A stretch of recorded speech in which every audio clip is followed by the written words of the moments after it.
Oracle's War by David Hare and Kath Mayo.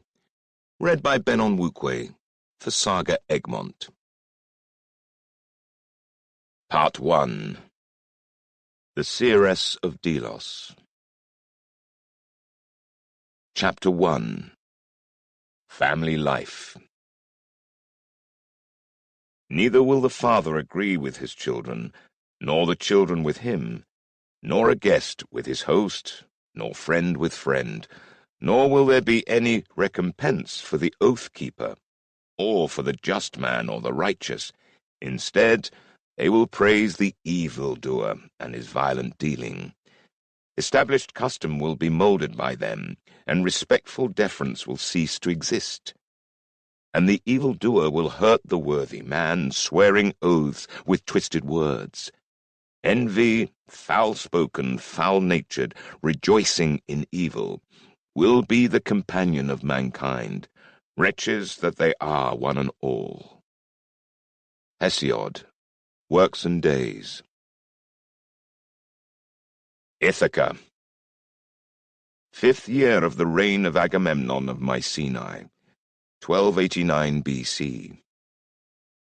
3 ragged lines of armed men are strung across the dusty clearing, rocky cliffs crowding in on both sides. The summer sun is beating down, glinting on bronze spearheads and helms. Inside boiled leather breastplates and helmets, 200 men are sweltering and restless, blinking away rivulets of sweat as they squint at the place where the enemy will appear.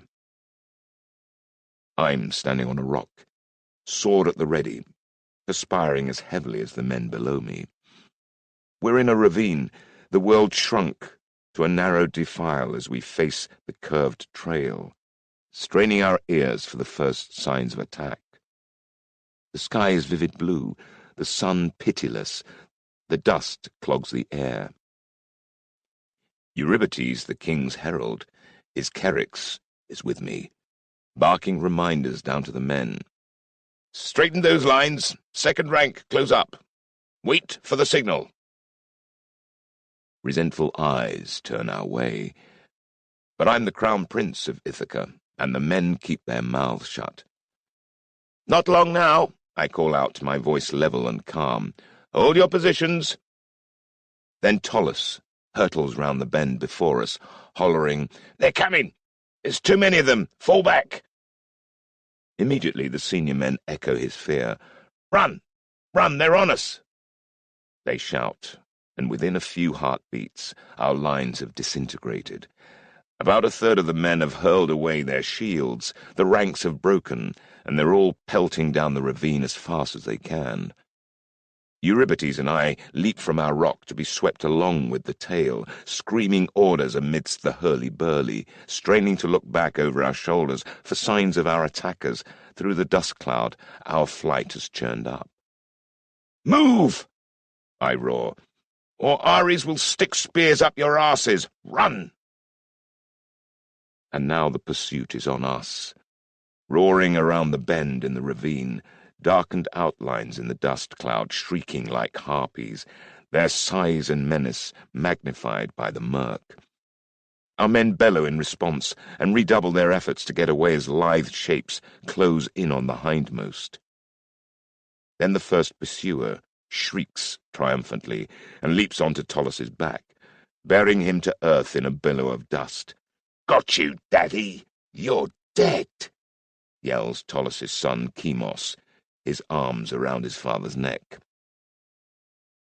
The other leading pursuers, the older sons of my soldiers, catch our hindmost runners, and those men touched, slapped, or indeed gang-tackled are compelled to collapse on the ground, while the rest of the mob of boys, and a few girls, pour over them, screaming in delight.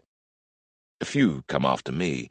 My mane of red hair makes me a mark, but I manage to dodge out of reach. I look left and right, assessing, and then, Now! I yell, and Eurybates echoes my call, his stentorian herald voice resounding through the ravine. This time the lads nail it, and it's our 16th try at this, so they damn well better. The third rank at the head of the flight spin and drop, forming a line, spears down, shields up, and the second rank dart between them and fill the gaps, while those at the rear who've managed to stay clear of the horde of children, about half of them, hurdle both lines, and the spears come up. "Stop!" I holler, because I don't want any of the children running onto the spears, even though I've drilled the lads to ground the points during the drill. Some youngsters listen, others don't, ploughing into the shield wall amidst gales of laughter, and for a moment the lines are a swirl of madly capering children and sweating, swearing men. I look at Eurybates, and he nods. "I think we're done," he says, "and the lads are ready to drop." I call for quiet, and find another rock to stand on so I can see them all. Something of a necessity, as I'm one of the shortest men here. I've been blessed with many gifts, but height isn't one of them. "Right, lads, that's it for the day. You did it in the end. Well done." They wouldn't be Ithacans without feeling the need to question me. "Why are we even doing this, Prince Odysseus?" Big Nelamon demands. "Who in the world practices running away?" There's a murmur of agreement. "Your father never made us do this," Tolus adds. King Laertes, my father in name at least, has handed the training of the war band over to me. He's a solid warrior, but he's aging, and his interests have turned more to farming than soldiering. I've developed my own ideas about tactics, given Ithaca's diminutive size and steep rocky terrain, and the men are taking time to warm to them. "We're one of the smallest kingdoms in Achaea," I remind them. "When we fight, we're always outnumbered. So we have to fight smarter. We have to have tricks up our sleeves, and this is one, like our ambush and archery training, and the camouflage and infiltration work."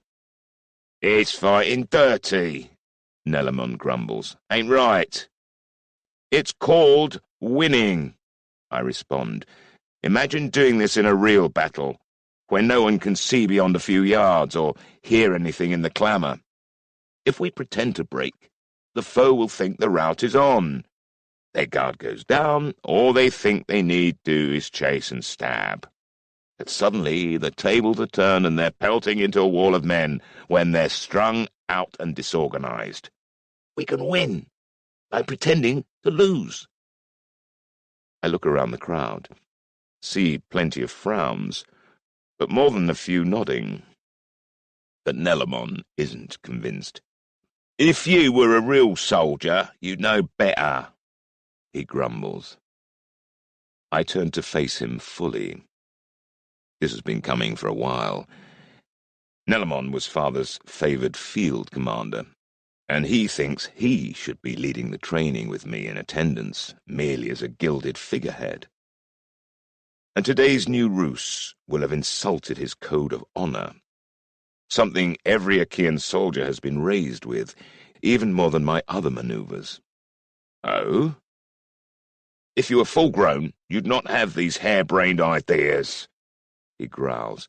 "You ain't fit for the line."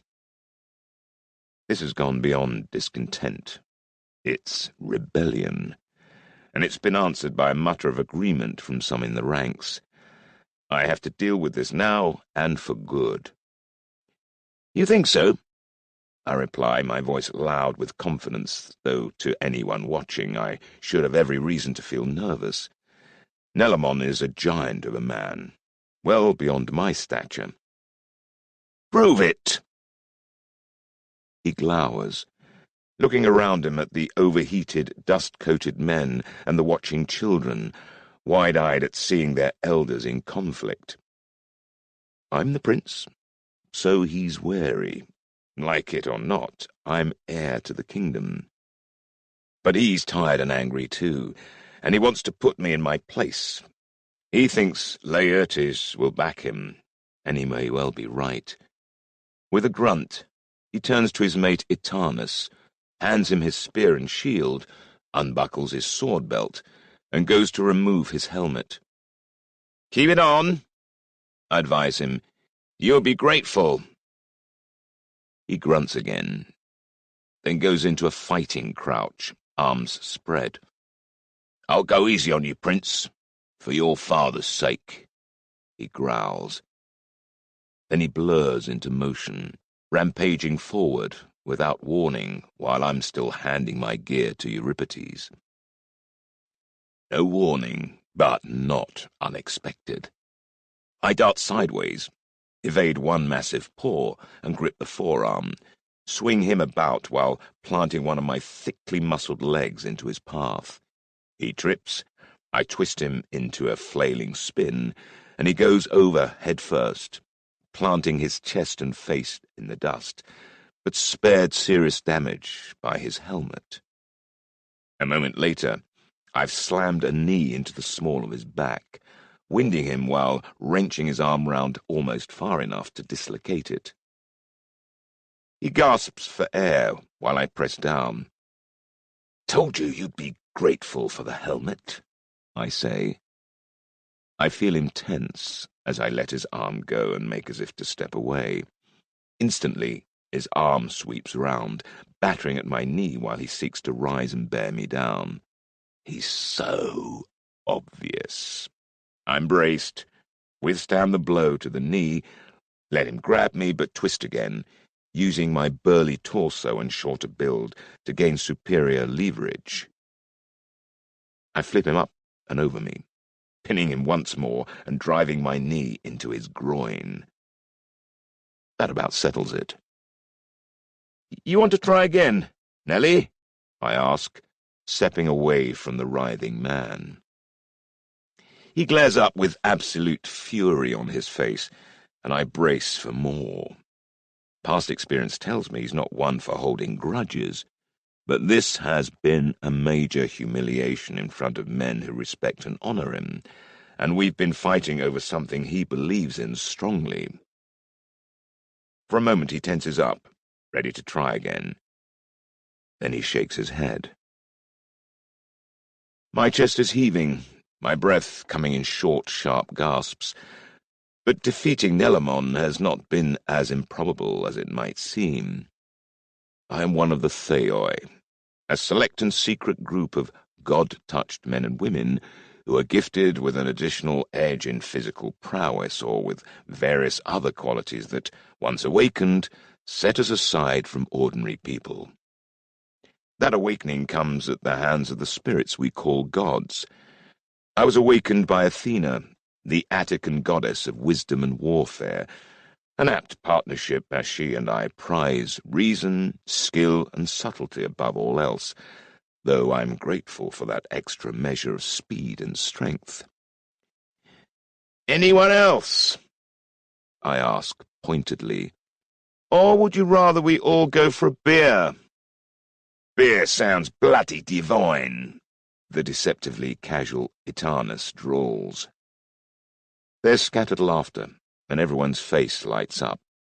Etanus helps Nelly to his feet, and everyone waits to see if he can take a fall in good grace. "You're supplying the beer," Nelamon grunts. Already I can see his anger dissipating, much to my relief. I suspect he'll be fine after the first tankard. He rubs his groin ruefully. "My wife'll be having a quiet night tonight," he grumbles. "I'll look after her," Etanus smirks, clapping him on the back. "I usually do." After that we all saunter homewards, emerging from the ravine onto a plateau above the cliffs, with the broad strait between Ithaca and the larger island of Kephallonia sprawling below us, gleaming in the afternoon sun. We're all draining the last of our waterskins, the children bouncing among the exhausted men or riding their shoulders, crowing over how many they caught.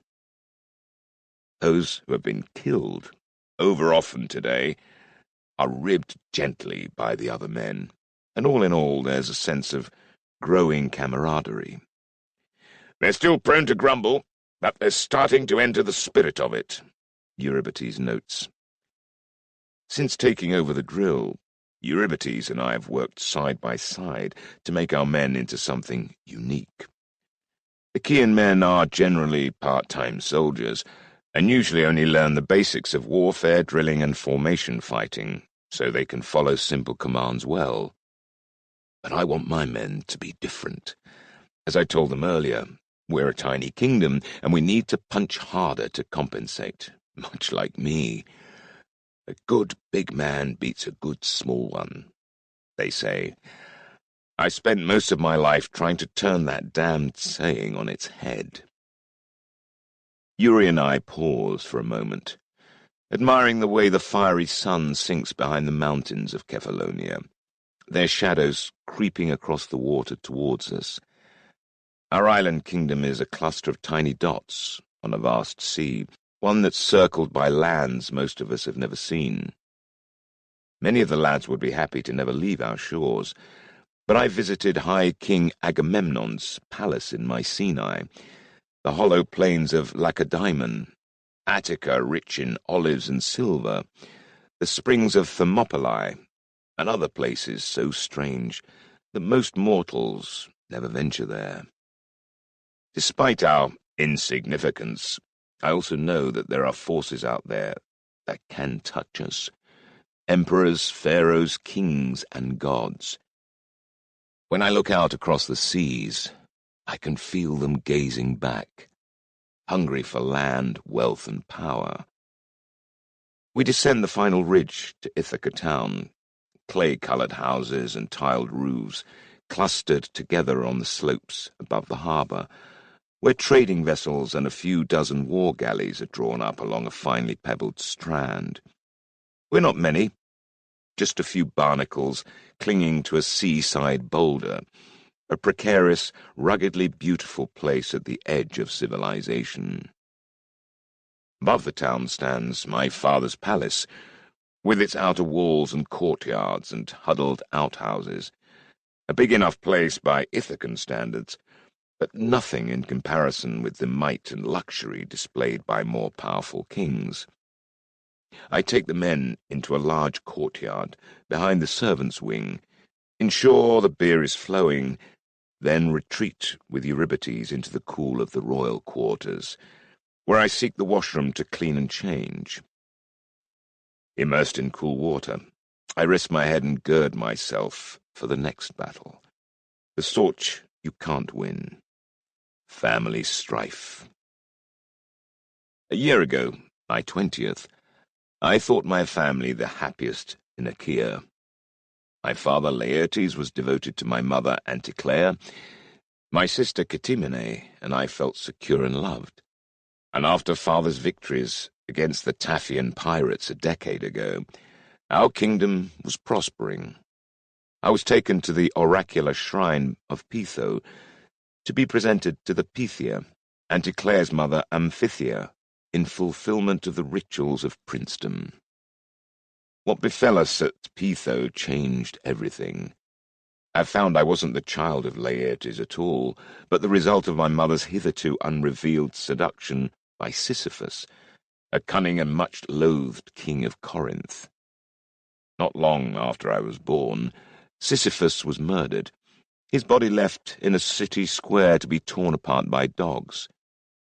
The revelation about my true father tore apart the harmony of our family and almost led to mother being cast aside, though I've since concocted a story to persuade Laertes my mother was innocent. The whole ghastly business is still a festering sore. "Prince Odysseus?" a voice calls. A young girl's head peers around the doorframe. Abea, a waif from Phocus we took in last year, now growing into a pretty young thing with a half-wild nature from her rough early life. I'm instantly wary because she is also occasionally the vessel of a body-jumping spirit I know as Bria, another of Athena's Theoi servants.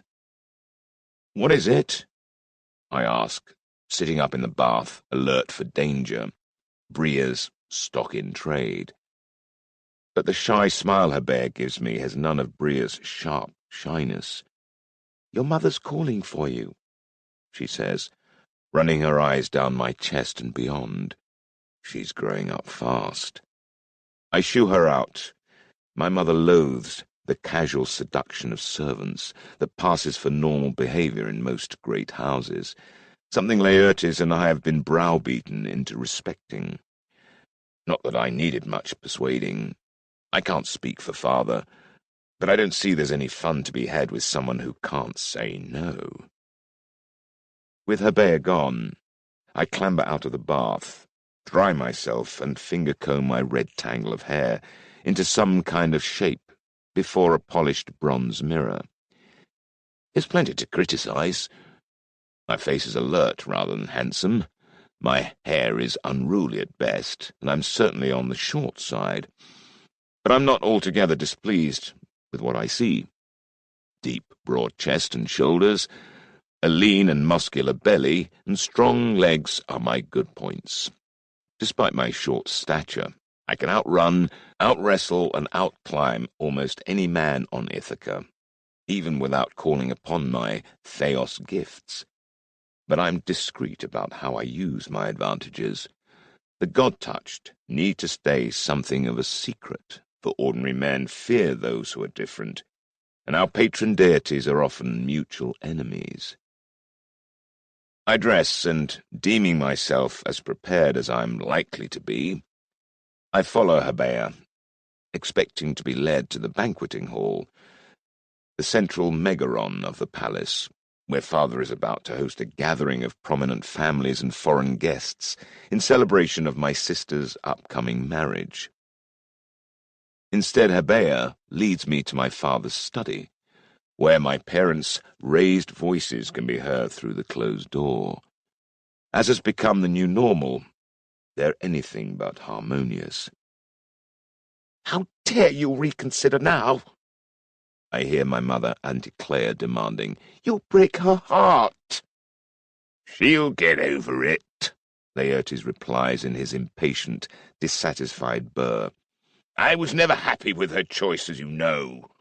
The wrong type of husband could weaken Ithaca fatally, and we still have time to extract ourselves from this before it becomes binding."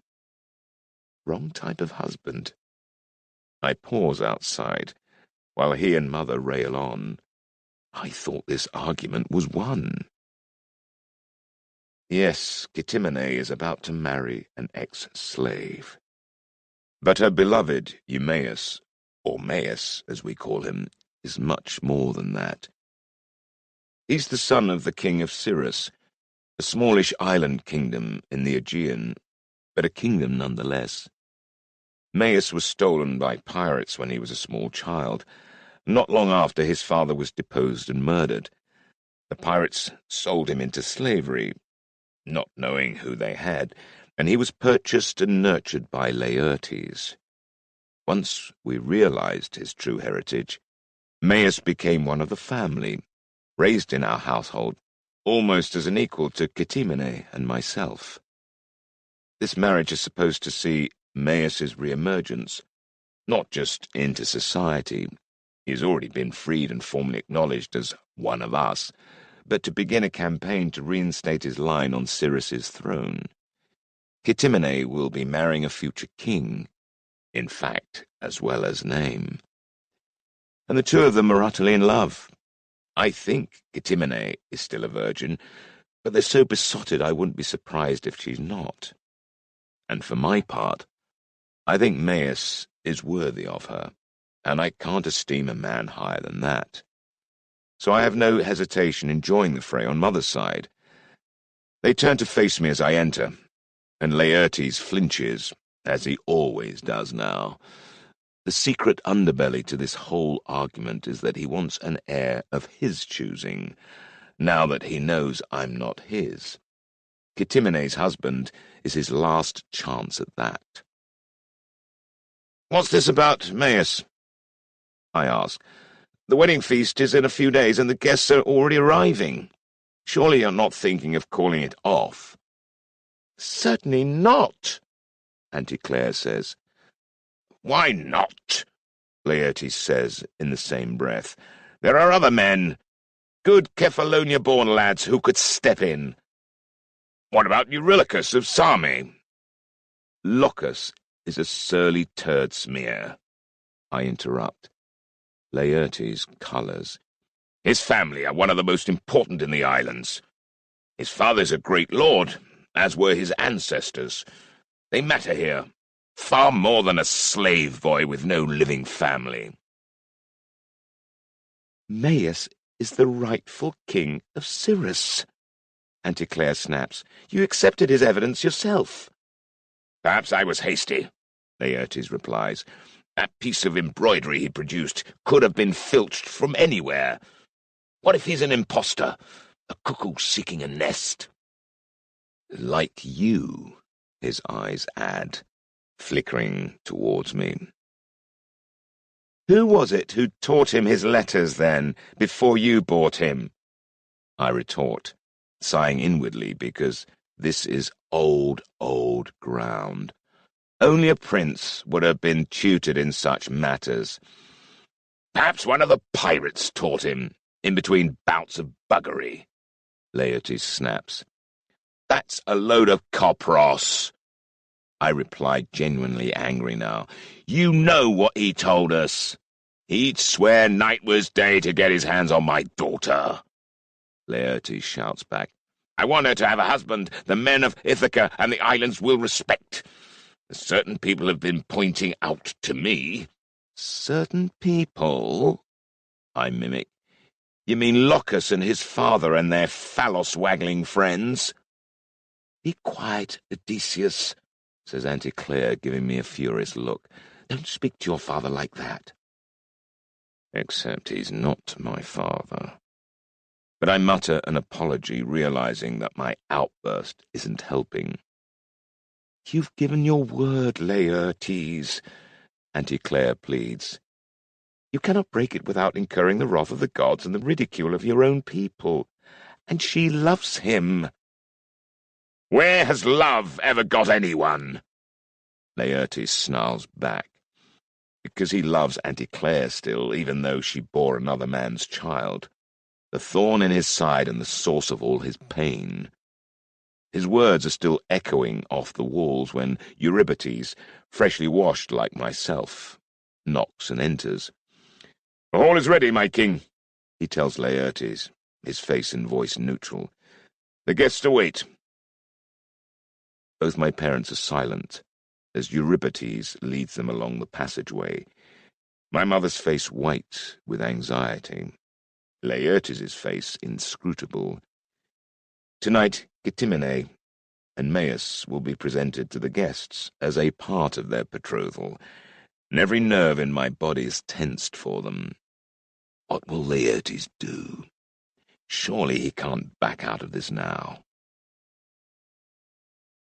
Laertes and Anticlea enter the Megaron, working through the multitude of guests as they head for their thrones against the far wall, while I linger by the main door out into the vestibule and the great central courtyard to bring in the future bride and groom.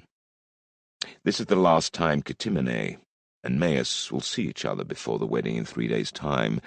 After this banquet, Ctimene goes into the care of the Artemis priestesses for a ritual bridal vigil, while Maius will be performing similar rites at the Hermes sanctuary. I watch the gathering, noting who talks to whom and who listens, while greeting a few stragglers. One of the latter immediately intrigues me, a towering young man clad in a finely embroidered kilt, with deeply tanned skin and curling black hair, big soft brown eyes, and a face so handsome he's pretty. I try to guess his age. I put it at only 18 or so, for, while he's shaved his face smooth, as all men wealthy enough to afford a good bronze razor do, I can't see much hard bristle in the skin of his cheeks and chin.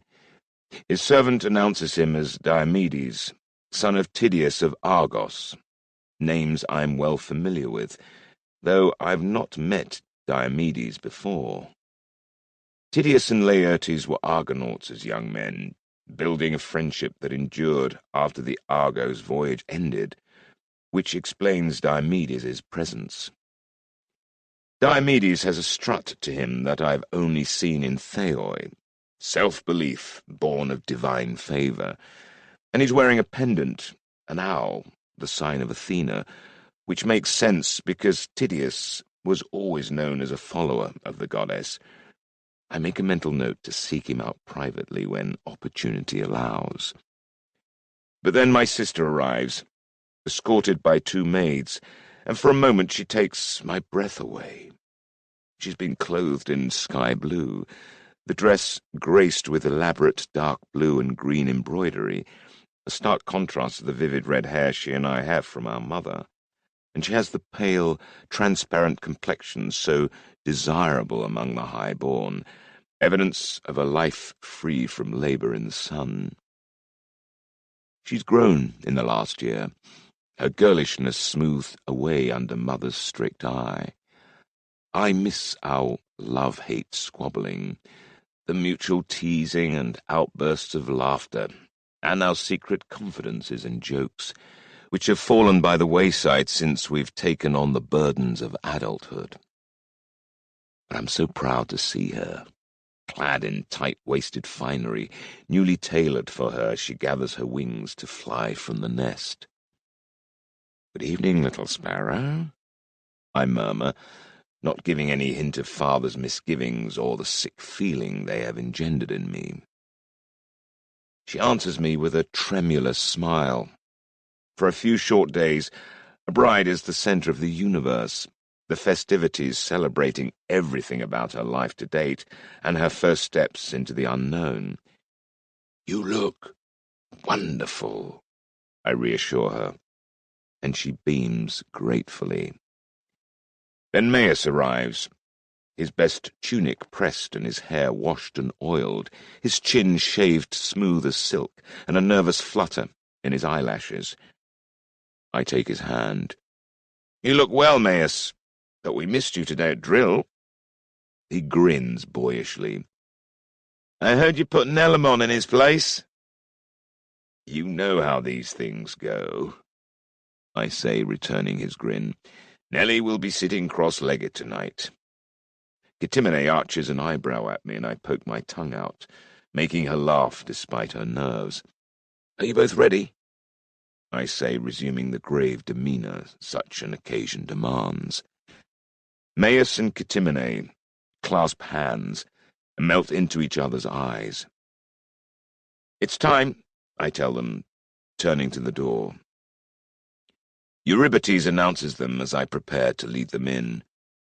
"The betrothed couple," he calls.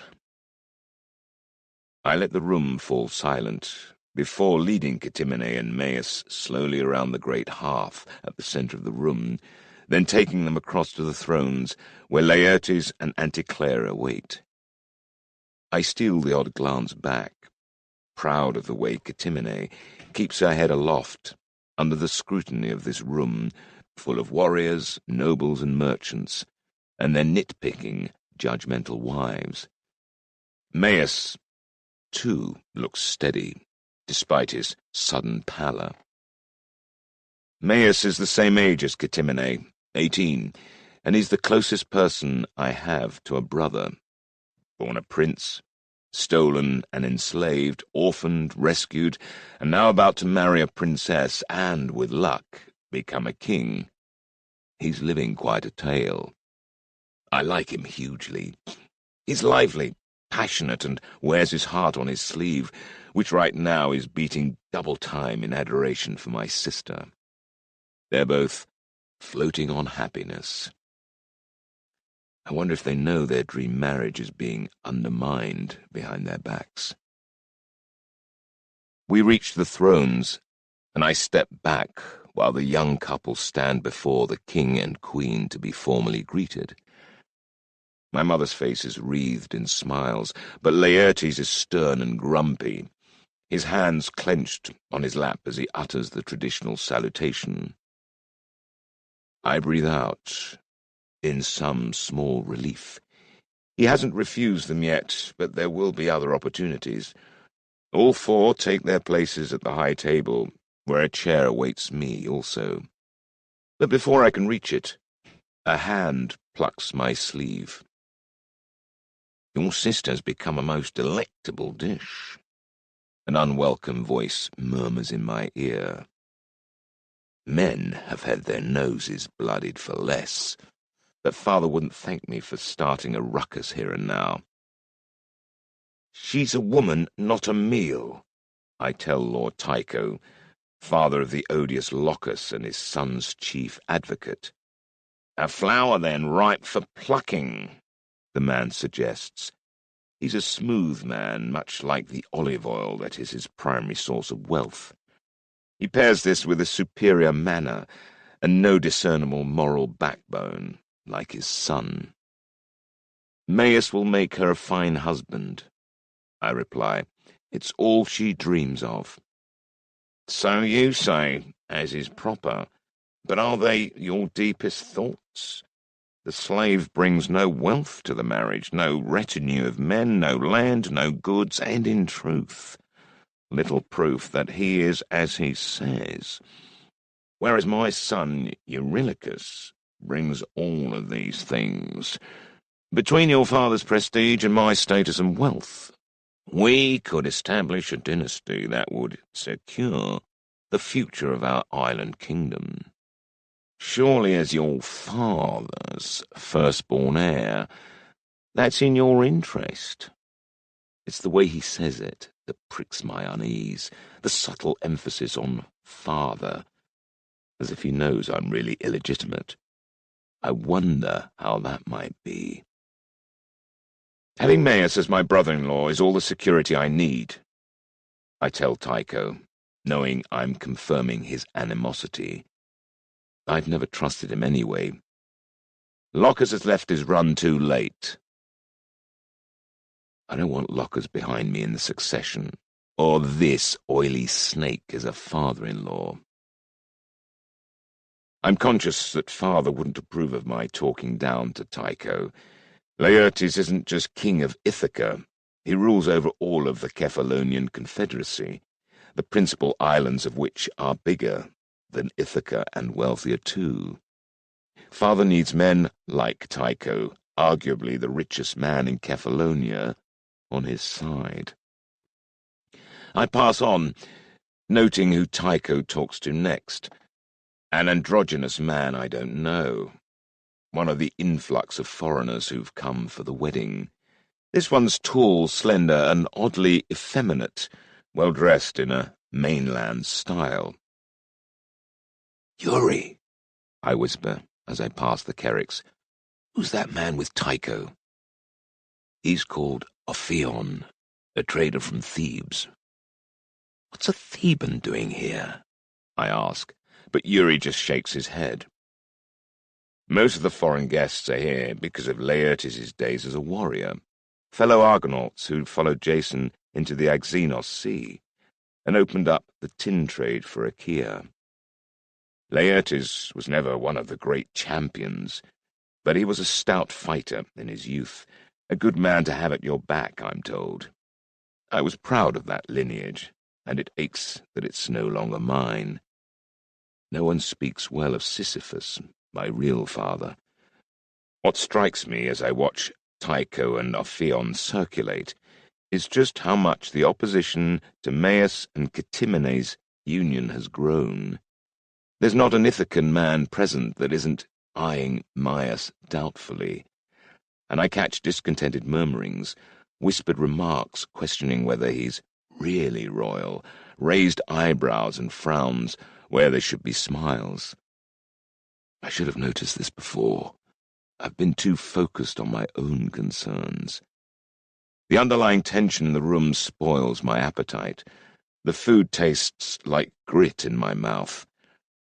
As I mingle afterwards, men quietly sound me out, worried, or so they say, that we're committing ourselves to Maius's cause in Cyrrhus, and war against the people who killed his father. Outright war has never been a part of our plans, though these men seem less than convinced by my reassurances. And everyone is praising Locus, accolades he's done nothing to earn. There's the stink of bribery in the air. I see new necklaces on many of the wives, and new gold bracelets adorning many a wrist. Tycho and Locus are rich by our local standards, but they don't have that sort of wealth. Where has it come from? Despite the undercurrents, no one makes a scene. I even manage a quick word with Diomedes. It seems he's been told to seek me out too, so I've no trouble arranging to meet with him tomorrow. Then Laertes rises. We resume our seats, and the room falls silent. "Gentlemen," he begins, forgetting the ladies as usual, "thank you for gathering here tonight." A longish pause follows while Anticlea glares at him, tight-lipped. What will he say? I feel physically sick at the thought of what might come next. Weddings have been overturned at the last minute before now. Finally he clears his throat and speaks, his voice flat. "As you know, my daughter Ctimene, of whom I am immensely proud, will wed this fine young man in 3 days. This is their last meeting before their marriage, for they now each retreat into preparatory seclusion with the priests and priestesses. I ask your blessing to be bestowed on them before this auspicious event." I sag back in my seat, weak with relief. I'm guessing Mother has been hard at work during the meal with words such as oath-breaking and dishonour likely to have featured prominently. There's a moment's hesitation, but then people start to call blessings in the name of this or that god, while Maius and Ctimene face each other, holding hands.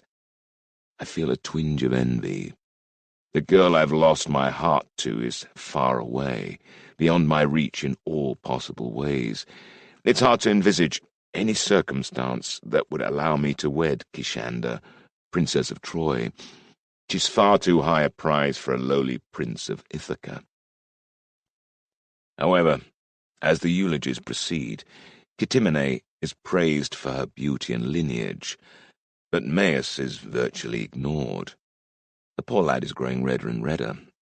As the groom, this should be as much about him. As part of Ctimene's family, I should delay until the end to provide a culminating blessing, but I can't wait that long. "To Eumaeus!" I cry, leaping to my feet. "A fine young man who's been a friend to me all my life, and will be high in my esteem and counsel when that dread day comes that I must take up my father's burdens." There. Swallow that, I think, silently challenging the room. I'm the next king, and this man is my friend. If you want my favour, earn his.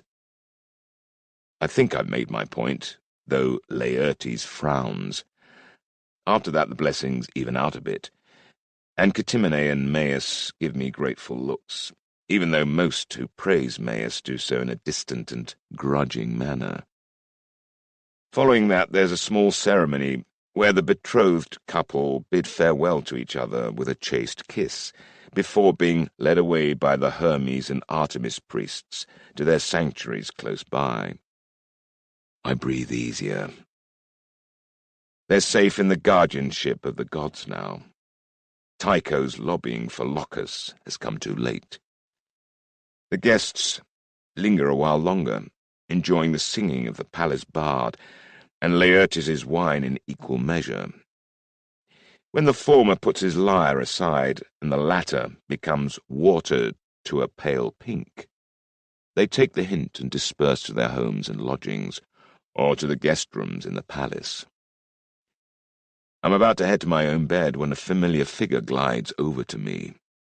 Issa is a rich and independent widow, Tycho's chief rival in the local olive trade. She's almost twice my age, with crow's feet about her eyes and greying temples, but she still has a fine figure. I make no overt move to greet her or even show any particular sign that she's more than a passing acquaintance, even as her scent washes over me. "My apologies, lady, for not speaking with you before," I say, feigning stiffness. "I failed to see you arrive." We watch the last people filing past us before she gives me a knowing chuckle. "You looked quite wistful tonight, Prince Odysseus," she murmurs, batting her eyes just so. "I was envying the happy couple the pleasures of discovery to come," I tell her, my eye straying to her cleavage, as she intends, the aureoles of her nipples barely hidden by the embroidered edges of her tightly laced bodice. You do enjoy new discoveries, don't you?" she says, briefly touching my arm, her fingers tingling on my skin. She leans in to add, "I trust you still appreciate pleasures that you've already sampled." Behind us, the servants, under Eurybates' sharp eye, are gathering the wine goblets into baskets and swabbing down the tables with damp sponges. I long to lead her back through the Megaron to my rooms, for my physical need for her is suddenly pressing. But we have always kept our relationship private, so instead I make my way to the main door, as if taking the air, and Issa bids me good night and drifts away, as though she were merely about to head home by herself. We reunite a short distance away from the torch-lit palace. I take her hand, and we stroll in the direction of her own villa nearby. Father's palace is built on a high point between two forested mountains, with a road from the town forking just beyond the palace gates. One branch leads across a broad saddle to another port on the further coast. The second sidles southwards round the mountainside to fertile land beyond, where Issa has her estate. Just beyond the crossroads, the sanctuaries to Artemis and Hermes nestle into the mountain slope, perhaps 2 furlongs apart. Our path first passes the Artemis shrine, and not far beyond it there's a lovely bower, where I draw Issa into the shadow of an oleander bush, touching, stroking, exploring the sweetness of her lips, as we tease each other in anticipation of the pleasures to come. It's a beautiful night, and we have all of it ahead of us. Why hurry?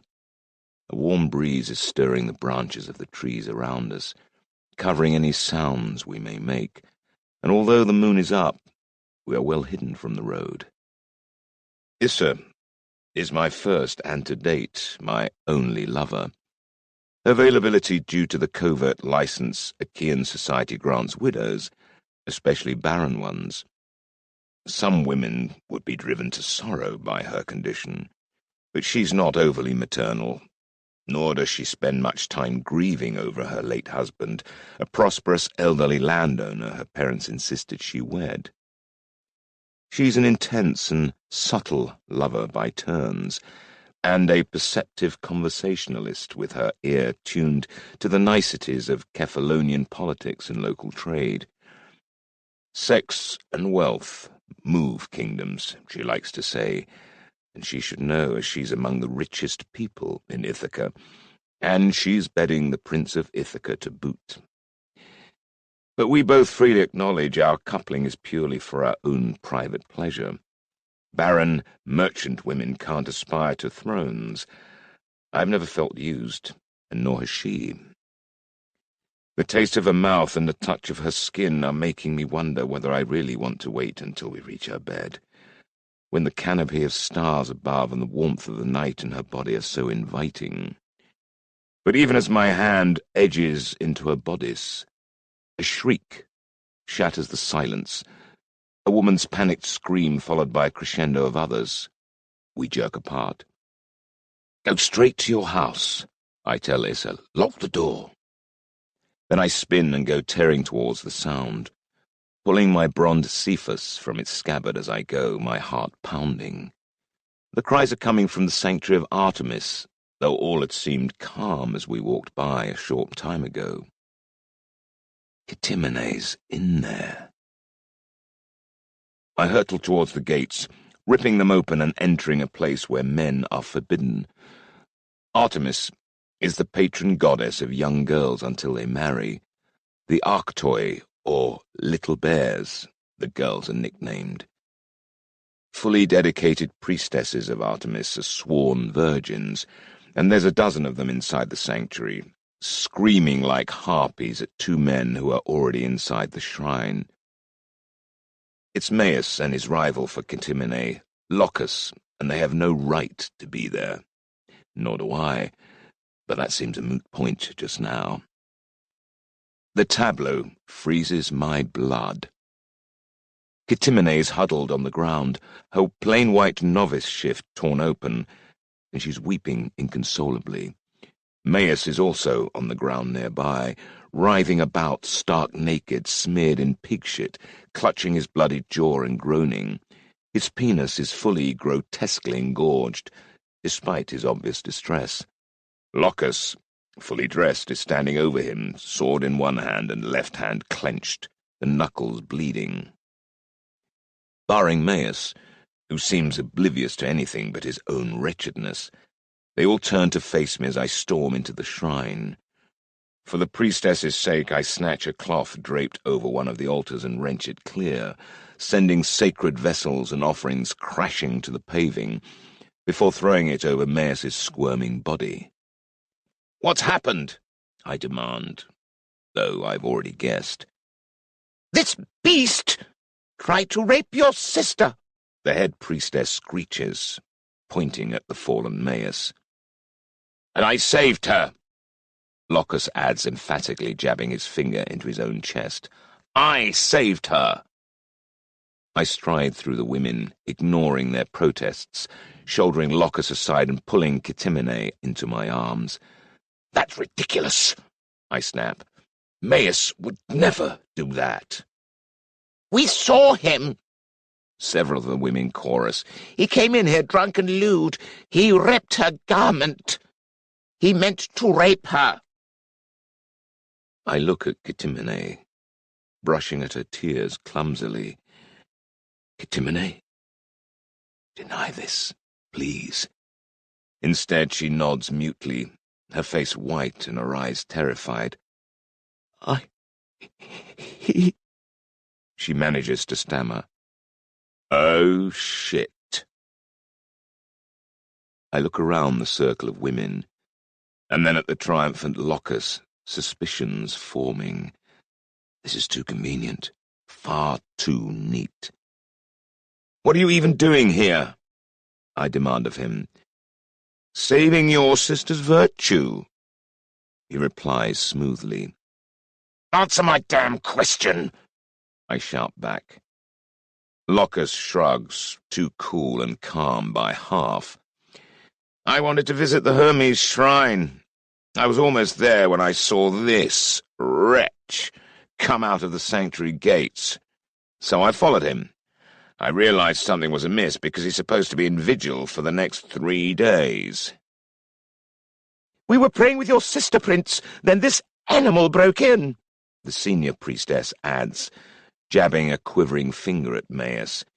"He made horrid threats and suggestions, struck 3 of my women, and then tried to force himself on your poor sister. Here in the shrine. He deserves death for such crimes." The chilling thing is, she's right. Desecrating a shrine carries the death penalty, quite apart from attempted rape. But I still can't believe Maius would do such things of his own volition. Then Nelamon arrives with father's soldiers, calling from the gateway. By now Maius has pushed the altar cloth away from his head. His eyes are beginning to focus, and I can see he's appalled, staring up at Kitimene in mute horror. But when he tries to rise and go to her, she cringes against my chest, and then the women start howling at him again until he buries his face in his hands. I want to be with my sister, but if I leave Maius unprotected, the soldiers and priestesses are going to tear him apart. They're all after his blood, while Locus is almost wetting himself with the effort at concealing his glee. You, I say, facing the senior priestess, look after my sister. I'll return to her presently. I ease Kitemene into her arms and step over to Maius, take his forearm and pull him to his feet. He almost collapses against me, clutching the altar cloth to him with trembling hands. Even so, it's obvious that his penis is still as erect as it was when I first came bursting into the shrine, and that's not natural. Everything I know about Maius speaks against this moment, and now I'm so close to him, I can smell his breath. No alcohol at all, but there's something else, sweet and sickly. I'll take this man, I tell the room. He's under my protection. Locus bridles. He belongs with the guard, he snaps. He must face justice. The king's justice, I remind him, not that of a mob. I face Nelamon. I can see in his eyes that our fight this afternoon is foremost in his mind. It's enough for him to back down. Then Eurybates comes pushing through the crowd to take Maius's other arm. Let's get him out of here, I tell the Kerriks. Between us we manhandle Maius out of the sanctuary, with Nelamon arraying his men to clear a path through the gathering crowd of palace servants and guests, and the inhabitants of the closest houses. There's no sign of Issa. Hopefully she's taken herself home safely. We half march, half drag Maius over to the palace. I ignore Nelamon's suggestion that he be locked up in a cellar. Instead, I take him to my spare room, and after we've sponged the worst of the pig shit off him and wrapped him in a cloak to hide that awful bloated cock of his, I perch him on the bed I keep for visiting friends. I sit myself beside him, slapping his cheeks gently to try and bring him to his senses. Maius! Maius! I whisper, what happened? In response, he falls sideways out of my grip, rolls off the bed to the floor and vomits. There's precious little evidence of Laertes' red wine, but there's another odour overriding the stench of spew. That sickly sweet stink I smelt back in the sanctuary. Eurybates kneels down, muttering under his breath, to mop the vomit up with an old tunic. Examine that, I tell him, when he goes to leave. I don't like the way it smells. He catches my meaning immediately and nods grimly. And then he's gone, and I help Maius back onto the bed. Maius, I try again. What happened? Now that he's been sick, his awareness begins to return. He looks at me blankly. I can't... At first he has no memory at all of what happened before I arrived at the shrine. Then glimpses seem to hit him, of Kitemene, of his own hands tearing her dress, of the priestesses screaming, and of Locus and his fists. I don't know why, I just... Suddenly, terrified, he clutches my arms. Odysseus, I didn't do this. It wasn't me. It wasn't me. He collapses against me in tears, and all I can do is hold him and tell him he'll get through this. It's a lie. I know his life now hangs by a thread. Eurybates returns with the cloth in a bag, murmuring that the vomit smelt to him of a rare Egyptian powder, some kind of pleasure drug he once tried. I have no idea when or why. Eurybates is part Egyptian, a former mercenary, trader, and adventurer, and while he's told me much over the years, there are still large pieces of his past I know little about. How would Maius come by such a thing? I ask, and why, oh why, would he use it on this night of all nights, especially after the betrothal, once he'd gone to Hermes' shrine? Eury just shakes his head, as mystified as me. I remember Locus's glee, the convenience of his presence at the sanctuaries, How would he, of all people, know exactly where to be and at just the right time? But King Laertes arrives, and I have to shield my sister's betrothed from his wrath. I step outside, leaving Eurybates to lock himself in the spare room with Maius, and confront my father, who has Nelamon and 4 beefy guards at his back. "Bring him out," Laertes snarls. "Bring out the swine who assaulted my daughter." I can't do that until I know he's safe, I reply. "I said, bring him out," the king rasps, his spittle spraying my face as he and his men loom over me. I hate being short. No man may be tried by the king, except in formal courts at the appointed hours, after the auspices are taken. All accused are permitted time to arrange their defence. Those are your laws, I remind him. I suspect I'm going to get a fist in the face. We lock gazes, his eyes bulging with rage, and mine, I hope, cool and calm. "He tried to rape you, sister," Laertes snarls. He is alleged to have done so, I reply in exactly the same tones. It's not proven. "There are dozens of witnesses," Laertes blazes. "What more proof can you want, you damned—" He won't say bastard in front of witnesses, but I hear the word anyway. Sire, I reply, the word carefully chosen for its dual meaning, reminding him of who he is and who I am in the eyes of the world. Let me investigate. All I ask is that he has a fair hearing, with someone to speak for him. There's already evidence. My mind goes off on a tangent as I wonder what else there might be, and whether someone right now is destroying it. I look up at Laertes, schooling my face to supplication. Please, father. His eyes narrow. "What evidence?" A narcotic, I state. One he didn't voluntarily take. I beg you, father, there may be more to find. I must hurry. He doesn't want to let me. He wants Maius to be guilty because he feels forced into agreeing to this betrothal, and he needs to win, to be right. He's angry, and he wants someone to lash out at. For a moment I fear that person will be me. But then his sense of fairness reasserts some measure of control. Laertes can be a bully, he can be pig-headed, but he is a just man at heart. "Very well," he concedes, "but I will convene the justice court after the morning meal tomorrow. I'll not allow more time." It's approaching midnight. I've only a few hours, but I thank him for that small morsel of hope. I'll have no time to revisit Kitemene, nor will I be able to check on Issa, but she's a sensible and independent woman, and I have to trust that she can look after herself.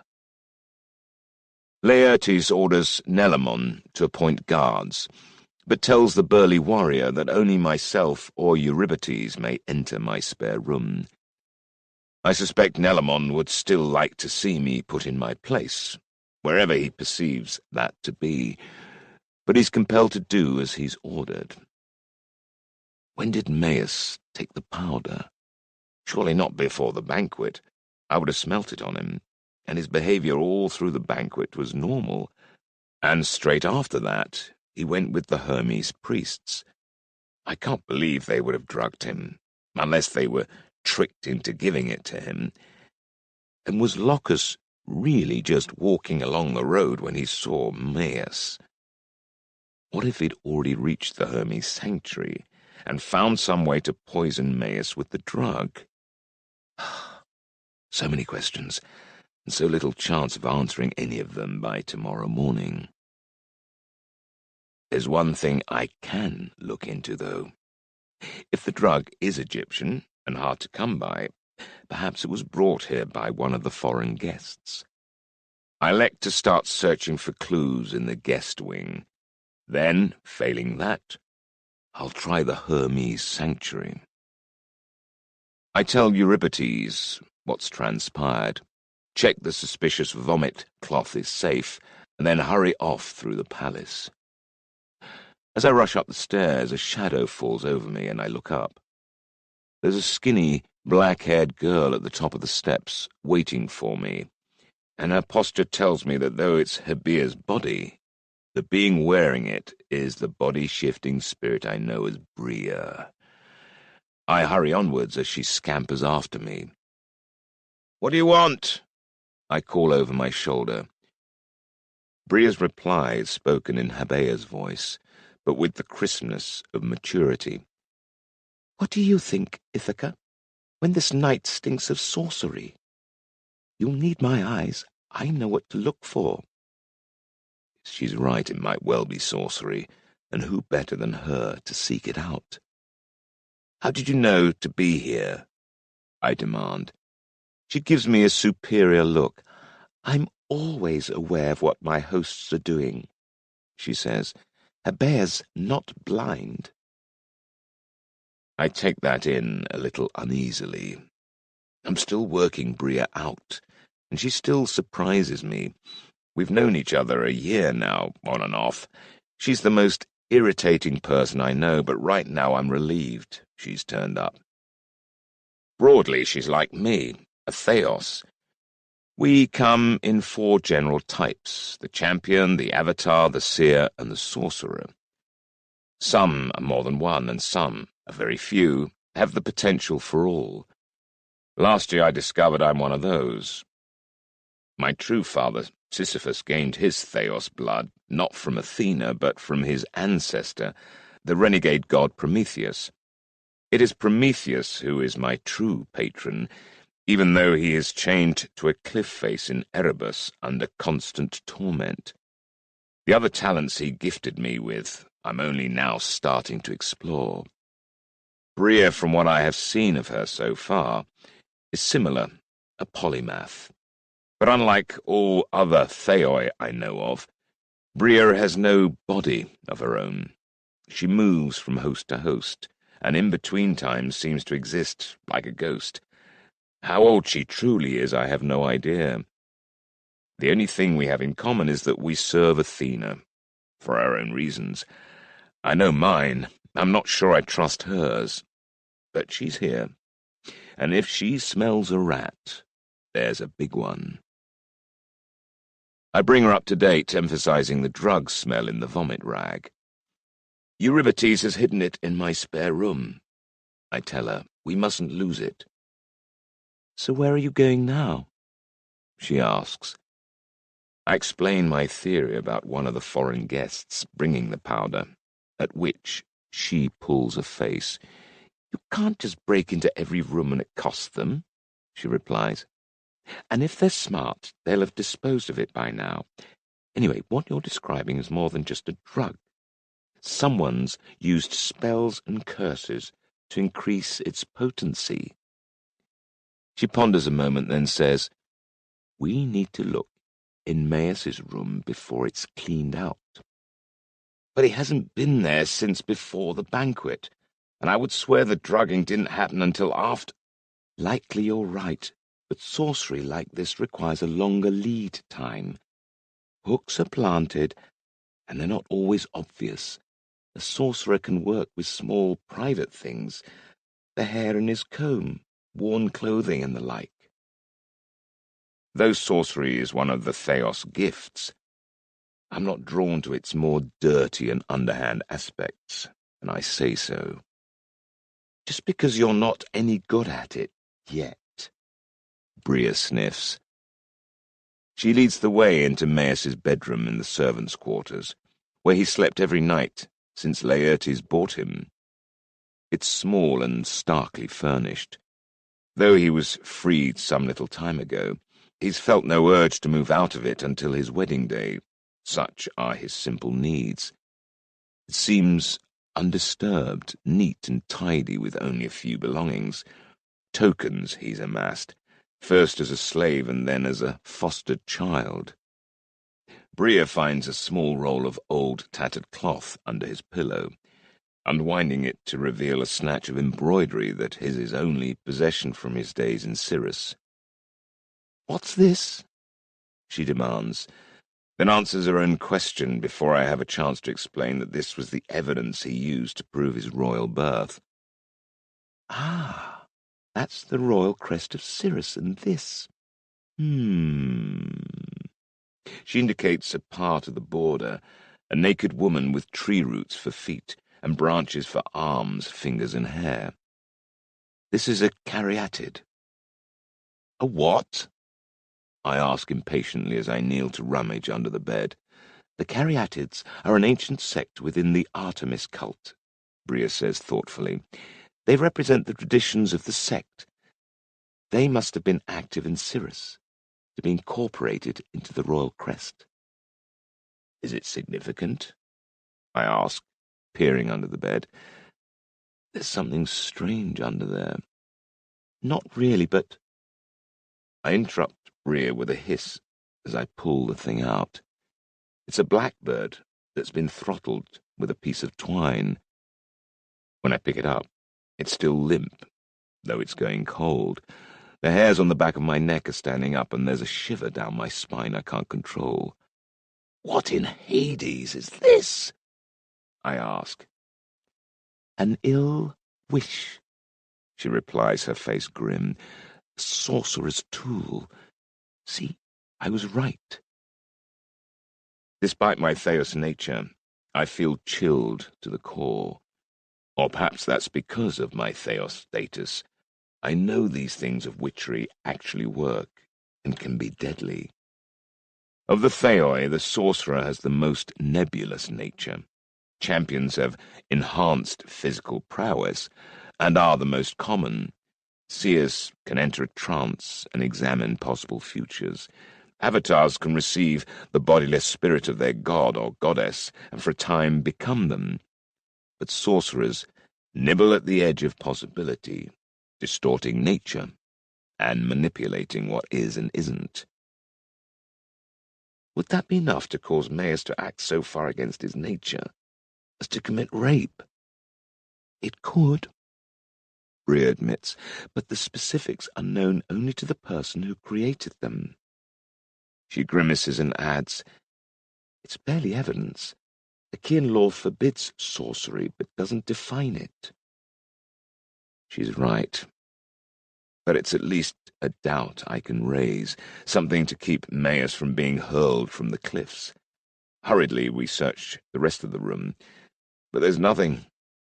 I carefully wrap the dead bird in cloth. It's not much, but it could cause Laertes to hesitate. Will even let me speak of sorcery in public court. But what about the drug? I ask. Bria pulls a face. Perhaps one of your Hermes priests is not as pure in purpose as you suppose? Or they were bribed or bewitched into administering it? It wouldn't have been hard to do. Another thought comes to me, one that has me reeling. Is Catemine safe from these spells? I grab Bria's arm and together we head for the women's quarters, where I have to trust Bria to go in. She returns with a puzzled look on her face. Your sister's room is bare of any physical clues, but there's a perfume in the air. Not hers, something too expensive for this barren rock.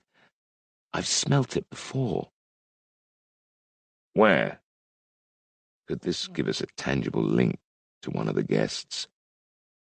She bites her lip, vexed. I don't know. We return to my suite in silence while Bria berates herself over her inability to remember. As we enter, I notice that the guards are gone from the main room. The door to my spare room is shut and still bolted from the inside when I try to open it. That's not so surprising, given that I've asked Eurybates to do just that. But there's no answer when I call his name and ask to be let in. I gather my Theos strength and hammer into it, roaring in anguish as I splinter the doorframe and burst the portal open. Eurybates lolls, asleep or unconscious, on the chair in the corner. But Maius, is hanging from the ceiling, his hands fighting to keep a noose from throttling him as he dangles, legs thrashing and face turning purple.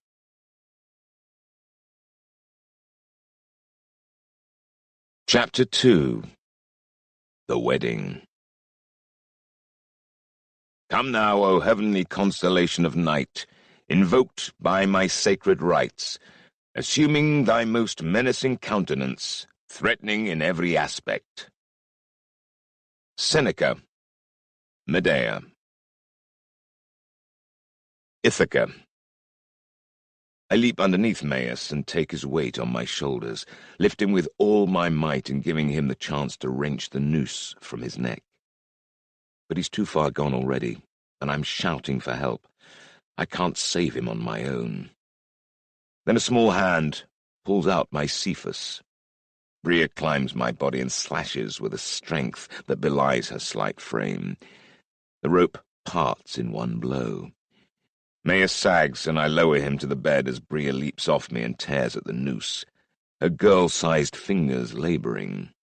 I take over, pulling the knot apart so the young man is able to swallow some air.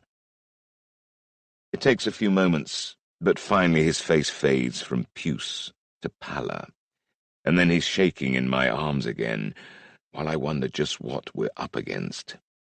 It feels like a siege, and where in Hades are Nelamon's men? I go to Eurybates, but he's still sleeping, red-faced, swollen-lipped, and utterly oblivious to what's happening. There's a spilled cup of spiced wine on the floor. I crouch down to sniff it, sensing traces of some other bitter-smelling drug. Poppy, perhaps.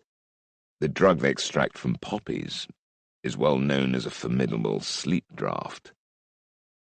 Bria darts under the bed, but there are no further ill wishes or inexplicable objects, just the dust and detritus one would expect. But she breathes deep through her nose, and I do too. There is an aroma hanging about us, a subtle blend of rose and cassia. Bria swears it's the same scent she detected in Ctemene's room. I've smelt it before too, during the banquet this evening, but not strongly, not on anyone I got close to.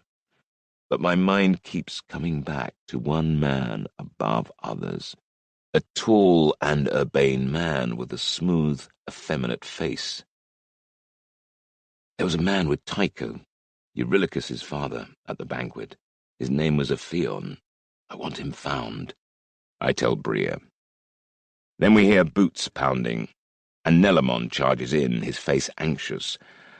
I rise and grip his tunic. "Where were your men?" I roar, and despite our relative size, he's cowed by my anger. "My prince, they should have been here.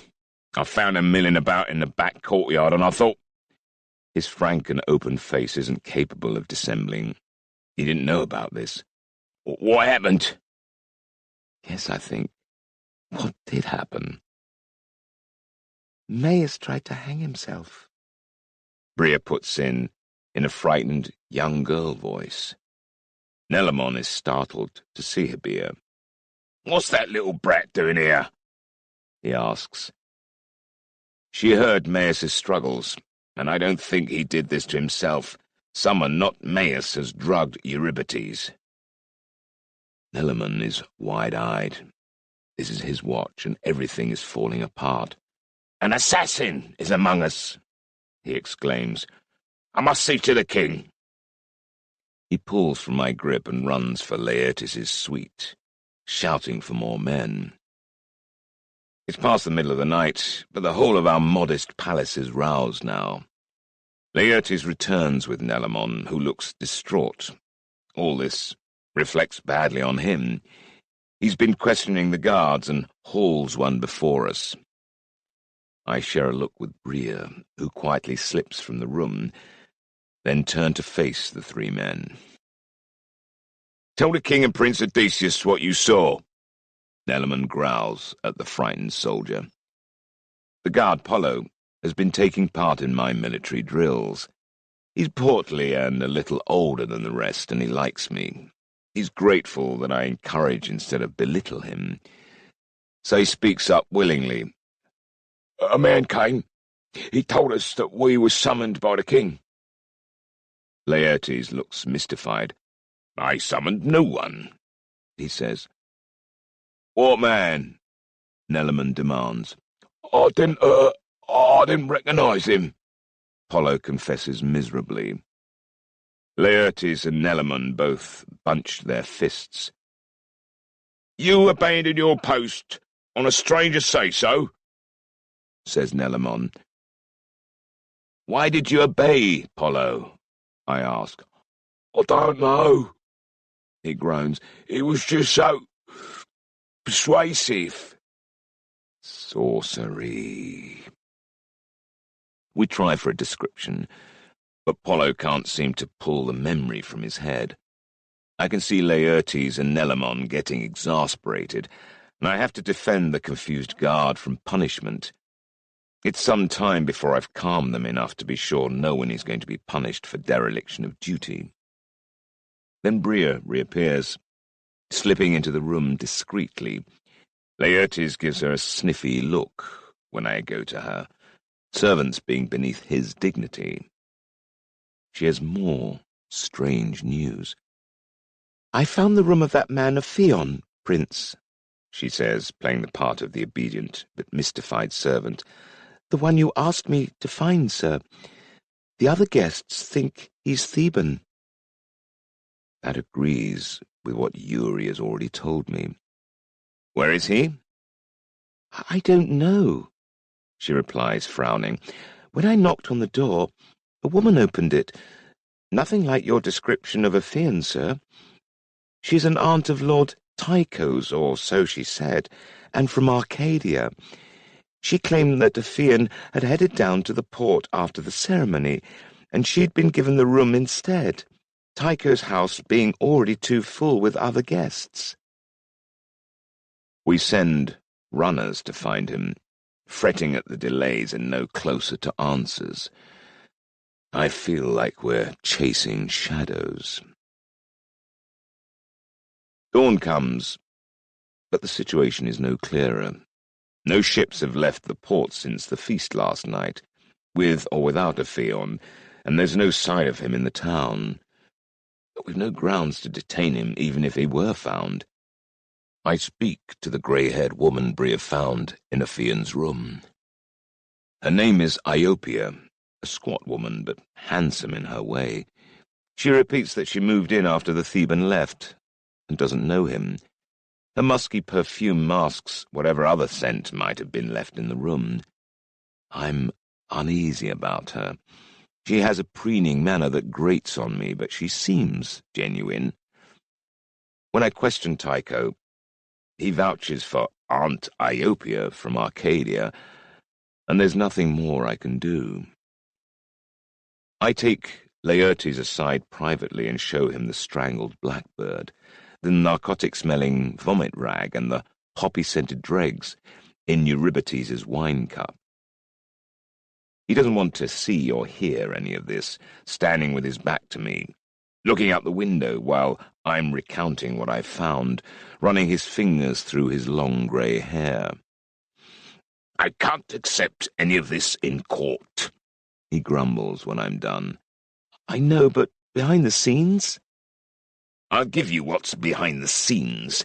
The 3 richest men in Kefalonia have removed their backing from this marriage. They now refuse to support Maius' claim to Cyrus. Tycho says he knows someone who will attest in court, swearing the most sacred oaths, that he saw the body of the real Eumaeus when his father was deposed and murdered. He says Eumaeus is an impostor. I'm under huge pressure to cancel this wedding. Then his secret witness is lying. Someone used sorcery, I hiss. Even you can't deny this evidence. He flares at my words.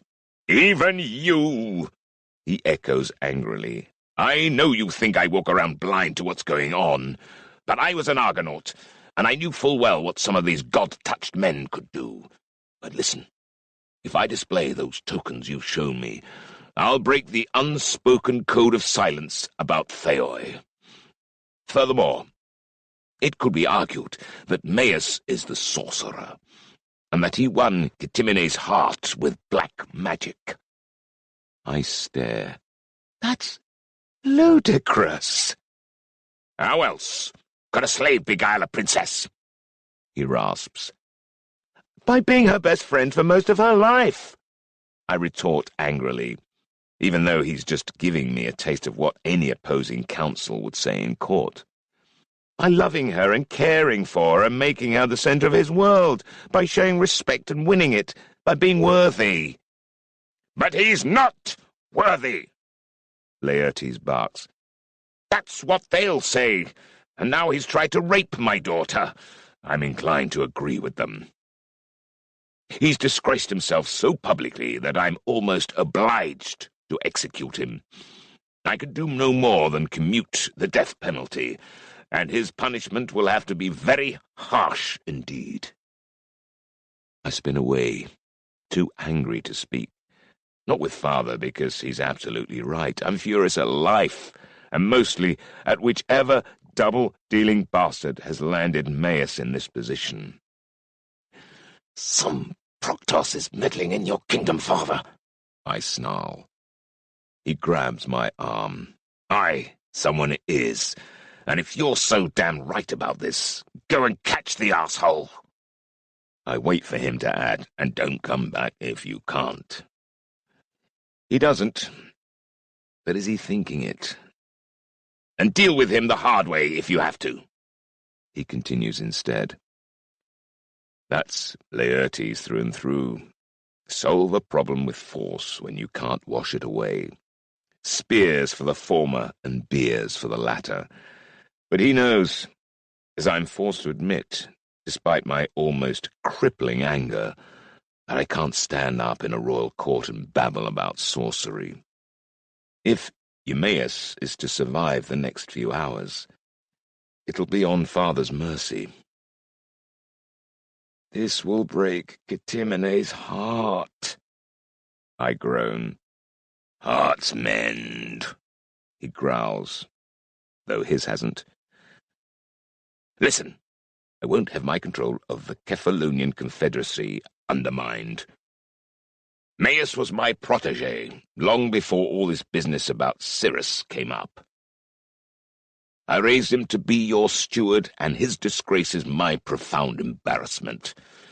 My authority in the other islands is down to goodwill and old treaties, not manpower. I need to shore up my support quickly. Meaning what? I demand, suddenly realizing just how swiftly Maius's enemies, our enemies, are moving. Tycho's Samian faction are demanding the boys hurled from the cliffs.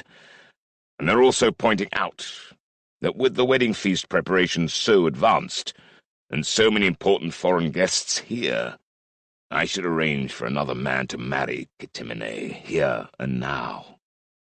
Not fucking Eurylochus, I snap aghast.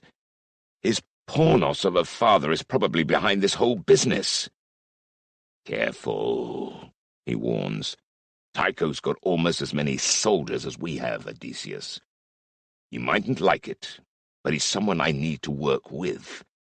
And you'll need to work with his son in future. Right now the whole town is awake, and telling each other that if it weren't for Locus, your sister would have been raped in the temple of Artemis, and all Ithaca would be under a curse. To them, Locus is the true hero of this night. Locus is probably the instigator. Laertes' eyes bulge. Keep your unprovable suppositions to yourself, he thunders. I cannot, will not, give a judgment based on allegations of sorcery. Quite apart from the whole Theos business, I'd have anyone with a grudge invoking sorcery over every petty backyard dispute. I must limit my judgments to facts, and the fact is that Maius tried to attack my daughter. He's right, damn him. Damn them all. And continuing this shouting match isn't going to help Maius or Catimene. All I can do now is limit the damage, and my absolute priority is to save Maius from execution. Father, do you privately acknowledge Maius might have been manipulated by sorcery? He throws his head back, eyes closed. When he opens them again, I see more than a hint of the same frustration that is choking me. Yes, of course. Bloody stinks of it. He turns to face me fully for the first time. And they're doing it in my kingdom, in my house. Find who did this, boy. Prove you're as clever as you damn well think you are. I will. We share a hot, intent look, and I realize that for all that I am a bastard and not his true son, we still have some kind of familial bond. And Maius, I ask, please, show clemency. I'll do what I can, he mutters.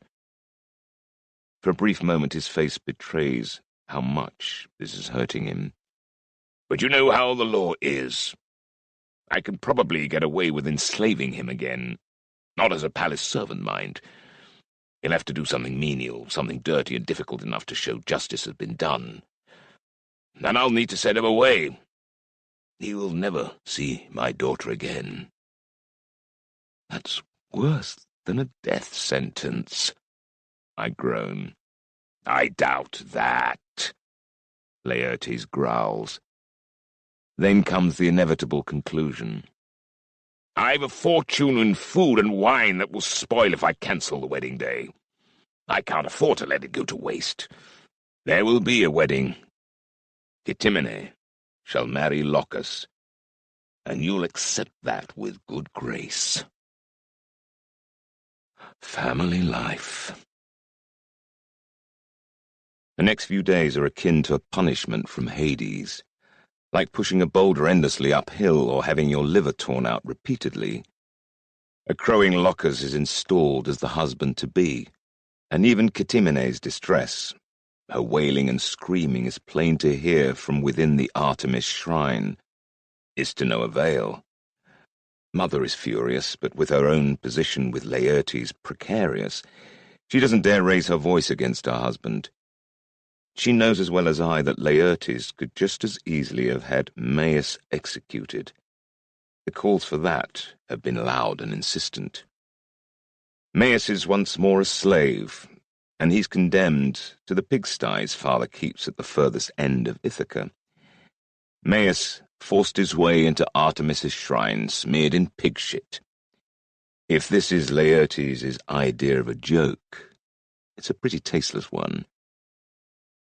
Ophion has completely vanished, of course, and Tycho's equally mysterious aunt Iopia also departs, claiming a pressing need to return to Arcadia, despite the imminence of her great-nephew's wedding. Her sister is dying, and there is no one else to care for her, she claims. How convenient. No one at the Hermes Sanctuary can help me with my questions, despite the many hours I spend with them. Bria has also departed Hebea's body to where, I don't know. I had intended some sort of meeting with Diomedes, the towering young prince from Argos, but I'm too busy and too preoccupied.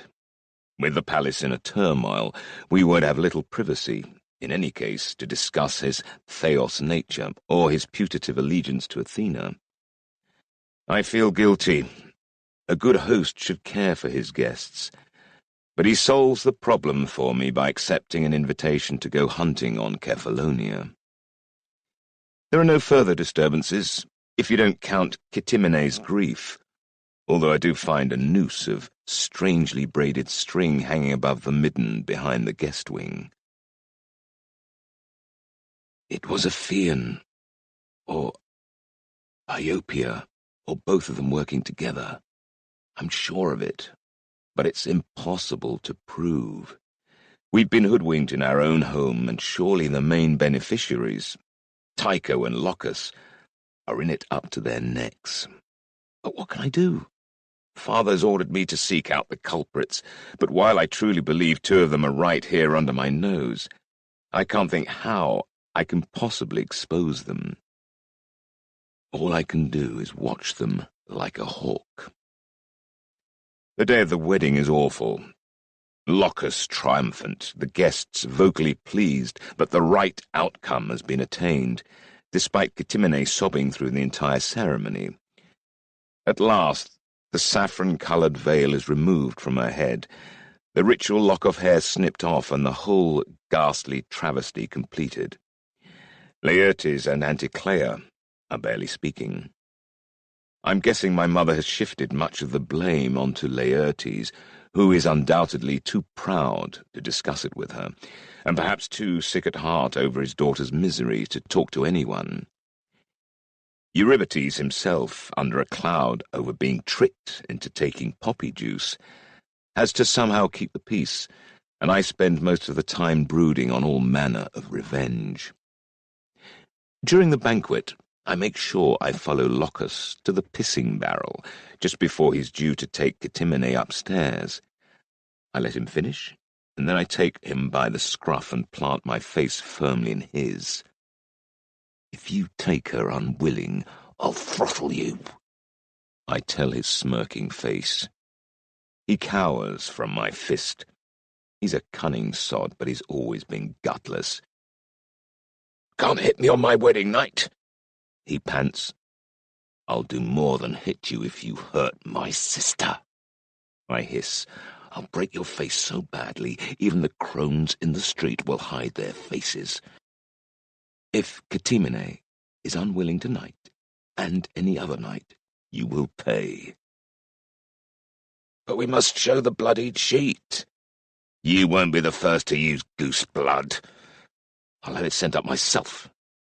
I bunch my fist again, "or I'll use your nose blood." "We're to be brothers," he stammers. "You'll never be a brother to me," I tell him in a dark voice. "Give me your word."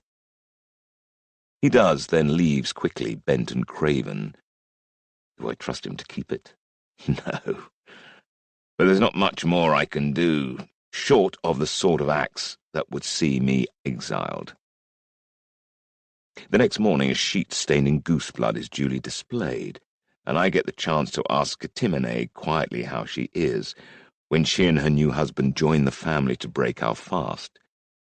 It seems Locus left her intact, but I know that's a temporary solution at best. Mother won't support my stance. Despite her misgivings, she will expect grandchildren, and so will father. For at least I've purchased Kitimene some time to reconcile herself to her fate. The following day I visit Maius down at the far end of the island. All the brightness has been stamped out of the poor young man, but the suicidal impulse, whatever caused it, has gone. He seems grimly resolved to endure. However, he does give me the fragment of embroidered cloth, with the crest of Cirrus and the caryatid nymph depicted on it, which was the central proof of his ancestry. "But this is your birthright," I protest. "It no longer matters who I once was," he says in a defeated voice. "Now I'm just a pig herder, and that's all I'll ever be. But if it seems precious to you, that's good. It's all I have to thank you with for saving my life." There's no refusing that, without wounding him further. Besides, I can keep it safe and maybe even find out more about it. Issa sent word the day after the betrothal debacle, reassuring me that she reached home safely, and I'm thinking of joining her this evening to escape the horrible tension that has contaminated the palace like a sickness. But when I return to my rooms just after midday, I find Hibea perched on my bed, legs crossed and head cocked on one side. Except it's not Hibea. She'd never take such liberties. "Don't look so pleased to see me, Ithaca," she says, in Bria's crisp tones. I stop at the door looking around, warily. Bria doesn't turn up for the luxury of my beguiling company and scintillating conversation. I'm grateful for her recent help, but anything from her comes with a payback. I can be pretty sure that's why she's here. Athena's business, I assume. I sigh. Clever boy, she says. Take a seat. She indicates my little writing desk and chair. I comply, and she claps her hands. The door opens behind me, and a towering and head-turningly handsome young man steps inside. Diomedes of Argos. He's wearing traveller's gear and is armed with a large Cephas. I rise to confront him. Don't worry, Bria chirrups. He's one of us. I've already guessed that, but it's typical of Bria to assume she's the primary fount of all worthwhile information.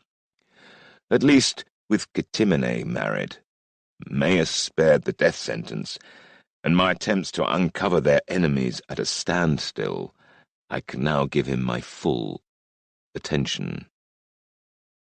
Diomedes seems to be a typical product of the entitled Peloponnese ruling classes, a warrior born. We eye each other warily.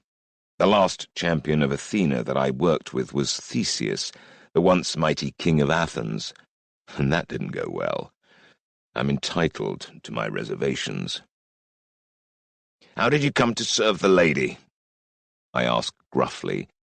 It's a fair question. Our patron goddess is virginal, an essential part of her character, and as we are both well aware, virgin goddesses have to poach their theoi instead of breeding them. My father Tydeus was a theos of Athena, he replies proudly.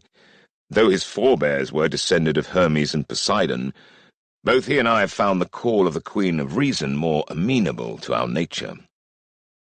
Hopefully, if Athena finds this young man worthy, he will prove more trustworthy than some of her past choices.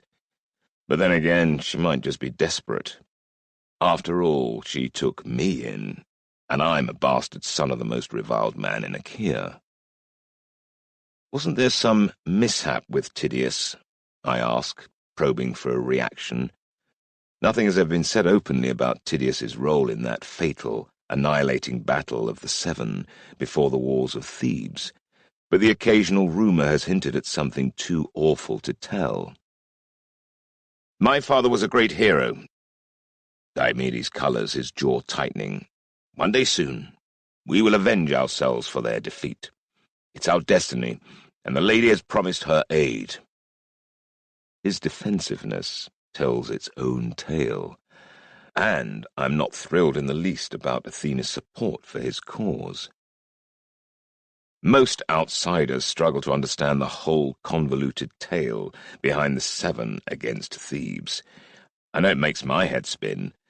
The origins go back to Oedipus and his scandalous, sacrilegious marriage to his mother, and matters have only got worse from there. 10 years ago, it flared up again in the War of the Seven, an attack on Thebes led by the royal house of Argos, which resulted in a whole Argive generation perishing, families broken, and many, many innocents losing all they had. If Athena thinks she's going to draw me into that damnable mess. Is Thebes the reason we're meeting? I ask warily. Your concerns, Odysseus, may be more entangled with Thebes than you might like to think, says Bria, but the immediate reason is this. She pulls out a small cloth parcel, places it on my desk, and unfolds it carefully to reveal a pile of ashes and charred parchment. I found it in the brazier in a Phaeon's guest room. He must have tried to destroy whatever it was when he left for fear that he might be intercepted and searched. Then you think he really was our sorcerer? I ask, glancing at Diomedes to gauge his reaction.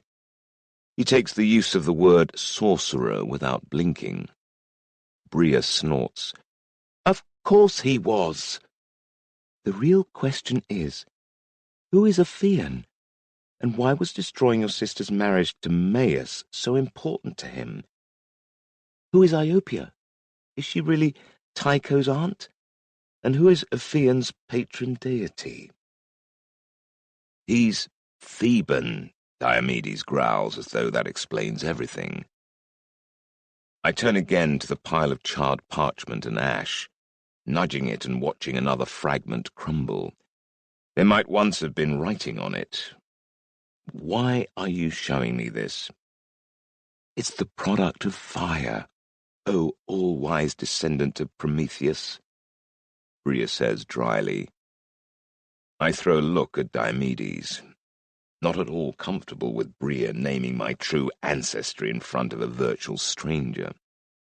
Relax, Ithaca, Bria drawls.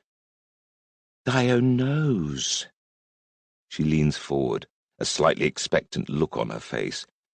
Do I need to explain what you have to do? She knows that she does. She just gets a thrill out of getting me to admit ignorance. Of course I don't know what you're talking about, I tell her exasperatedly. She indicates the burnt parchment. What fire destroys, you can repair, Ithaca. But it's hard work, and it requires time and concentration, and a sorcerer's affinity with fire. Have you been doing those exercises I taught you these past months? I have, I retort, shrugging her hand away.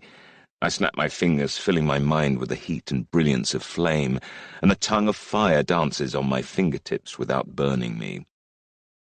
Diomedes gives a small whistle, but Bria remains unimpressed.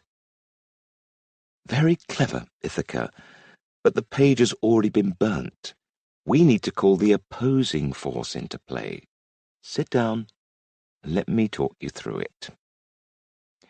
First, she gives me an outline of what I'm to achieve, to undo the burning, so that the parchment fragments flow back together. We experiment with a tiny fragment. I try and get absolutely nowhere, but just when I'm about to give up, it meshes inside my head, and suddenly I have it. After that, the task becomes exhausting and exacting, rather than impossible, or so it seems. I slip into a creative trance, aware only of these tiny, swirling motes of dust as they dance about each other. To begin with, they're like stars, spinning in infinity, trailing infinitesimal comet trails. Slowly, as my mind works upon them, they circle closer, collide, coalesce, sometimes breaking up again to resume their whirling, eddying paths, before I can bring them together once more.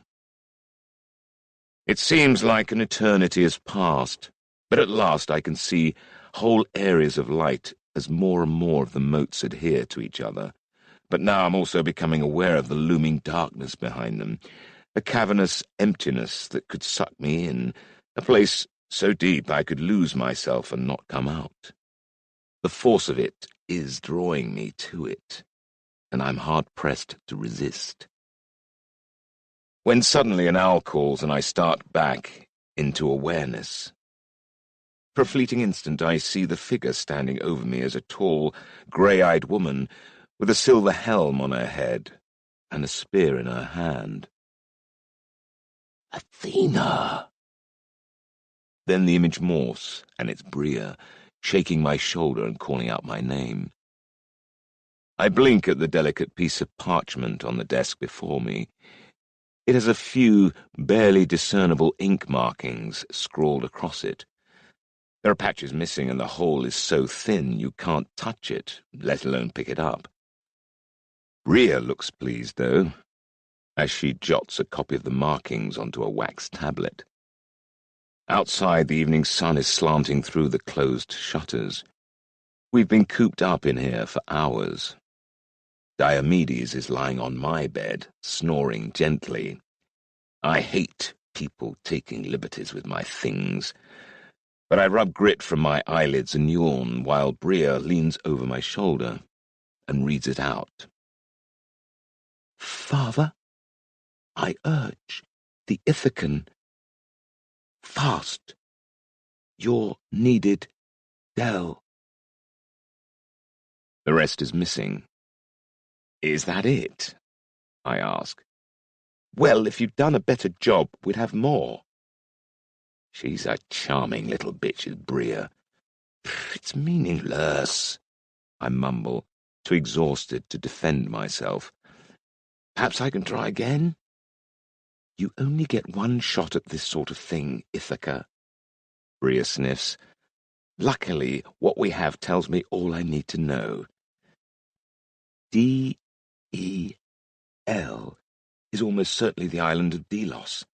And, as it happens, I've come here to order you to go to Delos anyway.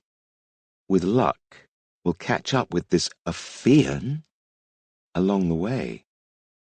I glance at her sharply, hearing the way she spoke that name. Is Ophion not his real name? Do you know who he really is? She flashes her familiar sideways smile. Let's just say I have my suspicions. But I hate looking silly, so I'll keep them to myself for now. She stands, hands on hips. I want you and Diomedes, a war galley, and enough well-picked men to man it, Ithaca. Athena has need of your service. Chapter 3. Pirates.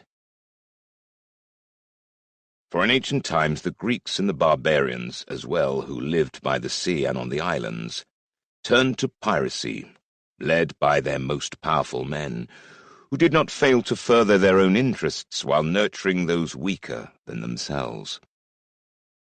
Thucydides, History of the Peloponnesian War, South Peloponnese. 3 days later, I'm with Bria, Diomedes, and a crew of fighting men aboard a war galley. We've ploughed down the west coast of the Peloponnese and turned eastwards, following the southern coast towards the Aegean. I'm standing in the prow, tapping my fingers to the drummer's thud, thud, thud, as he measures time for the rowers. The northwest winds of the Ionian helped us on our way at first, but now they've dropped to a fickle breeze. We've hung the sail from the yardarm to catch every stray breath, but most of the men are stripped to the waist and hard at work on the oar benches. Getting leave from Laertes to take a galley and a crew of his best men was easy. I told him I had a lead on the Sorcerer, and he gave me whatever I asked for. He's probably pleased to get me out of the house, because he can see the tension worsening between Locus and me. There's going to be blood, lots of it if we're not kept apart. I've got Tolus with me, Fat Polo, who's proving himself a good, reliable drummer, and other lads who are pleased to escape haymaking for a few weeks. For my part, I'm grateful to be out of the brooding, tragic mess that my family home has become. I've got Eurybates as my helmsman, and his presence always keeps me grounded. I hear boots behind me on the gangway that runs down the centre of the ship between the oar benches, and half-turn. It's Bria, who abandoned Hebea's slight frame before we took ship.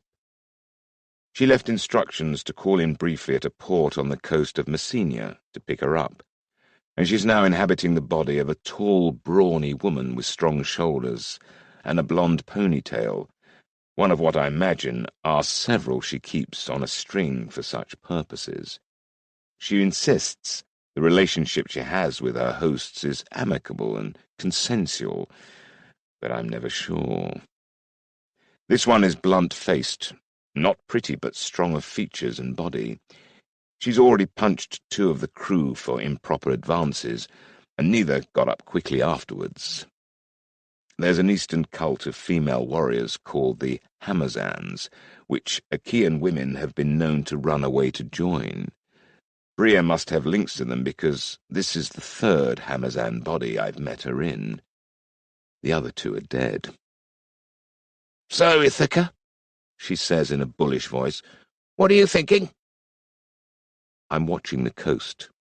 a forbidding wall of precipitous rock riddled with hidden coves from which pirate craft could burst at any moment. That you've not told me enough. Why does Athena want us in Delos? What's going on? The world's moving while you're playing princes on your barren back-of-nowhere island, she jeers. I'm not that ignorant, I retort. Every trader who comes to Ithaca is full of tales about Troy's new harbour, and how Achaea's tin trade is being strangled. I can see it for myself. Fewer ore ships are reaching our ports and prices are soaring. While Troy thrives, Bria adds. King Piriyamu strengthens his walls and forges new alliances. You mean with the Hittites? Who else? It's a tricky one, though. Seem too strong, and the Hittite Empire will feel threatened. Seem too vulnerable, and it'll invade. A delicate balance between strength and weakness. I've enough training in statecraft to admire Piriyamu's skill if he does pull it off. What about that marriage alliance he's been trying for? I asked, thinking of the lovely Kishanda, Piriyamu's eldest daughter. Last year she told me she was destined to marry a Hittite prince. Her face floats before me and I stifle a sigh. Issa has held my body many times, but Kishanda has claimed my heart.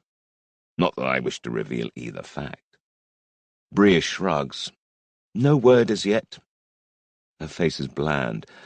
I don't think she sensed my feelings for Kishanda.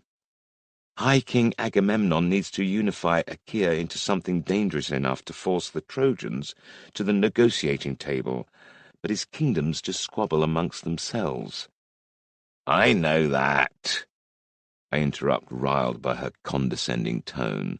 Agamemnon's delegates even visited our little rock. I don't envy Agamemnon the task. Unifying the Achaeans is like herding ferrets.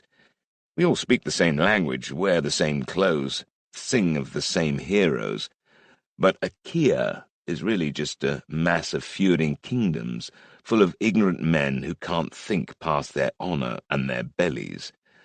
I still love my homeland nonetheless. I glance down the ship to the stern, where Diomedes is talking to Eurybates, and catch Bria doing the same. I've no doubt we're both thinking about the 7 against Thebes, 7 woefully underprepared princes of Argos, who marched on a mighty walled city. 6 of them were slaughtered in battle, leaving a string of fatherless children. Those children, they call themselves the Epigoni, meaning offspring, have been brought up obsessed with the idea they will someday avenge their fathers. Diomedes is one of them. Why on earth has Athena told Diomedes she's giving the Epigoni her support? Isn't Thebes the prime example of the sort of feud we should be ending? Is she trying to bolster Diomedes' loyalty, or is she just clutching at straws? And does this have anything to do with our errand to Delos? Aren't Dio and his cousins too obsessed with their own revenge to bother about Troy? I ask. Among the Epigoni, Diomedes is one of the moderates, says Bria. He wants to kill all the Thebans and sack the city, of course, but it doesn't consume his every thought. More like every third thought. Exactly. That's practically pacifism, by their standards. His other 2 thoughts are about food and fornication, naturally. You men are all the same. Then why did Athena recruit him? Why not? He's a genuine worshipper. He honestly believes himself to be a reasoned and intelligent man, and who knows? Under all that pretty brawn, he might be. He's at least as promising as Theseus, and just as handsome. Don't mention that buffoon Theseus again, I growl. He was a menace. And you screwed him without a thought. Bria laughs, her eyes just a little too perceptive. Poor Odysseus. Jealous of every man I look at, but unwilling to lay with me when I offer myself. She stretches, showing off her curves provocatively. Hey, when we hit land, maybe the three of us could have some fun? I don't think so, I tell her. Love-making is too precious to me to be treated flippantly. And as for having another man present, no. You haven't told me why we're going to Delos, I remind her. Haven't I? Do you know the new tale the priests are telling of Leto, the goddess from the Luwian lands south of Troy? I heard some bizarre rumor that she's now supposed to be the mother of both Apollo and Artemis, I say, wrinkling my nose. When I was a child on Ithaca, Artemis was Hera's child and no one knew about Apollo. Yes, funny how the eternal immortals keep changing, Bria chuckles. Over the last year or so, Zeus's followers in the East have been claiming Zeus fell in love with Leto. They're teaching that Apollo and Artemis are the twins she bore him, and they're even trying to establish shrines to Leto in Achaea. The Hera priests will throw a fit, I exclaim. They are. But on Delos there's an existing Artemis shrine, which its priestesses have just reconsecrated to include Leto and Apollo. Interesting. Tales of the gods are a lot more than they seem, and in this one the meaning is clear. They're elevating Leto to replace Hera when the Trojans invade Achaea. Exactly, Bria growls. That's why Hera's people hate Delos. What's there? I ask, picturing a grandiose temple covered in marble and gold. Not a great deal, Bria replies. Delos is tiny with no natural springs. In the past, folk relied on fishing, trade, and winter rainwater to live. It can barely support life, but it's recently become an oracular shrine. Wonderful, I groan. It was at the oracular shrine in Pytho that my life changed, and my family's disintegration began. Oracles can see the future, or glimpses of it, and I heard things at Pytho that chilled my blood.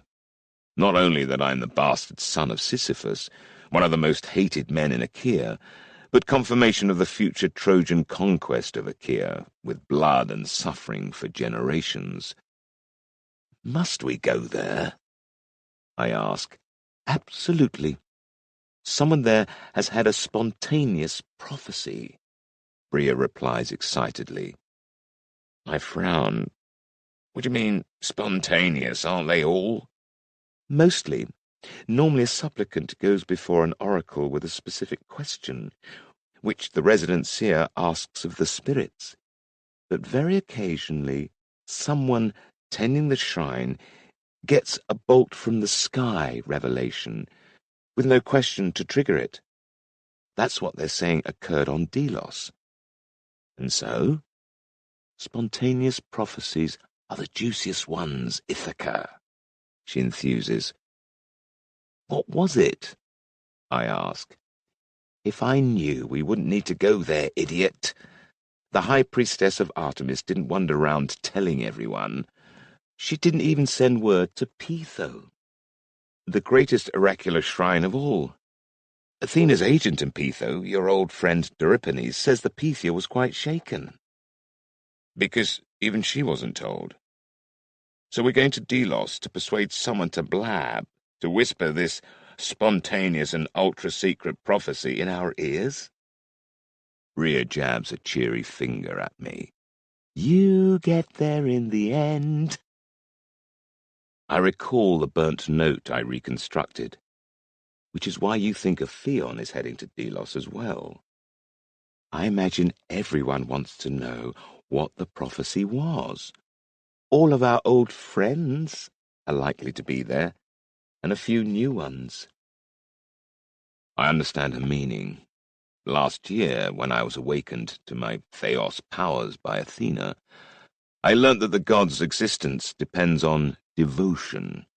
They're at war with each other for worshippers, a hidden struggle full of shifting allegiances and deceit. But the goal is clear: survive and thrive, or be forgotten and perish. All other nations are similar. They have their own gods and goddesses, who rise and fall as their worship increases or falls away. The scariest part is that many of the Achaean gods aren't even terribly loyal to their own worshippers. Ever since the oracles started prophesying the destruction of Achaea at Trojan hands, Zeus, king of the Achaean gods, has been seeking to extend his influence eastwards by merging his worship with the Trojan god Taram. The cults of Aphrodite and Ares are aligned to Ishtar, the Hittite love and war goddess, and they're all befriending the cult of Apollonius, who's now our Apollo, as they scrabble to survive the coming cataclysm. Only those gods that are purely Achaean are standing by their people, like Hera, Athena, Hermes, and Hephaestus, the cuckolded husband of Aphrodite.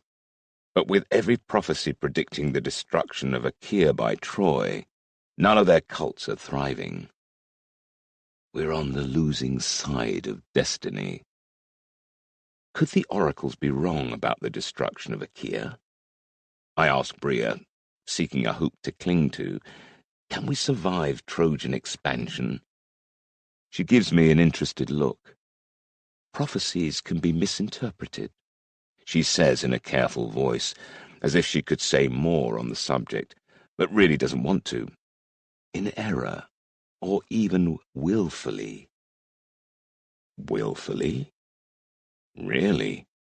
I'm about to probe her on that, when a movement catches my eye.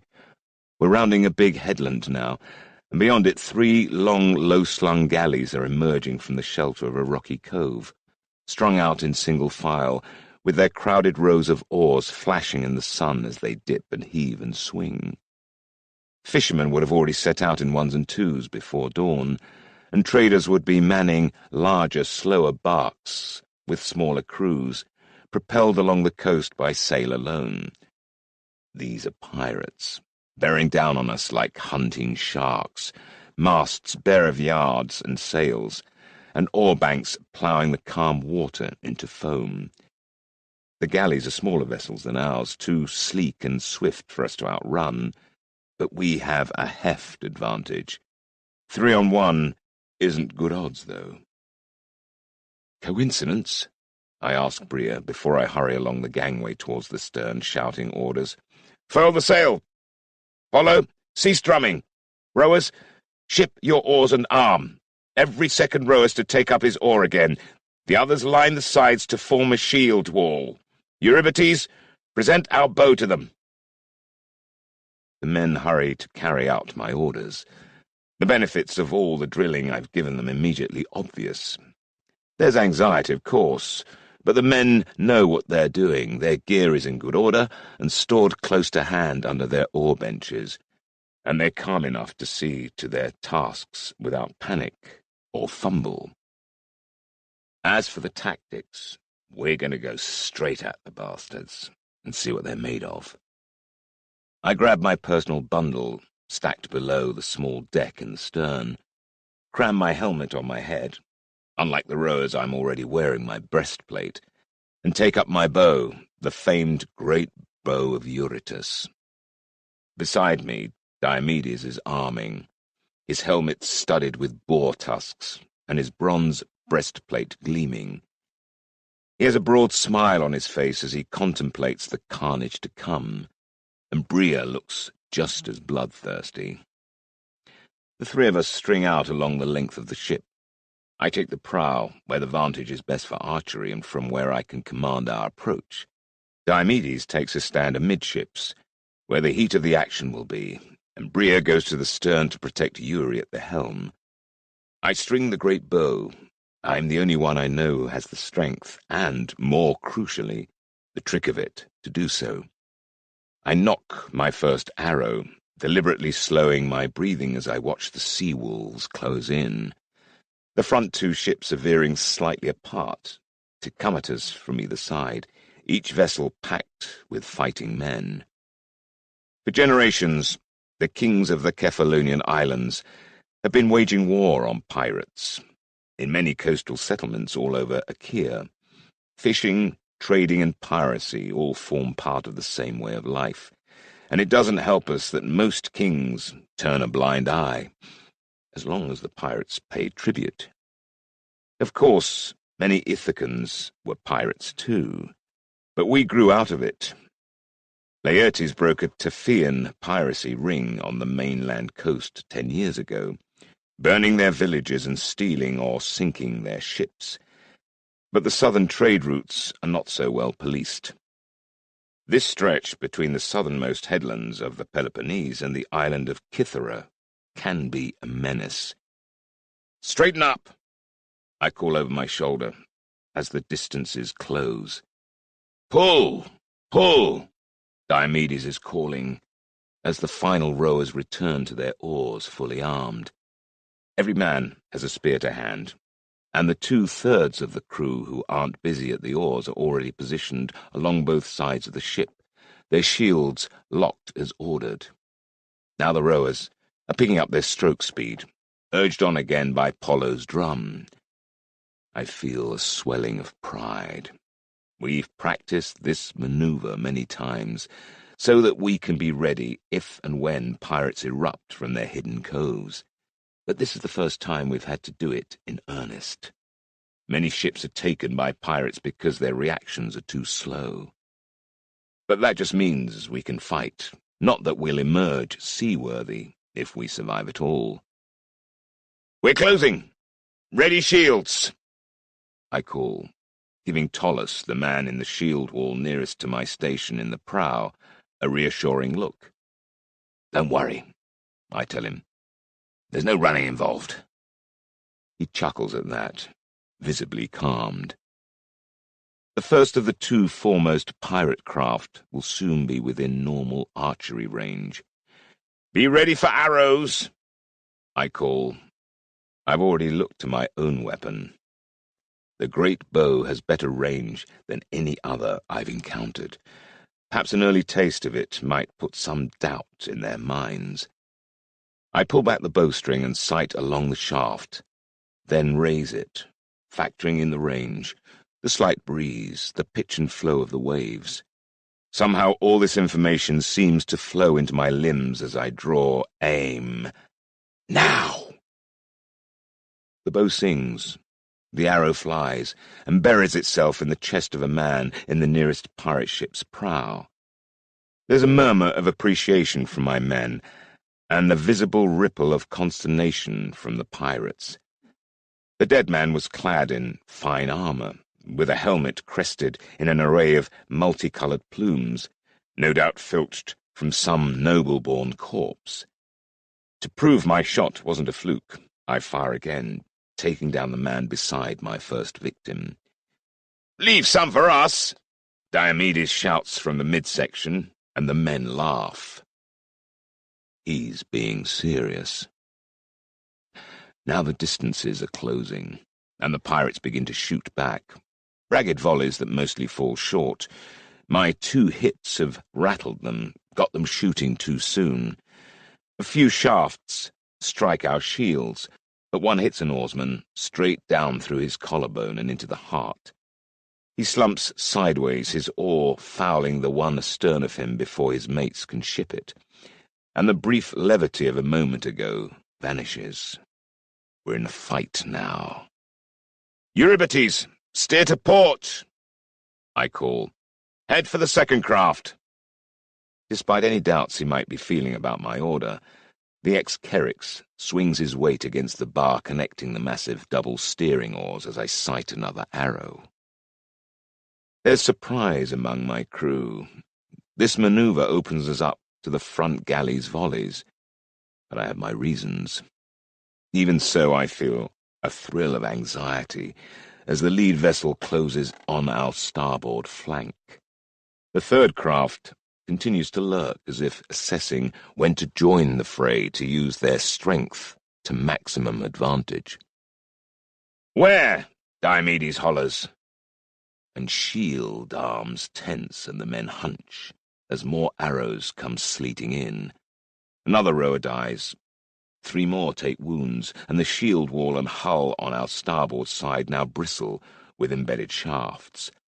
Ahead, the rowers in the second pirate vessel are hastily shipping oars to avoid the blades being snapped off as we bear down on them. Shielding what I'm doing with my body, I conjure hidden flame into the bronze arrowhead and fire at the first craft, and then reel as the backlash from the surge of the sorcery I've used knocks my breath away. There's always a price to pay for such magic, and I'm still learning how to manage it.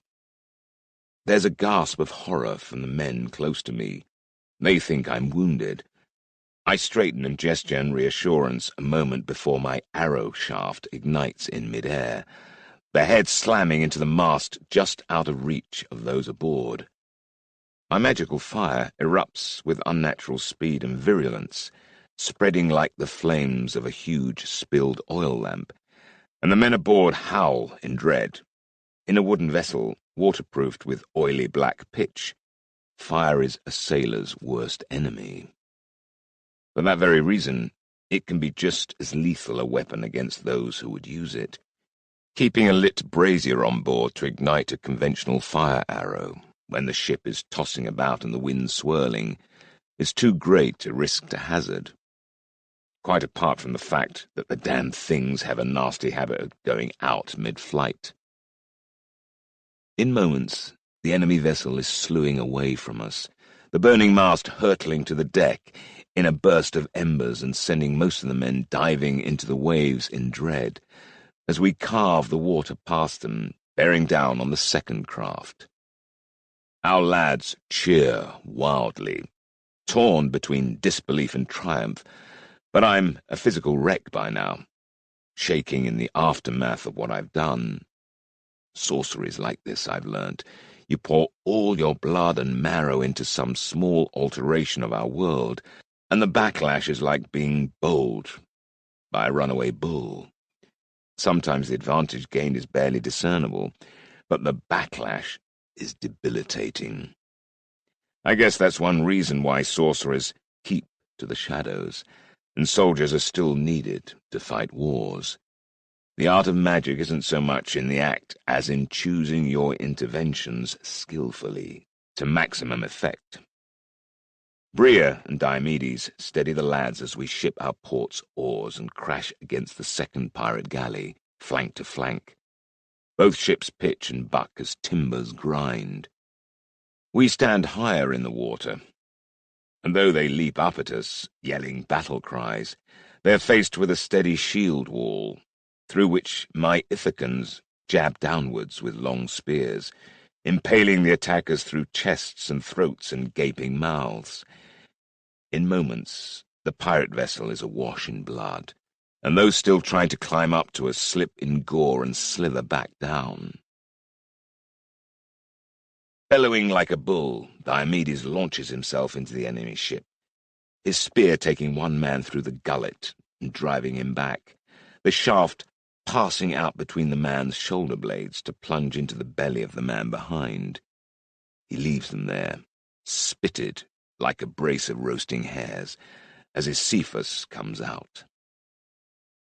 Theoi champions have a measure of additional strength and stamina, but Diomedes is something beyond my experience. It's as though he's stolen twice or thrice his due measure of blessings. One moment he's slashing a man's sword arm off at the elbow, the second he's hurdled 2 spear thrusts like a Cretan bull dancer, spinning as he lands and sending a pair of severed heads rolling into the scuppers.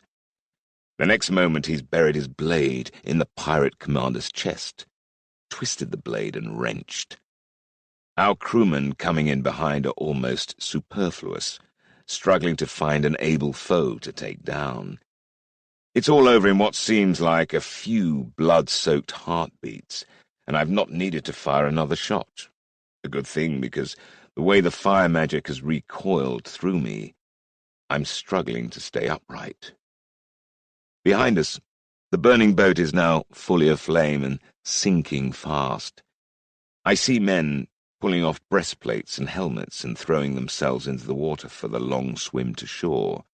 And beyond them, the third vessel is now heaving away, on a southward heading, passing behind us at the edge of bowshot. I strain my eyes and see a Fian standing in the stern of the third vessel. He gives me an ironical wave as his ship passes beyond range, his crew hauling up the yard and releasing the sail as a wind rises, that barely touches us but quickly fills their canvas. In moments, they're well beyond our reach. I turn my attention to the backslapping and cheering from our own crew. Diomedes' prowess is being sung to the skies by our lads. They don't see the Theos gifts, just his excellence in the most deadly and prestigious art of all, war. A few dare to compliment Bria, whose blade is blooded from a rush by the pirates to take our helm, but she ignores them, shouldering through the press towards me. "That was a Fian, wasn't it?" she snaps. "That was our man." It was indeed. We cast glowering looks at the swiftly receding vessel. But there's little we can do. For some inexplicable reason, we're still virtually becalmed, even as they're throwing a fine bow wave. I doubt we'd catch them anyway. And before we give chase, we have to deal with the aftermath of this brief, pointless and wasteful skirmish. I grip her shoulder in thanks, then stride along the gangway. "Lads, look to the wounded and dead. Who's down? Who've we lost?" I listen to the names.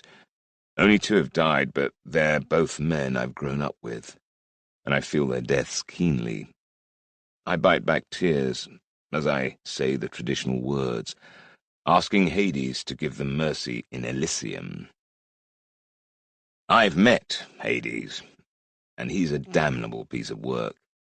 Personally, I wouldn't choose to pray to him, and I doubt he'll take any interest in his new recruits. But I know better than to omit the ritual, uttered more for my surviving crew than for their dead friends. Then I vault into the pirate vessel and push through a ring of spears to the dozen or so cowering pirates who managed to surrender. Diomedes is here, keeping our crew calm when there's still plenty of bloodlust in the air. I thank the Argive with a nod, then face the frightened prisoners. They meant to kill us and take our vessel. They wouldn't have shown us any mercy. I don't see anything in the way of warrior pride here, though.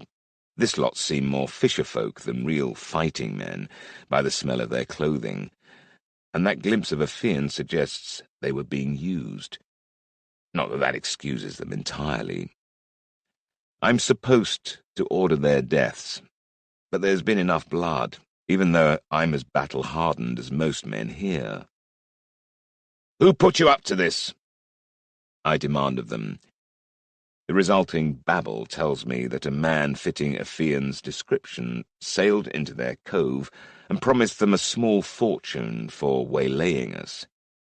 So a Fian knew he'd be pursued, which is interesting in itself. But he underestimated us if he thought this rabble could prevent pursuit. The pirates know little of their benefactor, though, and are insistent he was from up north, a Corinthian perhaps, or a Theban. Uria told me a Fian is a trader from Thebes, but I've no idea whether this is a Fian's true persona or a disguise. "Thebes," Diomedes hisses predictably, baring his teeth. "How many of you can swim?" I ask the surviving pirates. My lads scowl at that. They've lost 2 good friends, and others have injuries that may well be permanent. But if these men die, their families will starve. Their old people, their women, their children. A hard, hopeless death inflicted on innocents for what purpose? Most of the pirates raise their hands, but a few are badly hurt. "Make up a raft for your wounded," I tell the healthy ones. "Their lives are in your hands." They comply, levering up some oar benches and lashing them together, while I stay to ensure none of my crew take their own vengeance. As the moments pass, tempers settle, and most of my lads get on with looting the boat, though there's precious little of interest. Just some water barrels to top up our own, some arrows to replace those we've used, and a few trinkets. You should just kill them and have done, Diomedes growls in my ear. When you're in charge, you can do it your way, I tell him shortly. Soon the wounded had been tied to the makeshift raft and eased into the water, and we heard the rest of them overboard. The cliffs are a mile away, a fair distance, but these are men of the sea, they'll make it. Then we knock holes in the hull, clamber back up into our own ship, and watch as the pirate vessel founders. Try and catch the tail of that wind, I call to Yuri as I hasten back to the prow. Come on, lads. I want to see some effort. Hollow, work us up to double time. With a chorus of curses and groans, you don't get silent acceptance from Ithacans, our galley begins to move again, in pursuit of Epheon's vessel, now barely visible across the sapphire sea. Despite all our efforts, we lose sight of Epheon within the hour. His conjured wind eludes us, and our crew exhaust themselves on the oar benches for nothing. We bury our 2 dead crewmen on the southern beach that night, and say a few prayers. Next morning we round Malia, the cape that divides the Western Sea from the Aegean. We're far from being the only ship at sea. We pass several informal flotillas of merchant vessels travelling together for mutual protection. At this point, we gamble. Rather than following the coastline north to Attica and then island-hopping over to Delos in the usual way, we cut directly northeastwards across the Aegean, leaving the coastal traders behind. It will help keep our destination secret, but part of me is disappointed. The standard route would have taken us right past Cyrrhus, and I would have liked to run an eye over the island kingdom that Maius' family lost. The way we're going, we'll barely catch a glimpse of it. That evening, with not a scrap of land in sight, I make offerings to Poseidon, again more to appease my crew than from any belief I have that the sea god is listening. It does get me thinking, though. These beings we call gods are not always what they seem. So often, there are layers upon layers of hidden connections and meaning. And who better to ask than Bria? Bria, tell me about Poseidon, I say to her as we share a mug of wine in the prow, the rising wind in our hair. Diomedes is with us, and the lads aft are enjoying not having to row, as a stiff nor'wester drives the ship through a following swell, the waves cresting and breaking around us as we surge through the troughs. She gives me her usual superior smirk and says, "Well, children, Poseidon is a sibling of the other Olympians, Zeus, Hera, and the rest. Didn't you know that?" "Stop playing games," I reply crossly. "That's not what I'm asking." "He's also the chief god of Pylos," adds Diomedes helpfully, "and Crete." I'm about to say something rude. I hate being treated as an idiot, but for a brief moment, something like a spasm of pain has flitted across Bria's face, instantly gone. I already have a suspicion she has some link to Crete that she's not telling us about. Is she a daughter of Poseidon? Or even a jilted wife? I decide to humour her. Maybe she'll lower her guard and add something interesting. "Go on," I say. "There isn't a vessel that puts to sea without making offerings to him," Bria continues. "He's important everywhere." "Where does he stand on Thebes?" Diomedes mutters darkly. "Does the man think of nothing else?" "Thebes is landlocked," I say. "It's about as far from the sea as any place in Achaia can be." Poseidon is also god of earthquakes, don't forget, Bria replies. Perhaps he can reach Thebes? Are you saying that's the only way the fabled walls of Thebes can be breached? By cataclysm beyond human power? I exclaim. Whose side is Poseidon on? I have no idea, Ithaca, Bria answers, finishing her wine and holding the leather mug out for Diomedes to refill from the wineskin at his feet. He wasn't at the so-called Judgment of Parasi, that little farce of a beauty contest orchestrated by Zeus up on Mount Ida. As you know, Ithaca, having been there yourself, his primary interest is the sea, which is vast enough for him, and his most dedicated worshippers are fishermen and traders, itinerants mostly. As long as the big kingdoms pay him homage, when they mount a seaborne mission, he's content. He can afford to be neutral. But what if Achaea falls and he's supplanted by whatever sea god the Trojans acknowledge? I wonder. Bria grins. I doubt he feels threatened. The Hittites and the Trojans worship Aruna as their sea god, but Aruna is weak. He's only a son of their goddess of magic, Kamrusepa. Her words remind me that Kishandra of Troy gives her allegiance to Kamrusepa. My face must have betrayed me, for Bria smirks.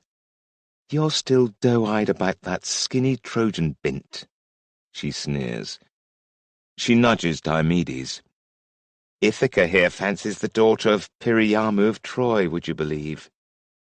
Best you forget her, Diomedes growls, as if it's something I don't know. I pointedly ignore the jibes. So Aruna would be no threat to Poseidon? Think about it, Bria replies. In their tales, the goddess of magic and mystery begat the sea god. What that says to me is that to them, the sea is a mysterious and untamed entity. They're not seafarers in the way we are. All right, I say, but what about Poseidon himself? This rouser of storms and earthquakes. Is he really a fish-tailed giant with a trident? Bria sniggers.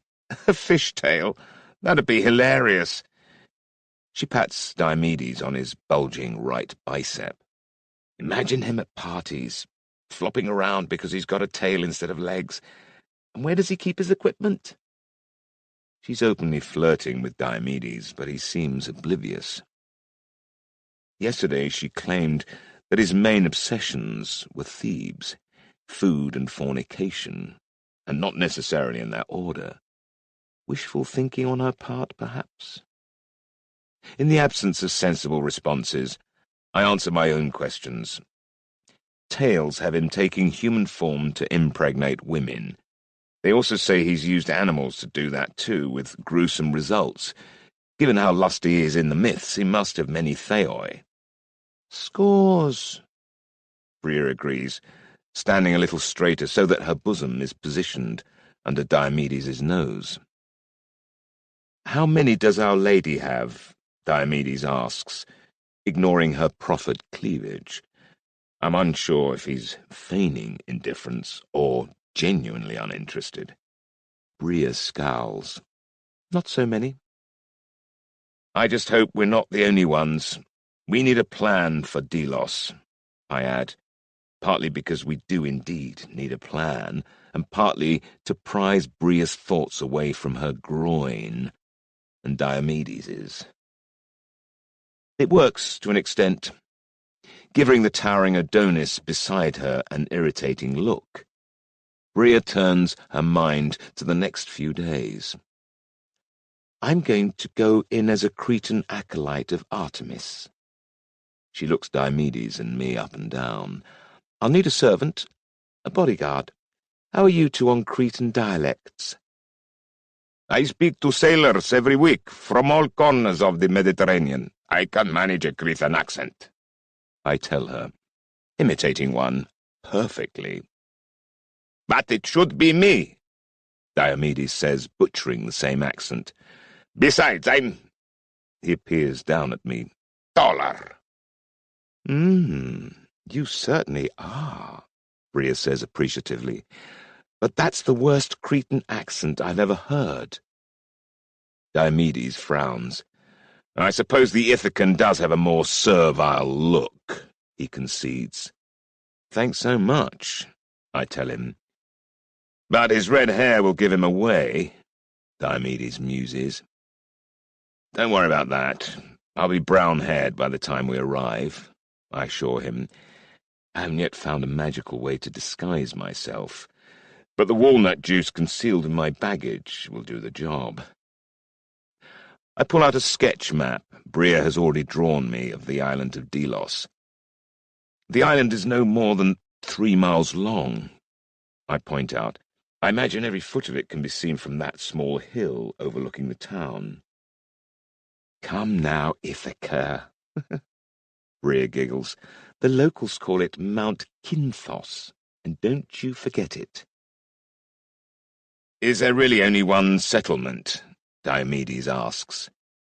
Yes, a scrappy little place, she replies, but it's growing as the importance of the shrine increases.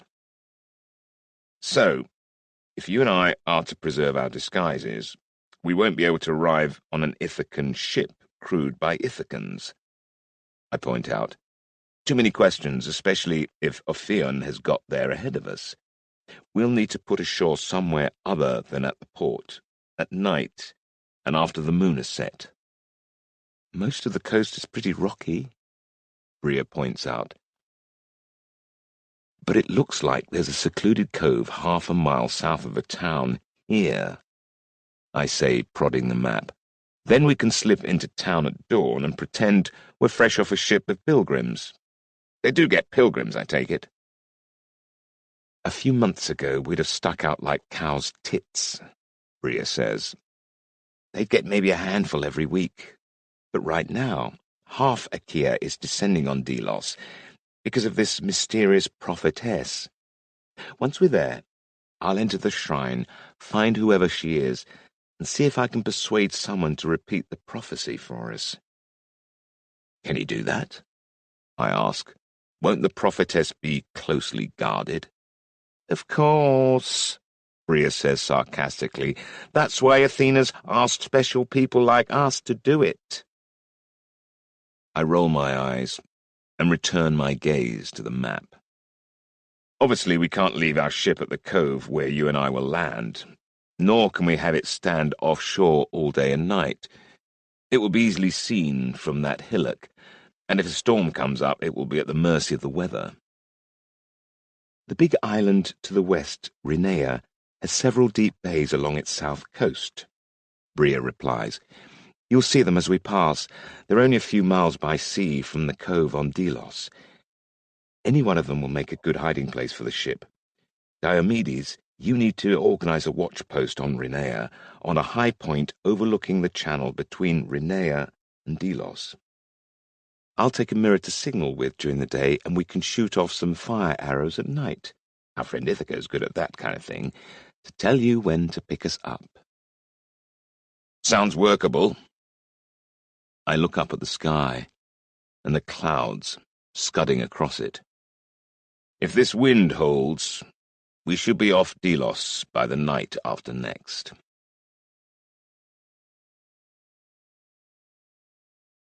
Chapter 4. The Island Shrine. But it is in Delos that you, O Phoebus, must feel such heartfelt delight.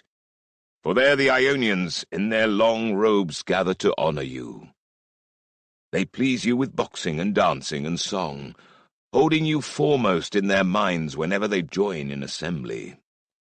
A man's heart would be filled with pleasure as he gazed upon the men and well-girdled women, with their fleet ships and their many possessions, and add to this a wonder so great its fame will never die, the girls of Delos, the handmaidens of the one who shoots from afar. For when they have first sung paeans to Apollo, and then to Leto and arrow-loosing Artemis too, they sing hymns in memory of men and women of times past, and enchant the tribes of man. Homeric Hymn 3 to Delian Apollo. Delos, Aegean Sea. An Achaean war galley doesn't have a deep hull, so we're able to cling close to the rocky shoreline, picking our way along by starlight alone, oars muffled, and our navigation aided by the enhanced night vision that Theoi have been gifted with. We're lucky the wind has dropped and the sea is calm, and we can ease the ship into the cove to within a few yards of the beach. But Bria and I still have to wade ashore, wet but not cold, with our bundled clothes and other gear held high above our heads. I wave to Diomedes as the galley backs oars and heads for the open sea again. Even from here I can see he's looking grumpy. He still thinks it should be him, not me, guarding Bria. Bria gives me a pert look. "So, Ithaca, be a dear and help dry my legs," she tells me. I like Bria, mostly, and the body she's wearing is attractive, in a muscular, though not hugely feminine way. But she's just being a pest. And anyway, it's someone else's body. She's only borrowed it for however long she wants it. And I'm not going to betray that other person, however consensual Bria insists the whole thing is. So I give her a stony look. "You're an Artemis priestess now, remember? You'd better hope you don't have to prove your virtue at the temple door," I retort, making her laugh. We change in the shelter of a clump of cypress trees. Not that we've seen signs of anyone nearby, but you can never be too careful. Bria clothes herself in a woolen robe of a greyish hue, and plucks a sprig of cypress to weave into a circlet for her head. She's unarmed and unarmoured, and her borrowed athletic sunburnt body suits her disguise. Artemis priestesses are raised and trained in the mountains, and spend as much time hunting as praying. I've also had to leave most of my war gear behind, except for a long-sheathed knife, which I'm wearing at my belt. Armour and larger weapons will be out of place in such a sacred place, and the bow of Eurytus would be far too distinctive anyway. I'm wearing a plain kilt and sandals, a rough cloak and a leather backpack loaded with obols, in case bribery proves a useful option, and with a few other handy odds and ends underneath, including Maius's scrap of embroidered cloth. The Caryatids and their secret place within the Artemis cult are very much on my mind. I already have an idea about how we might use the cloth to our own advantage. My hair is now stained dark brown, with walnut juice and cut to shoulder length. Hacking away my mane of red hair felt like sacrilege, especially as long hair on a man is a mark of the nobly born. Bria says I look quite different, and I'm counting on that, given that a Phaeon may well have guessed we're coming here. As for Bria's new body, he will only have glimpsed it from a distance during the sea battle, and she was wearing a helmet and armour at the time. She looks vastly different from her last incarnation, as Herbaea. We find the start of a goat track by a wild fig tree, and take a circuitous route round the island until we round the northern slopes of Mount Kynthos to overlook the town of Delos and its twin harbours. It's just before sunrise, and the whole scene is bathed in soft dawn light. The two beaches are lined with ships, their hulls half drawn up on the gritty sand, and there are dozens more standing off in the bay. We won't need to worry about finding a crowd to blend in with. I note, I just hope we can find an empty room. Clearly, we're not the only ones who've heard of this new oracle. Blending in wasn't my worry. I told you there'd be plenty of people here. Bria scowls, but I hate it when there's so many pieces in play. Who's down there, I wonder? A Phaeon may well have arrived already, given his luck with wind and weather, I suggest, and the letter I reconstructed back on Ithaca was addressed to Father, so there might be a son or daughter of his here as well. Probably, and every other damn Theos in Achaea. She grumbles. I tell you, this rogue prophecy is big news in our circles, Ithaca. There'll be spies from every cult down there. Who is he, this Ophion? I ask Bria. You said you had some sort of idea. I also told you it's a guess, and a wild one at that. Better we keep an open mind. Oh, thanks for nothing.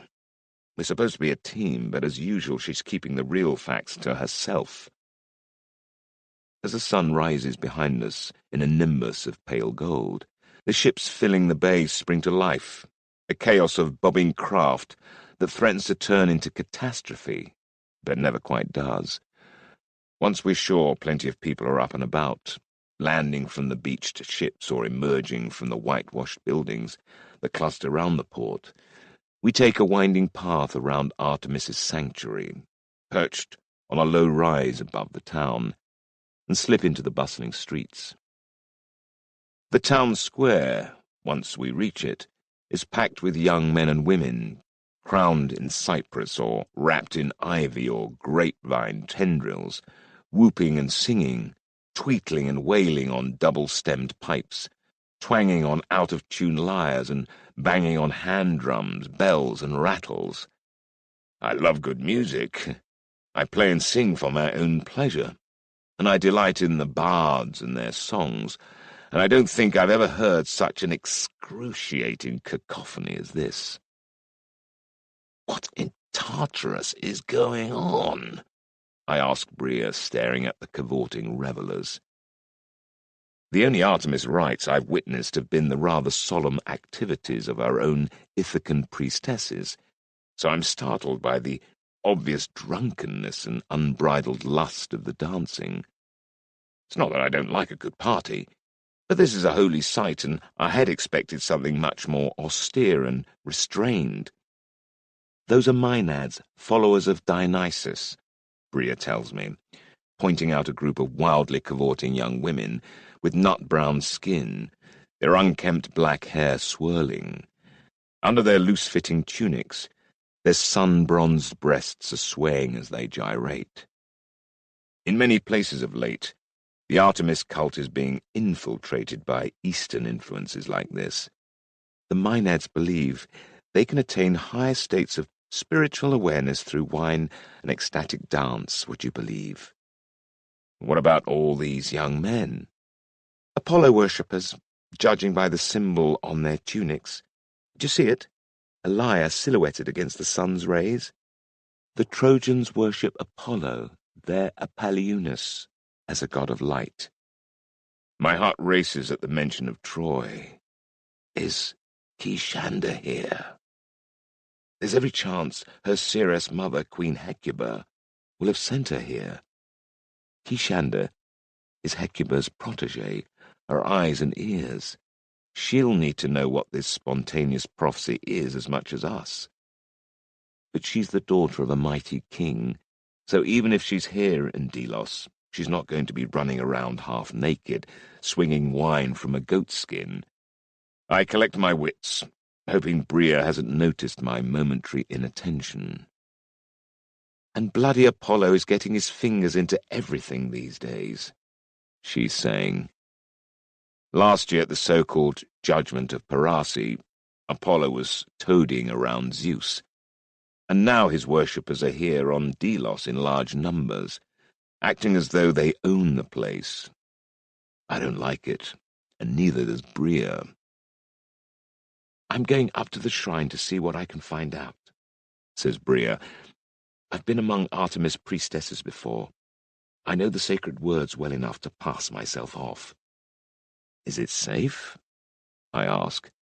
Oh, Ithaca, are you worried for me? Oh, that's so sweet.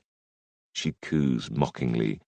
I'll be fine, provided I stay out of the way of any Theoi in there.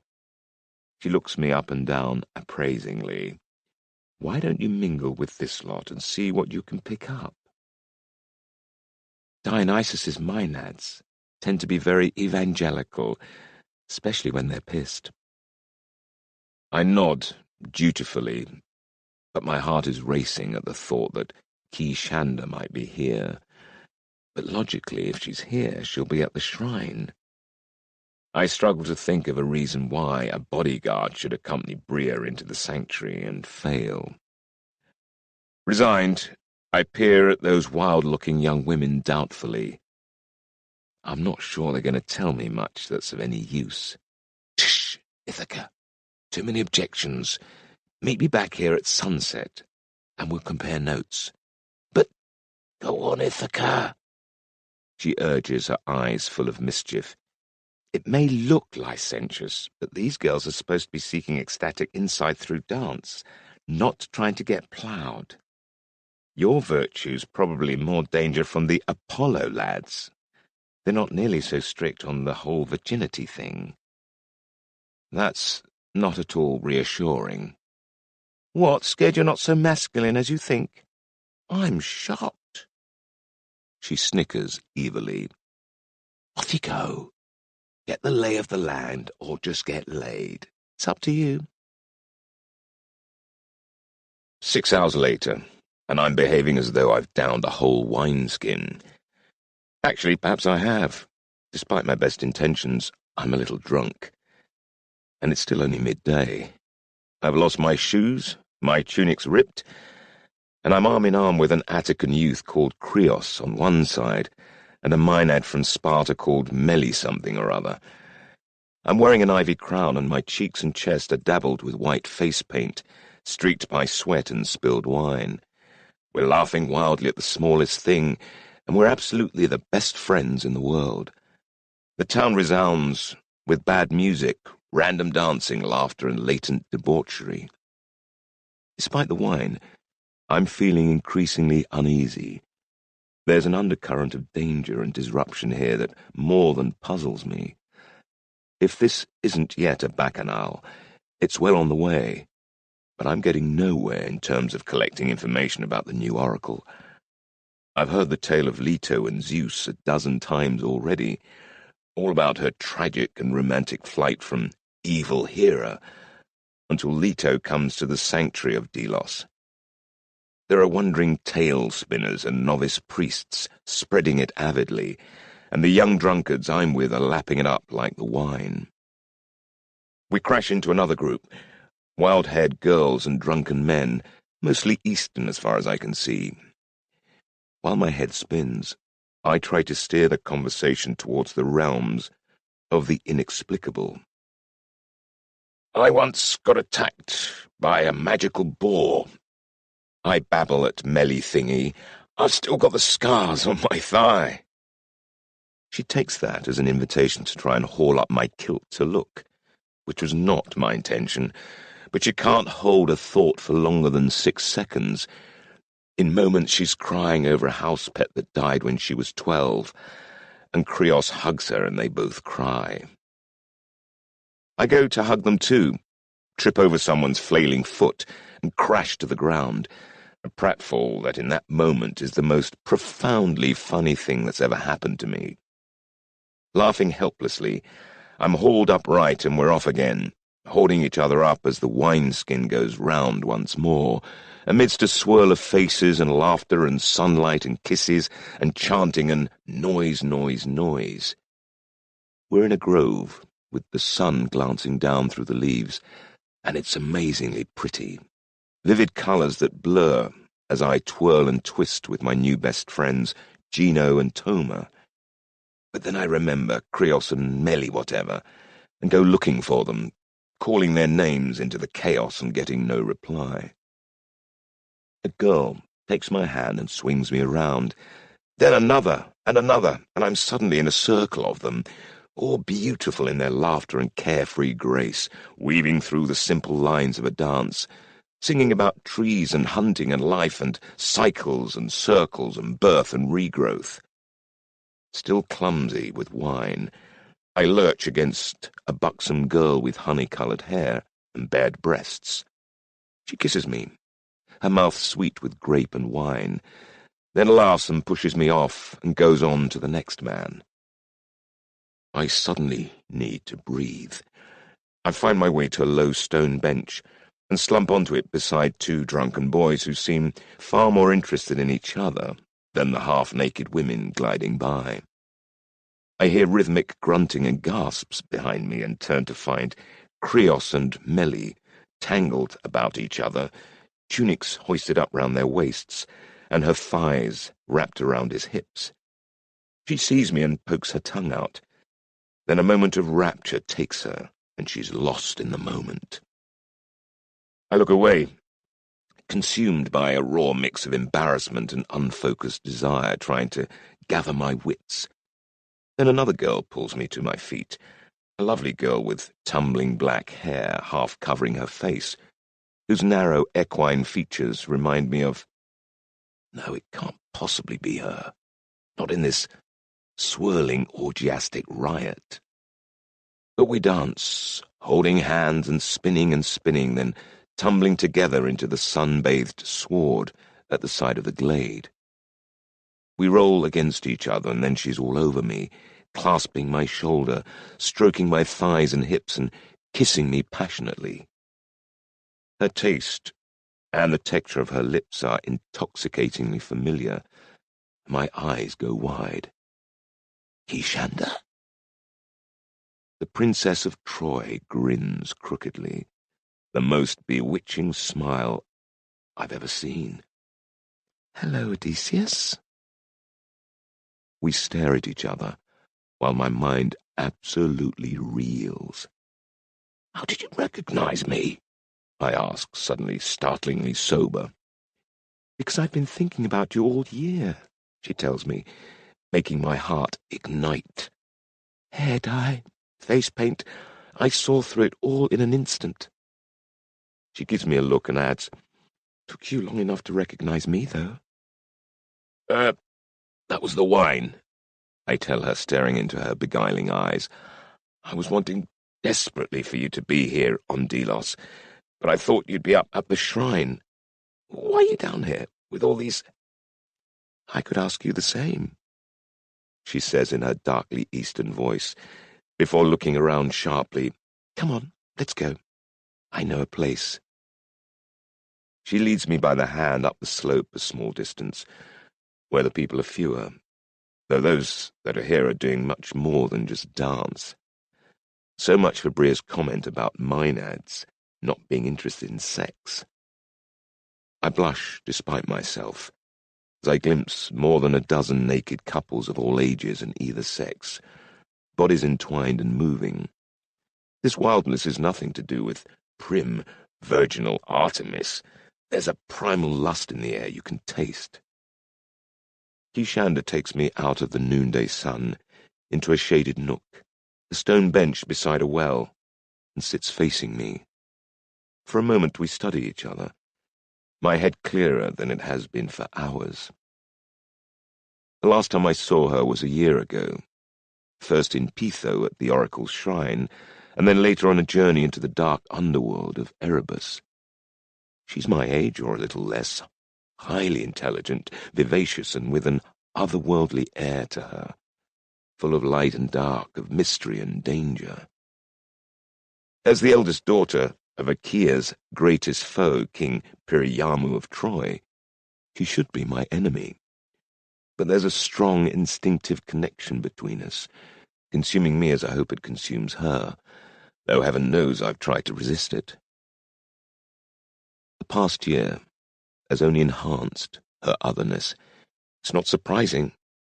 When we parted, she just pledged to spend a season in service to Persephone, the consort of Hades, god of death. The queen of the underworld straddles the threshold of sanity and madness, life and death, and sensing the seeds of these very elements in Kishanda's own personality, I have feared for her ever since. The signs aren't obvious, but there's a brittle gaiety in her eyes, and her mouth has an almost leeching hunger to it, as if she wants to swallow me. What she sees in me, I'm not sure. Hopefully strength, intelligence, wit, loyalty, and purpose. someone she can trust. We've had little time together to share our thoughts, but from what I've glimpsed, she, like I, desires to live in a world of peace, a vision at odds with her father's wish to conquer the Aegean. She taps my chest. "You first," she says coyly. "Why are you here?" I could lie, but I don't want to. Athena heard of the new prophecy and wants to know about it. Kishanda strokes my face. "Then we're here for the same reason." "What's that? You don't serve Athena." "For knowledge, silly." She clasps the back of my neck and kisses me again, more tentatively. I respond in kind, then pull back. "I don't suppose you can tell me anything about it." Her expression saddens a little. "Not really. But you need to be careful, my friend. My brother Skymandu is here as well, and you know he doesn't like you. And there are others, spies from Mycenae and Athens and Sparta and all your other Achaean kings." "And Troy?" I say, tweaking her nose gently. "Ah, but we have the inside run," she says, using a chariot racing phrase. "Persephone has used my service to strengthen her ties to Kamrusepa. My patron, Apollonius, your Apollo, has brought his Trojan cult west and engaged with Dionysus's Maenads, using them as a bridge to infiltrate the Caryatids and bind the worship of Artemis to his own. Persephone, too, has engaged with the Maenads, which is why I'm here. Tonight Skya and I dine with the high priestess of Delos. We're hoping to get permission to bring in priestesses of Leto from Kos and Lesbos. Leto's a much nicer goddess than Hera," she says lightly. "She does what she's told." She says that with an air of mild contempt. She's an initiate of Kamrusepa, their goddess of magic and mystery, akin to our own Hecate. What she's just told me confirms my earlier unease. This is a bridgehead into Achaea. "Then I'll expect a full report in the morning," I say, only half joking. She laughs aloud, her glorious eyes shining with delight. "I adore a witty man," she tells me, making me glow despite the fact that she's just refused my request. We kiss again, longer this time, and I sense she doesn't want more talk, not when our religion and politics could so easily divide us.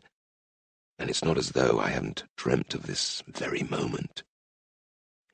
We sink from the bench and into the lush grass that surrounds the well, shedding clothes, delighting in the revelation of skin. She's thinner than when I last saw her, but her breasts remain full and high, dark aureoles, each crowned by a brown cherry that aches to be suckled. Her hand grasps me, and we slowly descend into the joy of giving, taking, desire and surrender. It's the most beautiful afternoon of my life. The sun is about to set. The western sky is darkening into a crimson glow, painting the scattered clouds in red and gold. Kishanda sighs against my chest. The festivities have either ended or drifted on from where we lie, likely to the taverns in the port. And we should be going too, but neither wishes to let this moment end. She wasn't a virgin, but then neither was I. I don't ask, given what I've just seen among those caught up in this Eastern religious ecstasy. Her maidenhead was likely taken in a moment of revelry. I don't care. I love her. Of course I can't say that, but I think she knows. As for her feelings, I just can't tell, though normally I'm good at reading people. But she's quicksilver, she's moonlight, she's a zephyr breeze. She wants me for now, though, and that's more than enough. "A secret for a secret?" I offer. She looks up at me lazily. We've not much time left. Are you sure you wouldn't rather? I'm exhausted, I tell her, though my shaft thickens at the mere thought, and we both giggle. She sighs happily. I am too, in truth, and I have to be in the temple for their sunset song. She sits up, her lips inches from my face. Very well. You first. I consider prioritizing. I came here hoping to find a man named Ophion. He's maybe 60, grey-haired, somewhat effeminate. I've seen a letter in which his son or daughter urged him to come to Delos, but I don't know if he's here or not. Her brow wrinkles. What's your interest in him? He used sorcery to ruin my sister's wedding, destroy the man she loves and wanted to marry, and force her to wed someone she detests. My voice sharpens with anger as I recite his crimes. He's wrecked my sister's life. Kishander's face is guarded, sympathetic but assessing. Why do you think this Ophion singled her out? What's important about her? I don't know. She's not a Thea, not God-touched as I am. My mother is descended from Hermes, but that was too many generations ago, and the bloodline has run its course. And Catimene's intended husband was no one special. That's not quite true, but I'm wary of saying more. Kishander's mention of the Caryatids earlier today has rekindled my suspicion that they may indeed supply a missing link between Maius and Ophion. But that can wait. Your turn. Kishander frowns prettily. You know the prophecies that say my father's kingdom will dominate the Aegean? We'll soon rule the whole of Scythia, Thrace, and Achaea, you know. All the prophecies agree. Of course, I say, distanced by her self-assurance.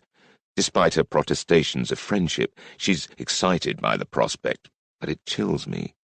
Can she truly believe all this can be achieved peacefully? Whatever fantasy she holds to, vassal kingdoms are exploited, pillaged, drained. They wither and die. That's old news, I add, hiding my dismay. Yes, she considers, her eyes hinting at troubled thoughts. We're all here because this spontaneous prophecy raises questions. My heart leaps. What questions? Are you saying there's some doubt? Her face relaxes into a smile. I'm sure it's just a matter of interpretation. She strokes my cheek. Come to Troy, lover. Charm my father and mother, and a place will be found for you. Lover? Did she really call me that? Dear gods, it's tempting. And perhaps in doing so I might be the salvation of Achaea, not a traitor, working from the inside to soften Troy's policies, persuade them to treat us more as equals. But perhaps instead I'll be neutralized and extinguished after abandoning my own people. And besides, I'll only arrive in time to see you married off to a Hittite prince, won't I? That's not so certain, she replies, lowering her voice. The Hittites are stalling, and so are we. They have their own issues, and father's concern about being drawn into their dynastic squabbles. For a brief moment, I visualize myself as an Eastern prince, seated beside her wearing fine silks and drinking sweet Anatolian wine, under brilliant azure skies, in a palace that dwarfs even Mycenae. But I'm from Ithaca, and she's the glittering gem on a great king's crown. I can't see that dream ever becoming reality. And if my fantasy doesn't work out the way I would hope, I'd be paying for a place in her bed with everything else that's dear to me. I'll come one day, I tell her. I swear. I promised you that last year, and I'll hold to it. But not while Troy threatens my homeland. It's impossible. She pouts, then turns her grimace into a crooked smile. I know. I'm sorry. She kisses me again. Be careful here, Odysseus. A Phaeon is dangerous. So you do know him? Of course. She strokes my chest. He's Tiresias of Thebes, and he's here with his daughter Manto. She pulls a rueful face. I shouldn't be telling you such things, but I don't want you to underestimate your enemies. Tiresias has fought in the War of the Gods for a long time now. You must be careful. Tiresias. The tales say he's a great prophet and sorcerer, pledged to Zeus, and an enemy of Hera. I've heard he spent years as a woman and bore his own daughter Manto, but I'd never thought those tales true. It's said that Thebes is impregnable and will never fall. I muse, watching her reaction. Agamemnon himself fears their power. He's right to. You're far from the only ones taking an interest in this rogue prophecy, Odysseus, but you won't be permitted to get close to the new prophetess. She's being very closely guarded. Best to leave while you still can. You know I can't do that. Athena's not keen on failure. Then be very careful indeed. Try if you must, but be subtle and cautious. Don't get caught. My brother Skymandu has sworn he'll kill you himself. I'm not afraid of him. You should be, she says in a fretting voice. She looks into my eyes, sighing softly. This afternoon has been a dream brought to life, Odysseus. I thought about you all the time when I was with Persephone. Your memory kept me sane and whole, but all dreams end, and we must wake. It's time for one last, longing joining of our mouths. Then she's sliding her tunic over her lithe, lovely body and wrapping herself anew in cypress and ivy. I watch her, aching to call her back even as she glides away across the now empty hillside, turning once to blow me a kiss. And then she's gone. I lie back in the crushed grass, trying to recapture the feeling of her against me, around me, the smell of her skin, the beauty of her eyes and her hair and her body, clinging to the lingering taste of warm, sensual memory. I draw a bucket of water from the well to rinse myself down, then make my way through the tangled paths of the grove and into the little town, pretending to be just another drunken reveller, but quite sober now, though I still feel as though I'm light as air. I find Bria in the main square, her grey robes swapped for a plain tunic, an arm around the shoulders of a dark-haired man and sharing a wineskin while he gropes her bare right breast. When she sees me, she slaps his hand away and comes towards me. "There you are," she says, surprising me with an open-mouthed kiss, thrusting the wineskin into my hands, then murmuring, "Get me away from this slimy creep, now." She waves at the man amiably enough, and he tries to follow us. I give him a firm palm-off and a steely look. He sees enough in my gaze to back away, then Bria and I go looking for food. "I've been trying to tell him my lover was coming," Bria mutters. "I was about to slap him." She didn't seem to have been trying all that hard, to me, and she seems to be enjoying being draped over me far more than she should. But right now the world is a beautiful place. The last tales of the sunset are a glimpse of heaven. The tart wine is ambrosia, and I am the god of love. I indulge her for the sake of blending in. We find an overpriced street stall cooking roasted duck, wrapped in grape leaves and garnished with goat's cheese and honey, and squeeze onto a bench beside a fat, slumbering man. "So, how were your revels?" she asks archly. "Did you get laid?" "None of your business," I reply in the same tones. "You did. You did the dirty. I can smell it on you." She pouts. "So it's just me you won't plough. That's so—" She gives me the sign against the evil eye, her horned hand held in front of her forehead, then laughs it off as a joke. "Did you learn anything useful?" I shrug. Is it possible for me to tell her what Kishanda said without revealing who I've been with? I need time to think about this, and actually Kishanda didn't give me any information about the prophecy itself, apart from the fact that it raises questions. The one piece of hard news I have is the true identity of Ophion, whose Theban connection may or may not be important. As a prophet, Tiresias is bound to be curious about any developments in his field. This at least I can tell Bria, dressed up as passing gossip. She nods, showing no great surprise. "I thought Ophion was Tiresias, but I hoped I was wrong. He seldom leaves Thebes anymore." She scowls. "It complicates things. He's a bad enemy." "Kopros, Bria, are you telling me you knew we had the greatest sorcerer in history under our roof in Ithaca? When did you—" "Hush! I only started working it out when I went through the stuff we found in his room," she replies. "I was never sure, and I've not seen him in either of those guises before." "Either?" Then I recall the legend of Tiresias changing gender.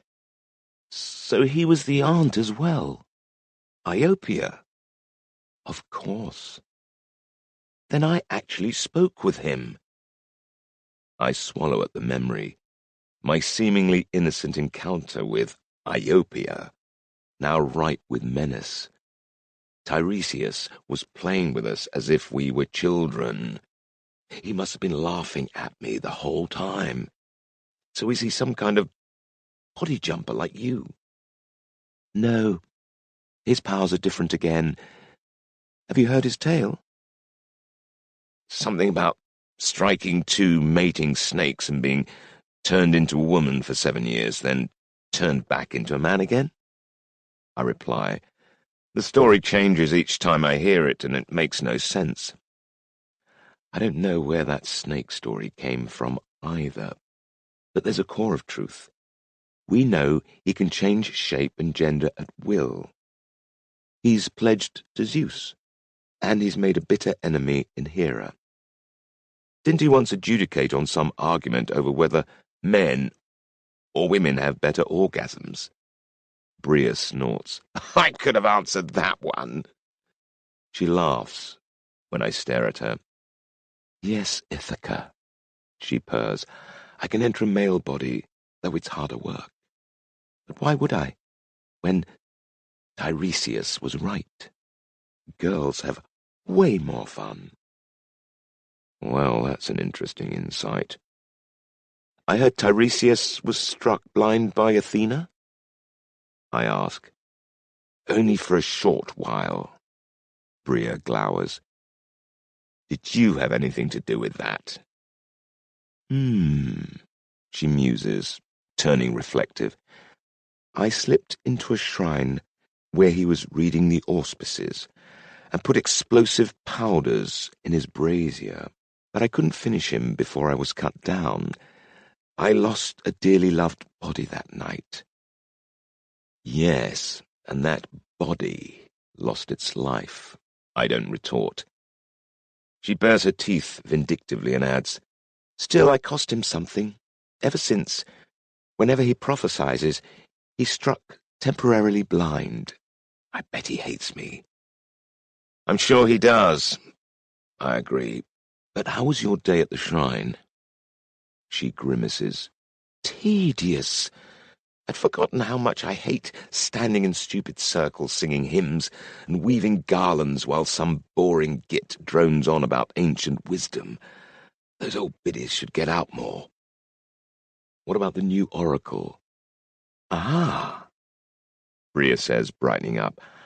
I did learn a few scraps. After all the praying and flower arranging, I got to sit with the other pilgrims and novices and listen to the gossip. Naturally, it's all those cross-legged maidenheads can think about right now.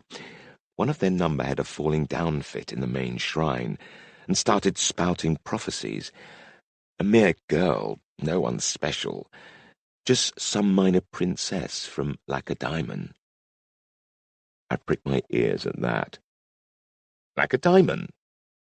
I spent several years there, along with my best friend Menelaus, having the more uncouth corners knocked off my provincial hide. Not all my memories are comfortable ones either. Last year my awakening as a Theos led me and Bria to their capital city, Sparta, and a rather uncomfortable brush with the Spartan royal family. Did you find out a name? Arnacia, daughter of Icarius, Bria says with a shrug. Did you know her, Ithaca, when you lived there? Or were you too busy scrumping apples or whatever you got up to? I've met her father, Icarius. How could I not? That officious, greedy younger brother of King Tyndareus, always poking his nose into anything he could make a profit out of. And I knew Icarius's sons. I met Arnacia once or twice, just before I was due to go back to Ithaca. I recall a shy slip of a girl with large grey eyes, always whispering to her giggly little sister from behind her hand. Anything else?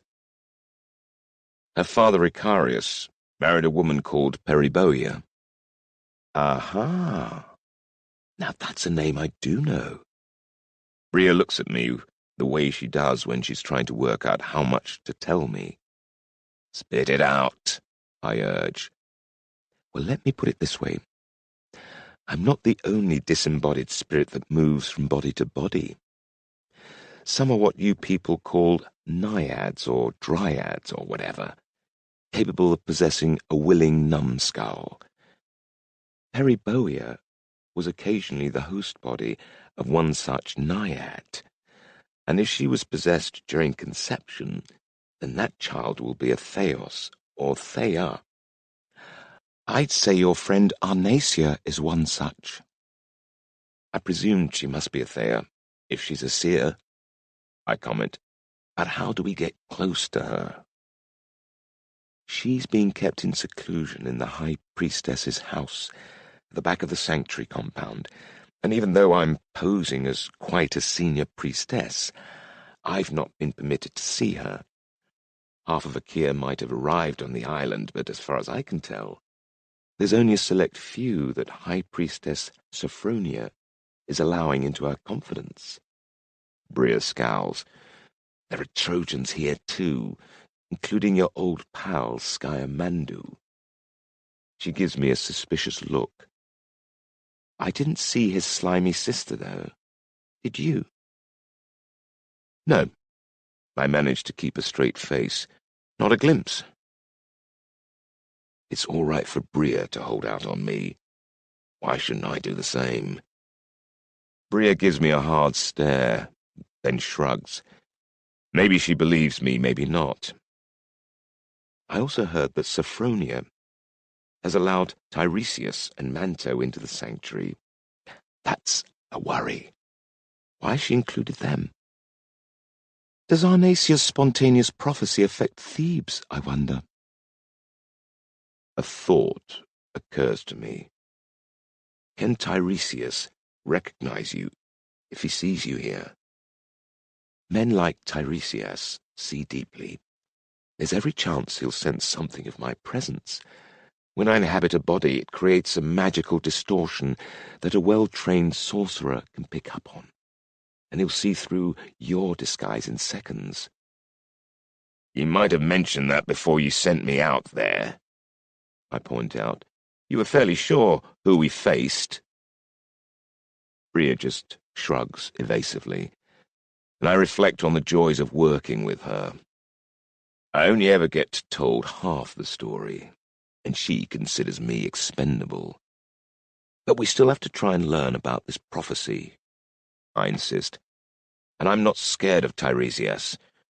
I'm angry enough that this sounds convincing even to me. I'd welcome running into the murderous swine, and Arnacia might remember me from Sparta. I should be the one who goes to her.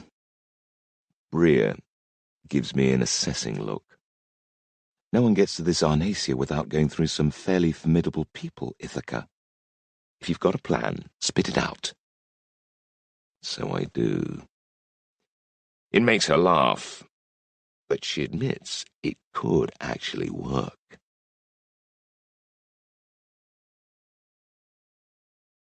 Chapter 5.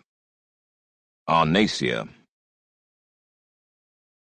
Once in Delos, I saw such a one as this, the young stem of a palm tree shooting up, and, in just such a way as I gazed and gazed upon that thing, my heart held captive by wonder, for a shaft of that kind had never yet sprung from the ground. So now, lady, I am full of admiration, amazed, and I'm dreadfully afraid to clasp you by the knees. Homer, the Odyssey. Delos, Aegean Sea. Drunken revelry is only a few steps from drunken rioting. The art is to direct it, light the taper, and watch it burn. The next morning we start with alcohol, lots of it. We've obols enough to get the whole thing started, and by now I've met enough of the Dionysian Maenads to prompt them in the right direction, the shrine. Everyone knows there's a holy person present, a novice who's been touched by the goddess Artemis and given a vision. They want to see her. Let's march on the sanctuary, I tell them, plying Krios and Meli and all their friends with wine, dragging along dozens and then scores more. Kishanda isn't here, nor am I expecting her, after she told me she'd be busy with the inner circle today, so there's no one I need to work around. Bria joins in ebulliently, leading the chanting as the dancers gain purpose, then marching them up the hill, all the while grooming her paramour of yesterday evening, the drunken young man with groping hands, to take over as spokesman when the time comes. Within an hour the chanting is so loud it's reverberating off the perimeter walls of the shrine. "Bring out the seer! Bring out the seer!" By midday, there are hundreds of us, chanting, stamping feet, calling and pleading to the high priestess. Naturally, she doesn't want to bring out the seer or anything remotely like it, but she does send out a cordon of armed men, a thin line of poorly equipped priests. Temples don't normally need guards. "Bring out the seer! Bring out the seer!" Bria's in the thick of it, bellowing chants, exhorting more volume, teasing her handy paramour into showing his fervour. His name's Belladus, and he's so randy for her by now, he'd have stormed Mycenae if she asked. He's pushed through to the front row, stamping his feet and yowling about, "You bastards stealing the seer from us!" The guards were initially relaxed, but now they're seriously worried. From the back of the crowd there's a clear view over the sanctuary wall and up the hill, and I can see shadowy figures watching from the shrine windows. I recognize Sciamandu's profile, and I wish I had my bow. "Bring out the seer! Bring out the seer!" I'm fringing the press, keeping those joining in at the back lubricated with fresh wineskins, then urging them forward. Krios and Meli are in there, banging on drums. It's an aberrant carnival teetering on the edge of violence. We just need a spark. I edge out of the crush and hurry to the midden, where I've concealed my knife, and a bag of small clay jars I'd hidden there before dawn that morning, filled with nothing more deadly than rags laced with lamp oil. I don't need anything else. Not when I'm the son of Sisyphus, a Promethean with fire in my fingertips. The knife tucked safely in my belt, hidden by my cloak, I find a vantage behind a wall and pull a jar the size of my fist out of the bag. I conjure a tiny spark of fire within, watch the flame take hold, then light the next, working my way through the sacking bag until I have a dozen of them lined up, getting hot and smoking gently. Then, when the time is ripe for trouble, I pick up the first, my hands immune to the heat, speak a word of command, and lob it over the wall into the back of the crowd. As it strikes the ground, smoke begins to gush from it in great clouds, spilling out and making the people at the rear shriek and convulse away. I peer over the wall, see a wave of movement ripple through the crowd as the chanting falters. Then I throw 2 more jars, the first pouring out a huge plume of black smoke, and the next, which does nothing more than emit a hollow boom.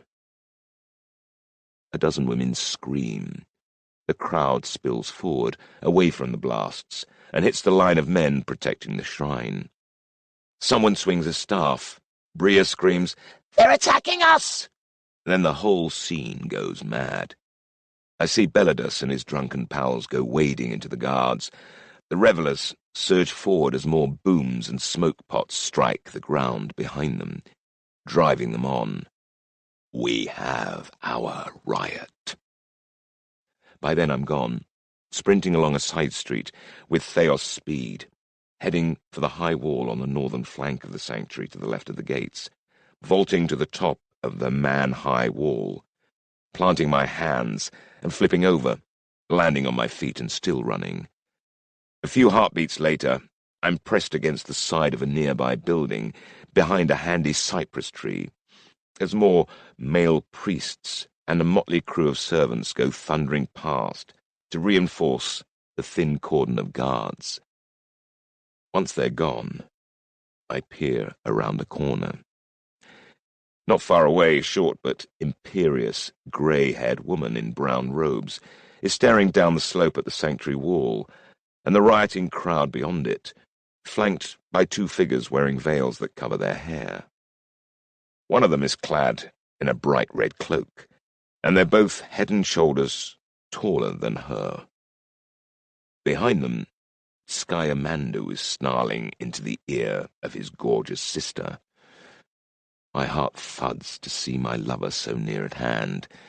Kishanda looks more amused than anxious, but everyone else is stirred up.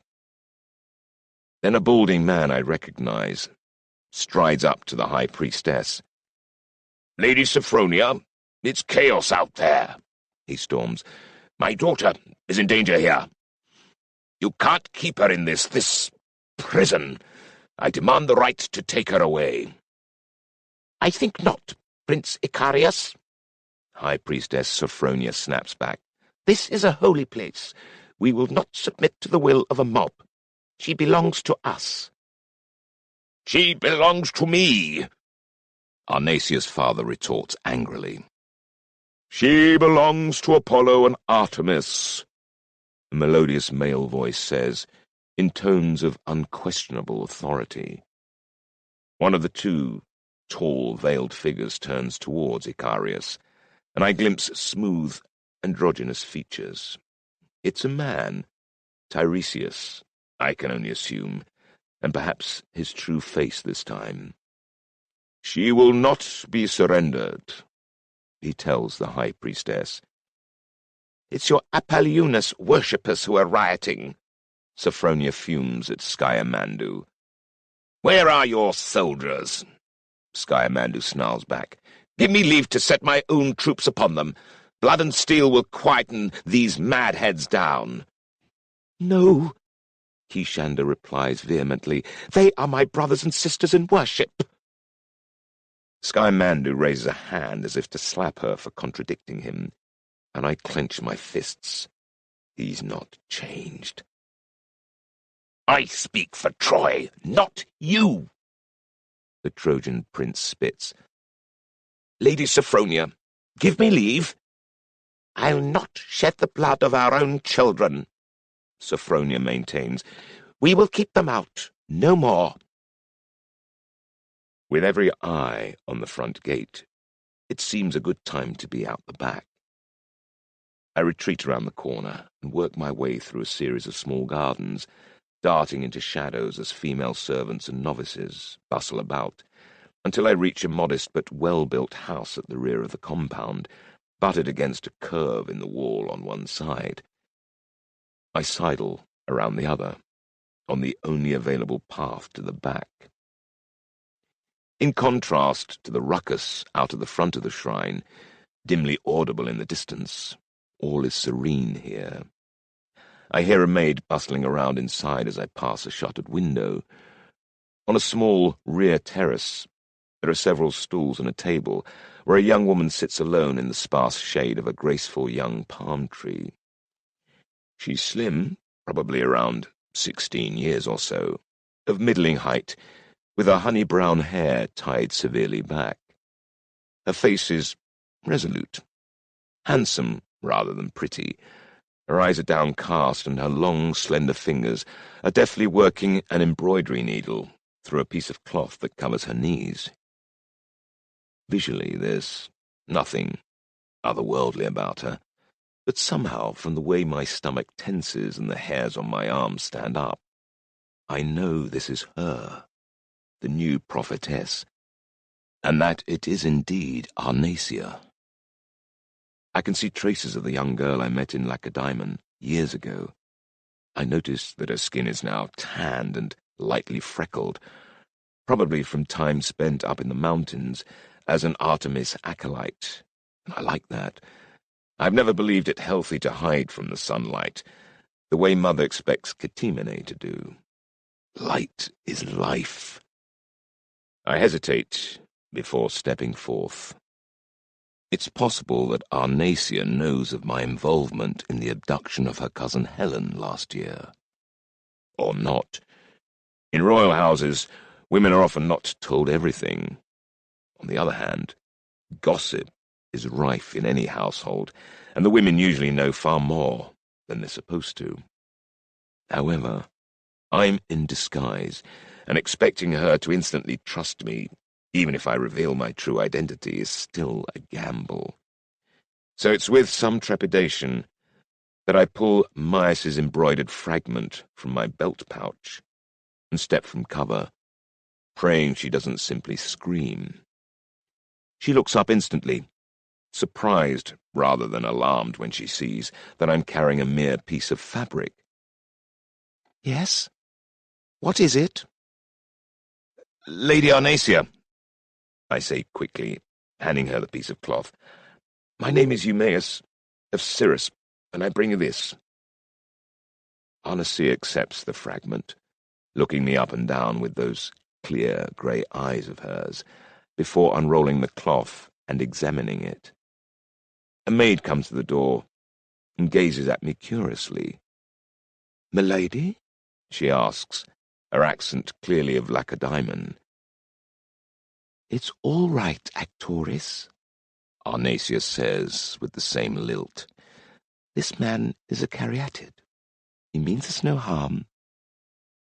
She looks again at the embroidery and hands it back to me, before indicating a stool next to her. "It's fine work, of an ancient design." "It belongs to my family," I tell her as I sit, one ear cocked in case anyone comes to check upon her.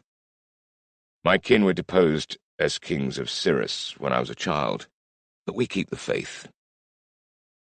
Arnacia takes this in, her face cool and composed.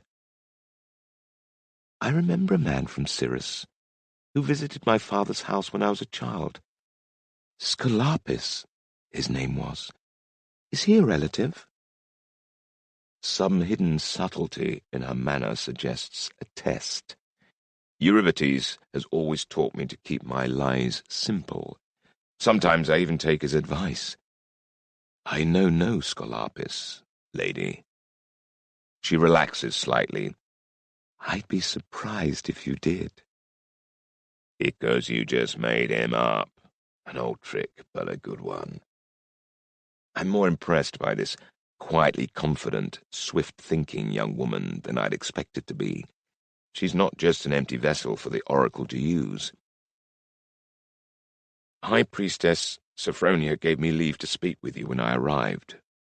I say, I'd heard that your secret words referred to myself and to my adopted family in Ithaca. This is a leap, but something drew Tiresias to Ithaca to prevent the marriage of Maias to Ctymene. And even when that was done, the Theban seer took the extra malicious step of leading Maias into a suicide attempt. You don't do that to nobodies. But Maias was about to become somebody, the reinstated king of Cyrrhus, no less. What role does Tiresias see Cyrrhus playing that he felt he had to destroy its future king? Arnesia lays her needlework aside. I wasn't told of anyone I needed to see. I lean forward, giving her my most earnest look. I don't think she wished for the Easterners to know I'm speaking with you. This is another leap, a complete improvisation, but I need to gain her trust further. Otherwise, she will tell me nothing. I'm staking a chance that Arnesia isn't at all like the revelers outside. She's courtly, she's conservative, and she's been sworn to Artemis from childhood. From my time in Lacedaemon, I know that the Artemis cult there is old-fashioned, and its main focus is on raising young women in traditional values, delivering well-behaved virgins to their wedding day, well-versed in the womanly arts.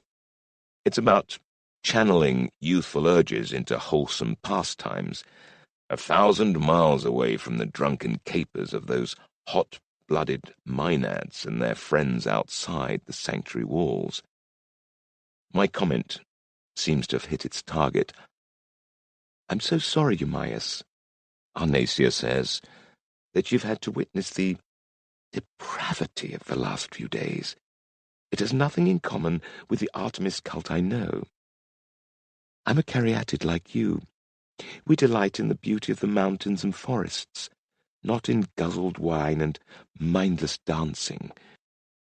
Last night there were even couples stealing into the shrine gardens to— She blushes, but I can sense her underlying anger. She's not just being prissy, she's genuinely concerned for the fate of her tradition-steeped cult and the integrity of the virgin goddess she has been raised to revere.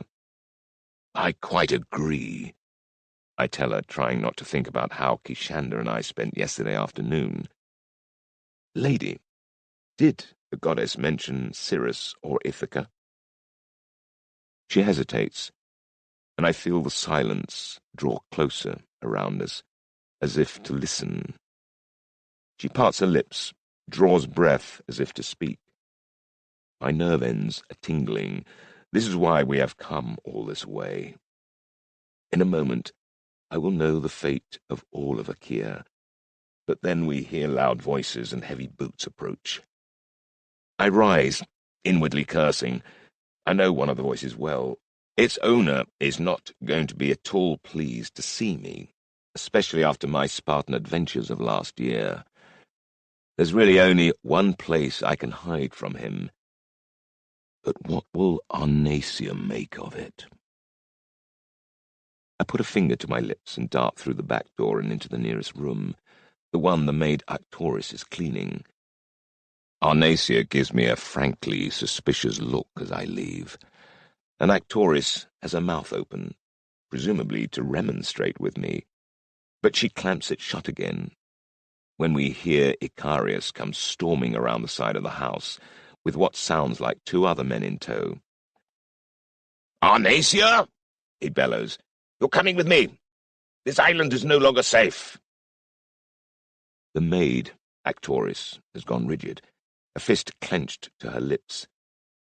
I tiptoe to a side and we peer through the shutters of a small back window as the three men surround Arnacia, their faces determined. Arnacia's father continues ranting about the various threats he thinks she faces by staying here, and the ineptitude of the people protecting her. The other two men stand listening. They're both big-framed and richly dressed in purple cloth. Surely father and son, though the father is putting on beef, while his blonde-haired son is lean and broad-shouldered, with the poise of a swordsman. Her father's not supposed to be here, Actoris murmurs in my ear. She seems more companion than servant. That could be useful. She came here to escape him, the girl continues. To escape Icarius? Interesting. I put my lips to the maid's ear and murmur, I'm here to help her. Her mistress has already told her I'm to be trusted, so she nods, her wiry frame close to mine as she whispers urgently, Her father wanted to marry her off, but she chose to dedicate herself further to Artemis to avoid the husband he had selected for her. That's why we came here. That young man is Palamedes, her suitor, and the other is his father, Nauplius. I've heard of this pair. Nauplius certainly isn't a nobody. He's a minor king with relatively few subjects, but with a small, highly prosperous port southeast of Mycenae. More trader than warrior. He's fabulously rich and greedy for more.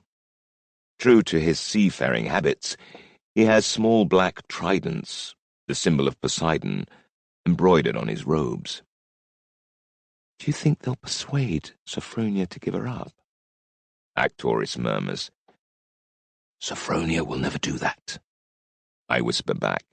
If your mistress has had a spontaneous prophecy, she'll be this shrine's greatest prize. Outside, Arnacia is refusing to comply, and Icarius is getting angrier and angrier. I lean closer to hear his argument. Daughter, you must obey your father, he blusters. Master Nauplius has put forth a most worthy bride price for you. He is a wealthy and powerful man, and his son Palamedes is destined for great things. This is a marriage that any young woman would dream of. Father, I have no desire but to serve Artemis. Suddenly Icarius changes tactics. He drops to one knee and seizes her hand, the sly look flitting across his face, gone as soon as it appears. Dearest daughter, think of your mother. She misses you desperately. Please, Arnacia, return to your true family. So that you can sell me to this man, Arnacia retorts, and send me away with him. I wouldn't marry Palamedes if he was the last man on this earth. I like her spirit, her cool temper, and her firmness under such pressure. Please, my darling, Icarius pleads. Your mother longs for grandchildren. Would you deny her that joy? A flash of pain mars Arnacia's composure, but she remains resolute. Father, Artemis herself has called me. How could I ever turn away from her? There are many goddesses, Nauplius says, speaking for the first time. He has a resonant, persuasive voice, melodious and more. My skin prickles in response. There is one who has far greater gifts to offer than Artemis. Then it's the sun's turn. Palamedes steps forward as Icarius slithers to one side, watching with a weird, queasy avarice on his face. I find myself staring just as avidly as I watch a master go to work, because when Palamedes locks his eyes on Arnacia, the young girl can't look away, and when he speaks, it's like the music of honey and sunlight. Dearest Arnacia, We've come all this way for you." He purrs, holding out his hands. I'm both horrified and fascinated to see her clasp them, as though in a trance. "I've crossed the sea to be with you," he continues, "through storm and darkness, rising tempest and the monstrous teeth and coiling tails of the Ketia, just to behold your fair face and drown in your eyes. All our lives have been about this moment, this destined union. Can you not feel it? This rising tide that comes to sweep us away." The words themselves are banal, cliché-ridden, the treacled cadences coated with false emotion. They should sound trite, empty. Instead, they're laden with seductive power. You, she gasps. She might not be aware of it, but I am. This is sorcery, not poetry. Palamedes is God-touched, a theos in service to Aphrodite. Only one of her servants could be so beguiling. Ye gods! We're only catching the edge of it, but my palms are sweating and my blood is pounding. I'm having to restrain Actoris from running outside, presumably to throw herself at the man's feet. As for Arnacia, although she's a Thea, she seems unaware this is even being done to her. Only her sense of propriety is keeping her from swooning into his arms. There's another door in the far wall of this room that must lead to the front of the house. I whisper urgently in the maid's ear. "Go and fetch Lady Sophronia. Go now." With a groan that sounds like longing, Actoris prizes herself away from me. She almost goes out the back door, straight towards Palamedes, but I spin her and propel her towards the front. Somehow she regains control, hurrying out with enough sense not to slam the door. I turn back to the scene of seduction, for that's what this has become. "Yield to me, Arnacia," Palamedes is saying now, one hand on the front of her dress and the other stroking her face, while she gazes up at him, enraptured. Her mouth drops open, and he slides his left forefinger inside it, while his right hand deftly unknots the ties that hold the front of her bodice closed, and slides in to cup her bosom. She moans and presses against him. "Cleave to me, marry me, and I will be yours forever." I'm appalled that her father is doing nothing but watch, as is Nauplius. They're like two dirty old men spying on a whore. I'm aghast, unable to believe a man could watch his own daughter be undone this way. But then again, he's always been a creature of such crass venality that he likely doesn't care. The bride price he's been promised for his god-touched daughter is all he wants. If Palamedes deflowers her, she can't serve Artemis as a fully inducted Thea. She'll be seduced body and soul and dragged off into Aphrodite's service. Athena despises Aphrodite, and I'm none too keen on the clamshell either. And any chance we can discover what the prophecy said will be lost. Palamedes is kissing her now, stroking her side and bosom as he lowers her onto the table she's been sitting beside, his free hand hoisting up her skirts, and she's compliant now, willing, when a moment ago she'd been resisting. I can't let this scene go on any longer, whatever the cost to myself. I slip my hand inside my cloak to the hilt of my concealed knife. When High Priestess Sophronia storms around the side of the building, flanked by a Phaeon, Tiresias, and the tall, imperiously beautiful woman I saw with him before, both clad in scarlet. I presume she's Manto, his daughter. Actoris lurks behind them, her face tight with fear. "By all the gods, unhand her!" the High Priestess roars. It's as if Arnacia has been slapped. Suddenly she's herself again, caught in the most humiliatingly compromised position, half out of her clothing, and in the arms of a man she clearly detested a moment ago. She wrenches herself from him with a wild cry, grabbing at her bodice to cover herself. You dare seek to force her in the huntress's holy sanctuary? Sophronia snarls. For shame! Force her? Palamedes replies. Oh, I think she is more than willing.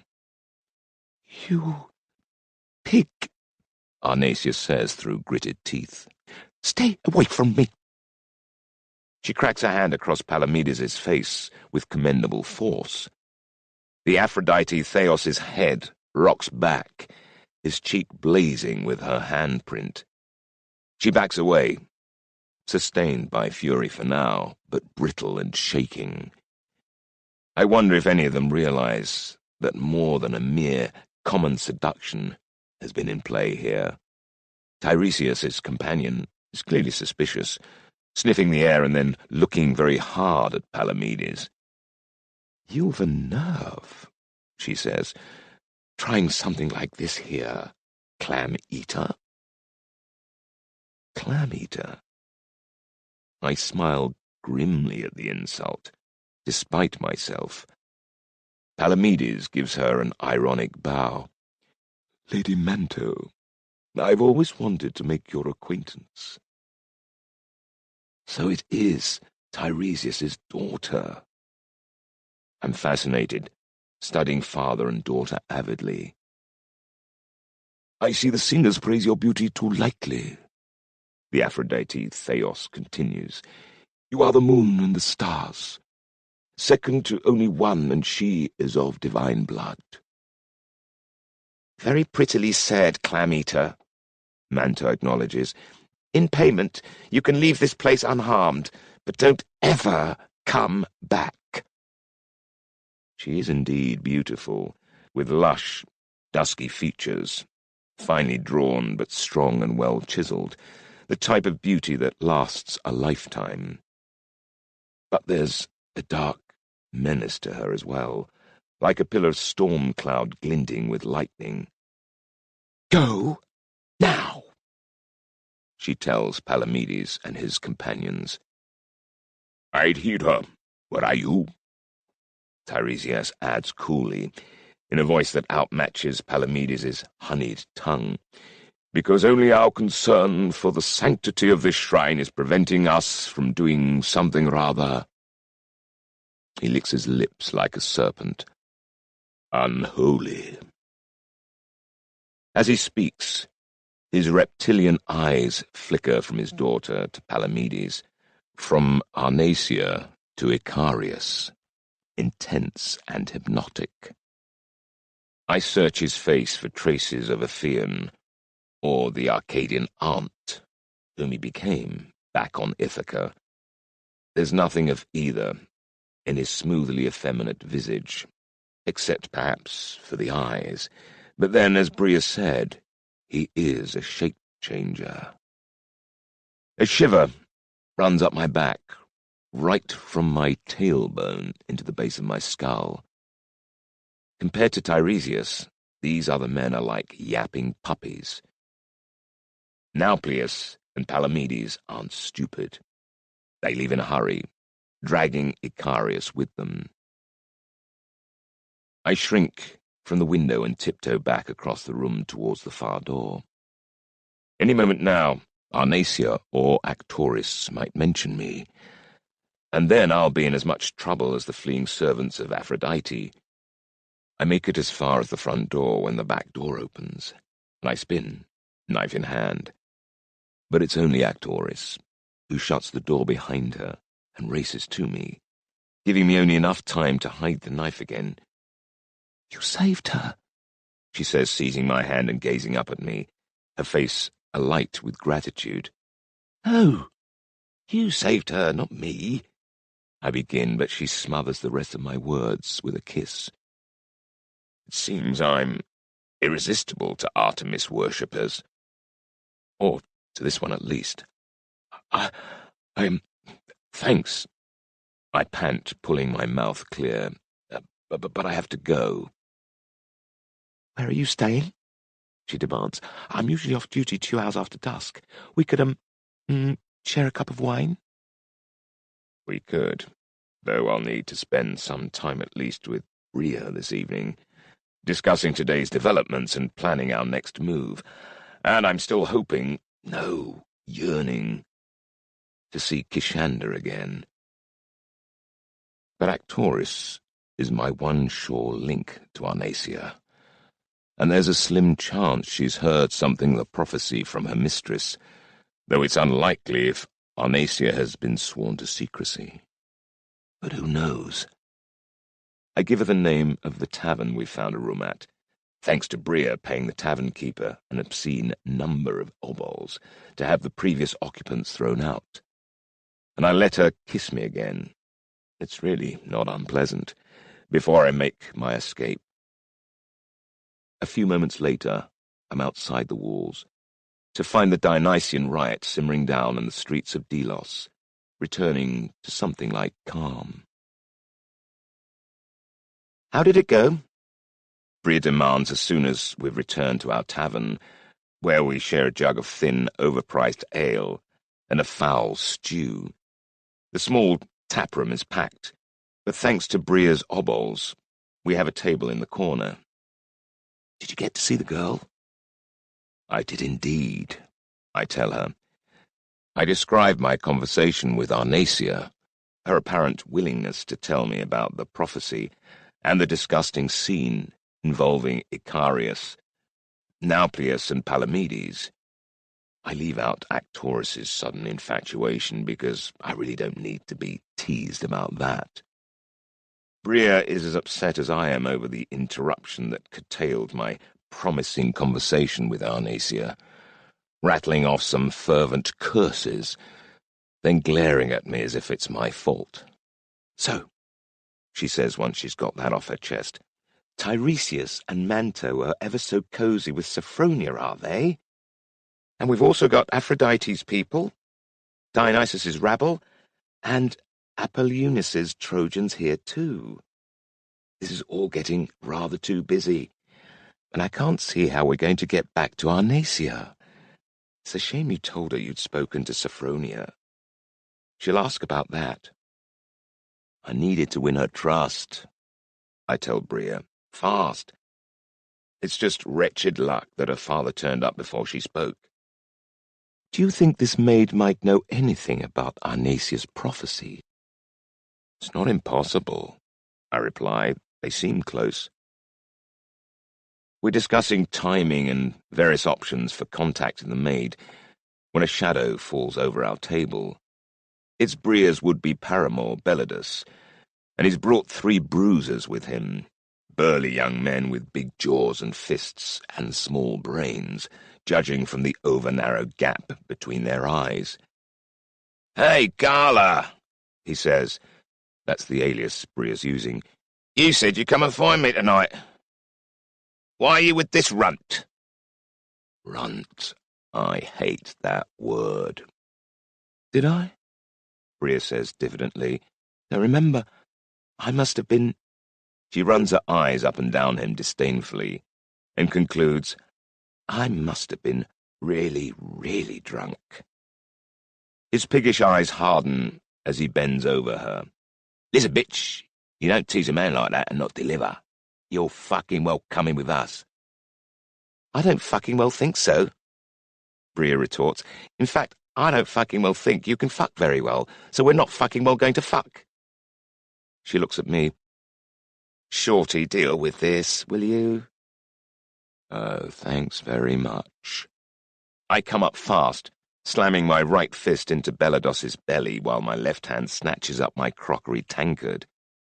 I lash out with it, slamming it into the bridge of his closest mate's nose. The nose breaks, and so does the tankard, and then I'm wading in, smashing an uppercut into Bellados's jaw and sending him over the adjacent table. One of his other mates cops a fist to the throat. Then Bria gives a whoop and smashes a chair over someone's back, and it's all on. It's good to be a Theos. The difference between coming out intact and a world of pain is a good dose of extra strength and lightning reflexes. They don't grant you invulnerability, but they are enough, along with the many, many hours I spent learning how to fight with all my body, the venerable but brutal art of the pankration, to carry me through the brawl, which ends with Belladus and his mates being dragged or carried out the tavern door, the only one still conscious screaming imprecations over his shoulder. The owner isn't exactly pleased with us, but Obelbag's Bria patches things up, and we settle back to our meal and another round of drinks, while the remaining locals give us a wide berth. "Watch the short guy," I hear them muttering, fists of stone. I wish they'd get over the short thing. There's nothing much else to do, so we stay where we are for the rest of the day, and on into the night, watching people come and go, picking up what gossip we can. We're lingering over our final jug of sour wine as midnight comes around. The crowd has thinned, and we're tossing knucklebones to see who gets the bed tonight. Apparently just because I lost last night doesn't mean it's my turn today. Bria doesn't do fair. But then the street grows lively again, with lots of running feet and shouting.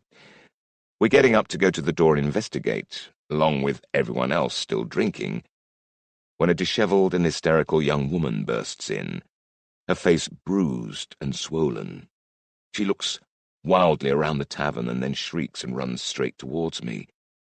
It's the maid, Actoris. "They've taken her!" she wails. "They've taken my mistress!" Chapter 6. The Pursuit. "Hear me, Poseidon, dark-haired one, O immortal horseman whose watery arms embrace the earth, who dwells at the very bottom of the deep-bosomed sea, wielding your bronze trident in your hand, Lord of the oceans, sea-resounding, loud-thundering, earth-shaking, wave-tossed, graceful, whose four-horsed chariot gallops onwards, carving a turbulent path through the raging sea. This third part was apportioned thine by lot, O worshipful god, while the deep river of the sea, with its swollen waves and wild beasts, greatly pleases your heart." Orphic Hymn 17 to Poseidon. Delos, Aegean Sea. It's dawn, finally.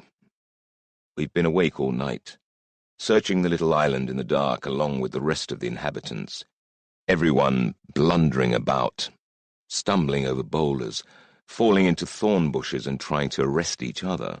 As far as I could tell, most of them were drunk, and the general mayhem can only have helped whoever has abducted Arnacia to make their escape. The whoever seems pretty obvious, though. I'm assuming Nauplius and Palamedes are the culprits. Who else?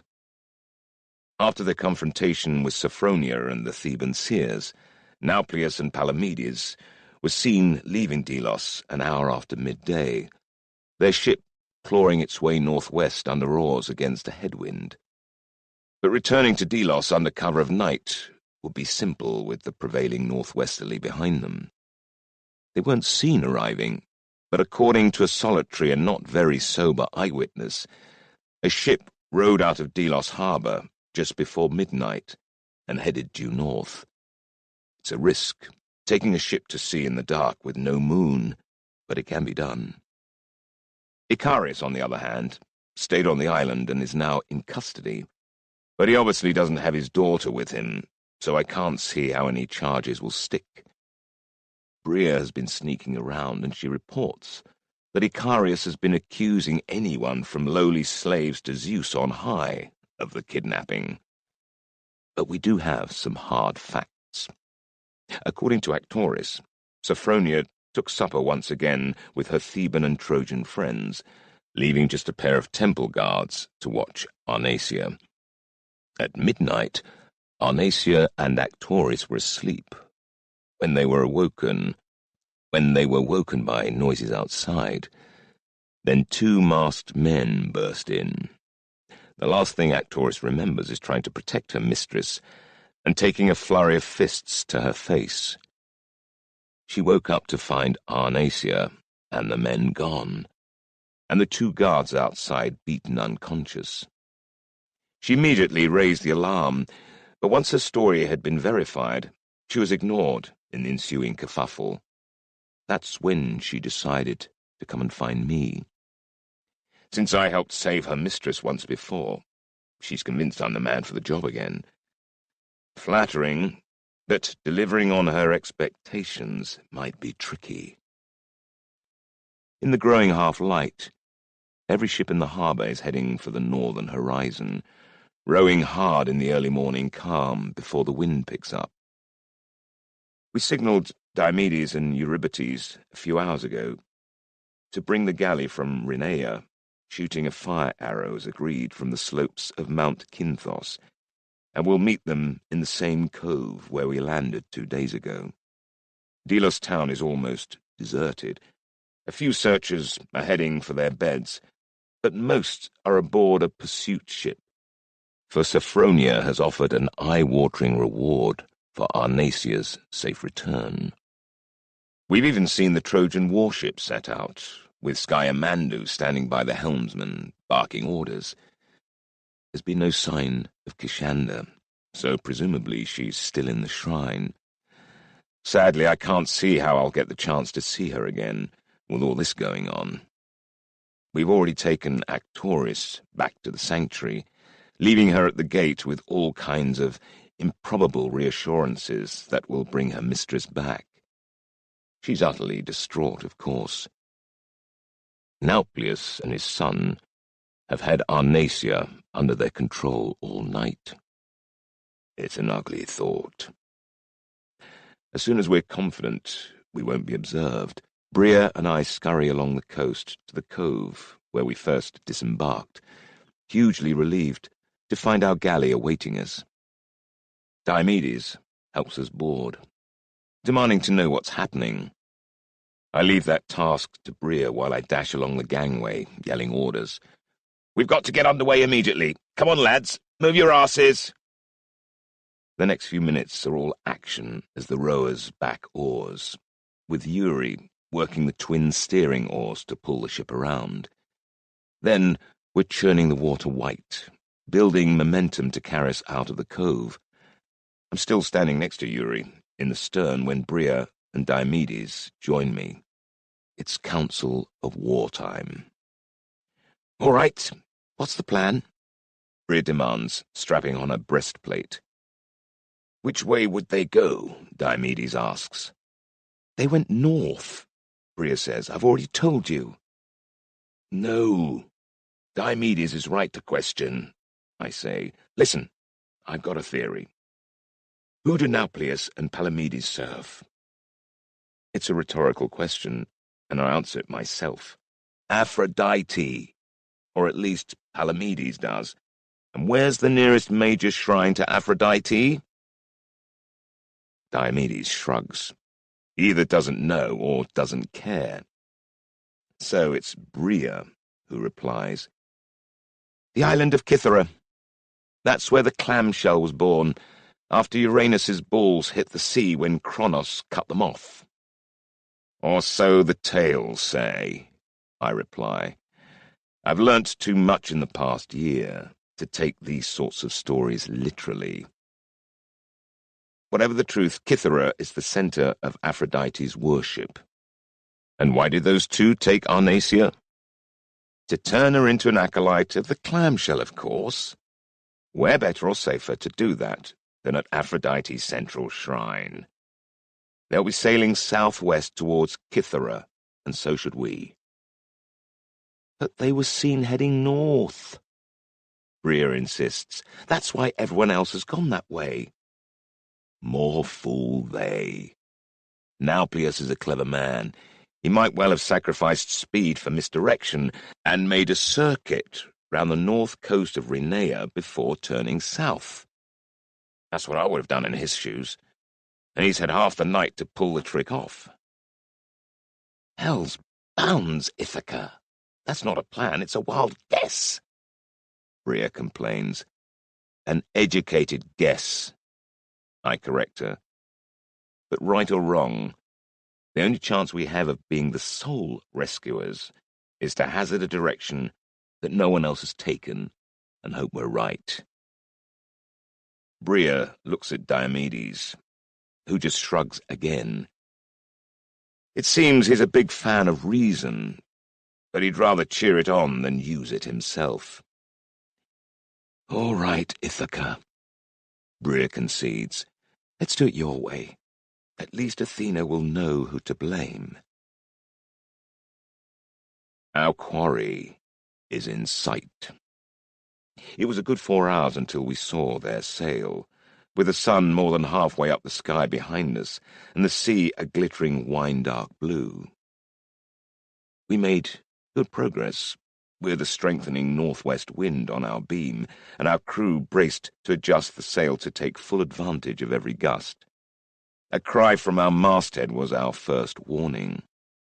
Bria, with her keen eyes, joins me in the prow, staring hard before muttering an almost disgusted, You were right. At least Athena will know who to praise, I quip. Soon even the non-theoi among us can make out the black trident painted on the sail, an echo of the symbol embroidered on Nauplius's purple robes. By now Bria is bouncing from foot to foot. We're cutting them down, Ithaca, she crows, as Diomedes joins us. Their ship is smaller than ours and less sleek, he says, shading his eyes with his hand. They shouldn't get away. What about Poseidon? I worry. Nauplius is clearly his acolyte. He wore trident tokens everywhere. Bria looks both of us up and down, assessing, then says, Nauplius is an old enemy of mine, with numerous allegiances. He's used his silver tongue to persuade several gods to give him their favor, and Poseidon is chief among them. We've done well to catch him up at sea, but he'll have some trick or other up his sleeve. Forewarned, we watch our prey like hawks as we bear down on the slower merchant ship. I've learnt much of the gods in the last year. They're disembodied spirits, subsisting on belief, and they will use a man the way we use a blade.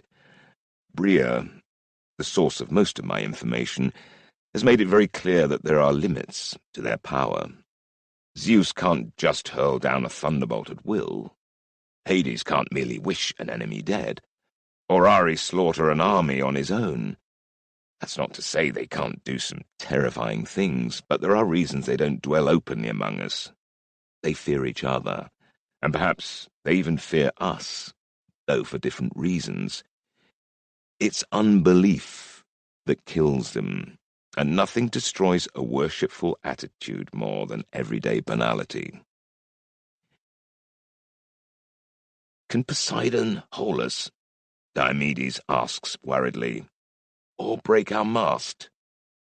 He'll try something, Bria says. Get your men ready for a fight, Ithaca. My lads aren't far off being ready anyway, but I take them through the drill. We're under full sail with the ship heeling to the wind, so the oars are stowed, leaving most of the crew free to arm and to fight. They're in good spirits, not seeing much threat in the smaller ship we're bearing down on, especially after our skirmish with the pirates a few days ago. Mind on the job, I growl, making my way along the gangway. This is the sea, lads. Anything can happen. At the helm, Eurybates is riding the gusts cunningly, and we're carving a fine wake through the waves. The rigging thrums, the men sing, and the distance closes, until the gap is barely half a mile. Every detail on board their ship becomes clear as my Theos vision homes in. There's a slim, girlish figure in a long tunic, huddled by the mast. Her head and upper body are wrapped in a heavy-looking yellow cloth, so I can't see either her face or hair. but I have no doubt it's Arnacia. Then a huge creature breaks the surface barely 100 yards away. I can't see its head, but a series of triangular humps, the largest the size of a dinner table, crest an immensely long, dark back. My mouth goes dry, even as it disappears again. "Brace yourselves!" I shout to the crew, keeping my voice as calm as I can as I stare across the white-crested waves at where the creature had appeared, my mind seething with possibilities. Palamedes, in his seductive speech to Arnacia, spoke of the Ketia, ferocious sea monsters I've never quite believed in. Now I'm not so sure. Then something batters against the hull, and the galley shudders. We all cry out in alarm, clutching at the railings or each other as the vessel lurches. Eurybates corrects us with a heroic heave on the crossbar that joins the twin steering oars, and I race forward to the bow, staring even harder at the ship we're pursuing, trying to get some kind of inkling as to what we face. There's a man in billowing purple robes in the stern, aft of the steersman, both arms raised, and he's shouting aloud, his words lost in the wind and waves. Nauplius. This is his doing. Suddenly the sea beast strikes in earnest, and with a deadly intellect, smashing into the steering oars. The crossbar is battered by the impact. Hurling Eurybates against the left-hand railing, he pitches into the sea, blood spurting from his temple, his body already limp. The entire vessel lurches, and then slews sideways into the wind, the sail on its angled yard flapping madly. "Furl the sail!" I shout, as I rip the leather buckles of my breastplate open, tear off my helmet and sword, and launch myself into the water. Eurybates can swim, but I don't think he's conscious. The salt water stings my eyes as I break the surface and pull strongly towards the Kerix, who's starting to sink, only his black hair visible. The water's turbulent, the ship's hull somewhere off to my left, and the giant sea beast and ominous darkness beyond it. I'm a strong swimmer. If you're going to spend half your life on the waves, an Ithacan's lot, you need to be able to deal with going overboard. I kick hard, clawing the water aside with my powerful arms. In a moment I've reached Eurybates, diving down to grip him under the arm and drag him up. His weight slows me, but he reacts. He must already be coming round, and he's starting to thrash about. There's blood in the water from the gash on his head. For a brief moment I worry about sharks, until I hear a crashing sound and look across to the ship. The sea beast is alongside, smashing its tail against the side. Its massive, lock-shaped head tells me it's a catodon, a sperm whale, and it's got the bulk and power to dash our vessel to splinters. A catodon doesn't attack ships. This one is doing just that, though. It crashes its tail against the hull again, while I scream imprecations at it, defying it, seeking to distract it, anything to stop it. But it strikes again, the ship pitching and almost capsizing. "Rope!" I shout, kicking hard and keeping my arms under Eurybates' shoulders. "Get Eury out of the water!" Not that that'll be much use if the ship goes down. Amidst the confusion, Diomedes responds. I see the big Argive hurtle along the railing, and then a rope snakes out and strikes the water nearby. I pulled Eurybates with me, though he's now struggling even harder than before. "Hold still!" I yell at him as I grasp the rope. I think he hears me, or else he's slipped back into unconsciousness, because thankfully he goes limp. I've just managed to work the rope around his chest when Bria screams a warning. I spin my head to see that I have the beast's full attention. I twist aside as the whale slams into us.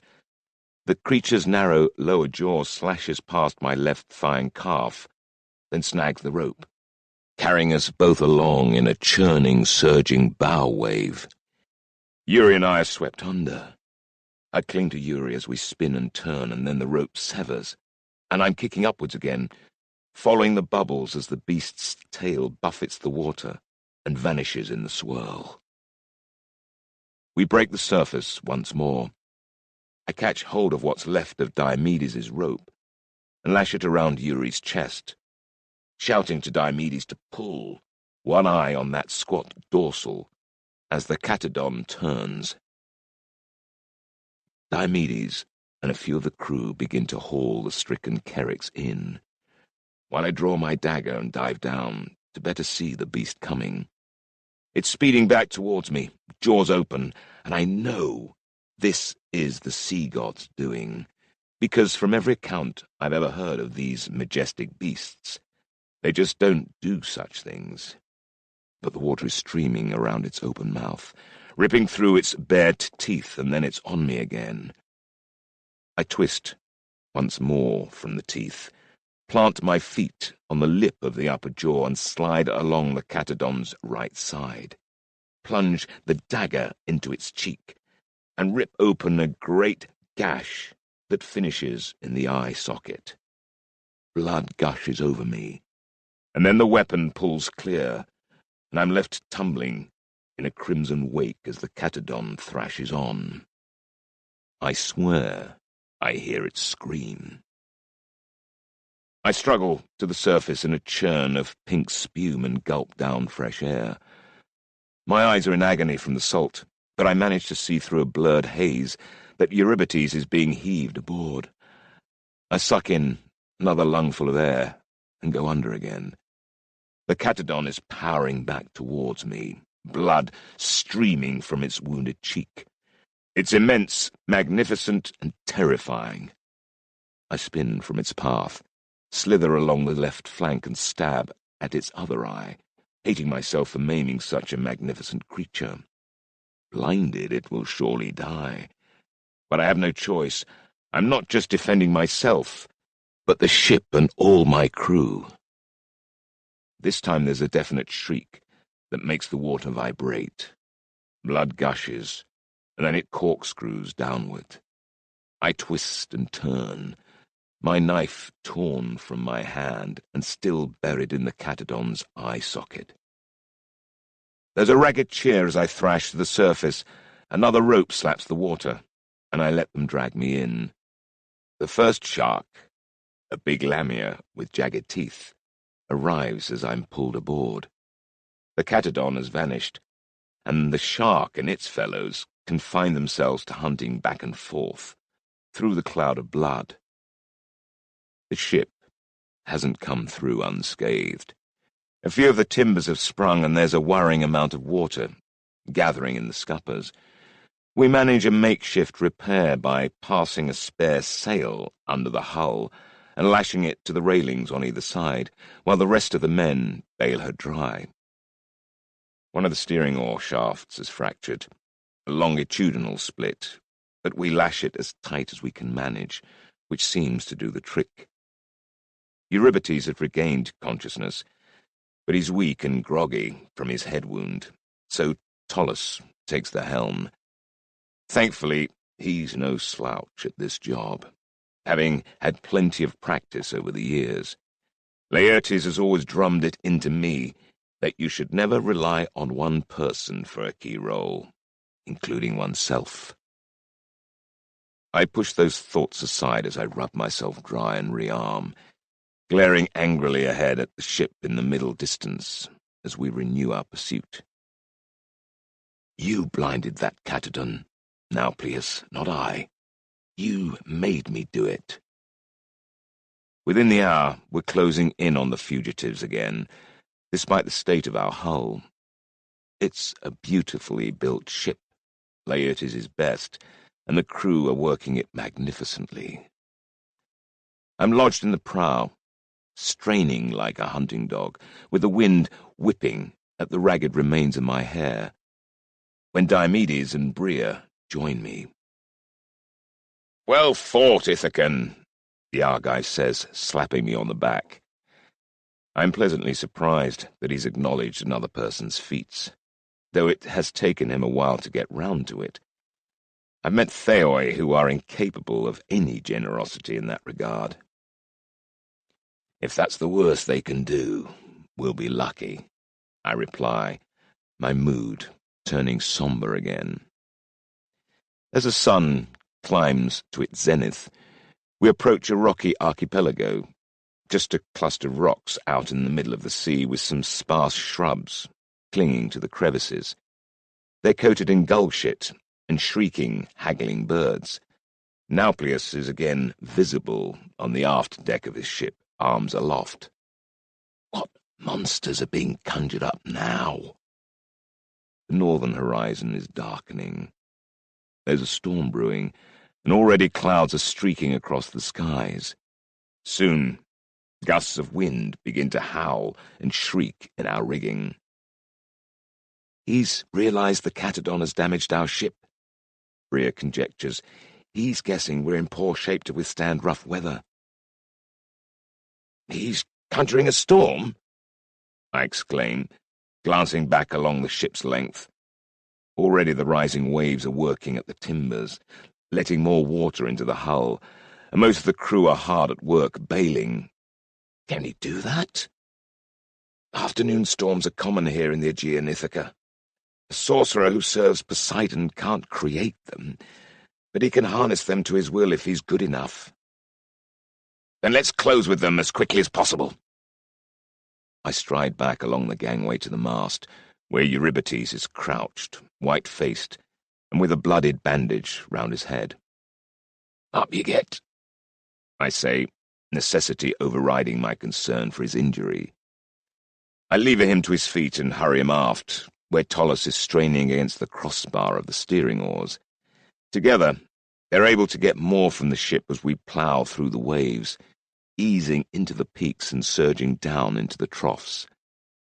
Thanks to Yuri's skill, we gain on Nauplius's ship once more, but the storm darkness is approaching fast. Before it can strike, great clouds of grey gulls launch themselves from the rocks of the archipelago amidst shrieks of fury. Then they're diving at us, beaks and claws scoring our faces. The crew are forced to abandon their bailing scoops, arms flung over their heads to protect themselves.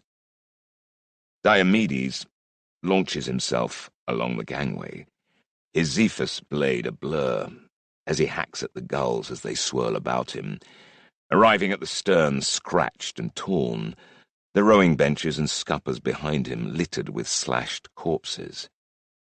But this is only the beginning. By now every man on board has recovered enough to fight back. I reach for the great bow. I begin to shoot. Every shaft a hit, but still more birds come pouring in. Then Bria cries aloud, a torrent of words in some strange tongue, and a huge flock of larger, black-headed birds come diving in to sweep the gulls away, in a bloody tangle of feathers.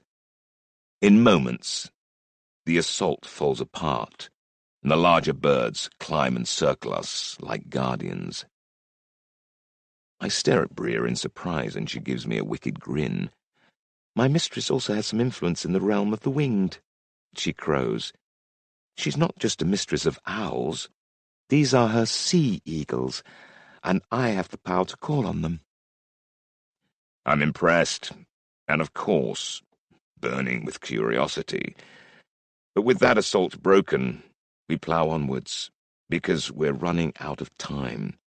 The storm is upon us, the sky almost as black as night, and the air thick with spume torn from the tops of the breakers crashing around us as we close on the sorcerer's ship. And now, through the driving spray, I can see some kind of struggle aboard it.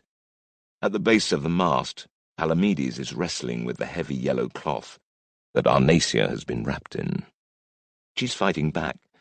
Somehow she's found the strength to resist him, and she's gripping the cloth with both hands, trying to keep it in place, though enough of it has been torn away to free her long, honey-brown hair.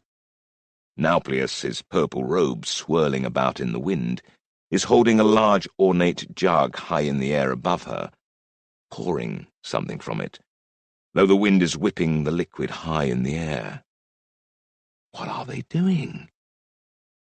Then the jug is gone, and Nauplius produces a wicked-looking knife. I can see it gleaming, despite the darkness, as though he's conjured some mystic light into it. A ritual cleansing as they prepare her for sacrifice. Or worse. They're going to kill her! I rasp at Bria. The bastards would rather have her dead than let us rescue her. I knock an arrow to the great bow and draw. The deck bucking under my feet, aware that the slightest error could see me shooting her instead of her attackers. Bria shoves my bow aside and raises her hand, her voice cutting through the howl of the wind. I see Palamedes crack his open hand across Arnasia's face. She staggers. Nauplius grabs a handful of her hair and raises the knife. Then huge, dark shapes, Athena's sea eagles, come screaming back again, tearing at Palamedes' face. He reels away in fury, drawing his sword and swinging vainly at them as they engulf him. And Arnasia dashes to the side of the ship and plunges into the waves. I catch sight of the furious faces of Nauplius and Palamedes as the sea eagles rise up into the air, their work done. Already the girl is lost in the ship's churning wake. If they put about to try and pluck her from the sea, they'll have us to deal with. But if they keep running, they've lost their prize. My heart thuds as they somehow bring their boat around, with waves dashing over the rails and the sail flapping like thunder before filling again. "We've got to reach her first!" I yell, only just managing to make myself heard above the wind howling in the rigging. "Ready hands to furl the sail! Tolus, Yuri, keep us on course! Watch her! Watch her! There she is!" Arnasia is still afloat, barely visible amidst a chaos of breaking waves. She's shed the heavy yellow veil, which would have dragged her down, and evidently she can swim, a rarity among women, though I shouldn't really be so surprised. Artemis girls, the traditional kind at least, are a tough breed. But there were sharks in the water earlier, and if any have followed us... I lean from the prow, a rope slung over my shoulder, hanging on with all my strength as the seas buffet our ship about like a cork. "Stay calm!" I call out to her. "We're here! We've got you!" But Nauplius' ship is drawing near.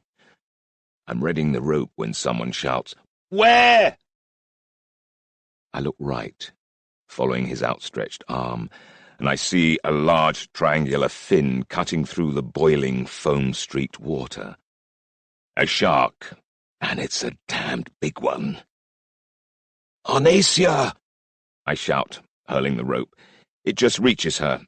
She snatches it, and I thrust it into Diomedes' hands so I can grab the great bow.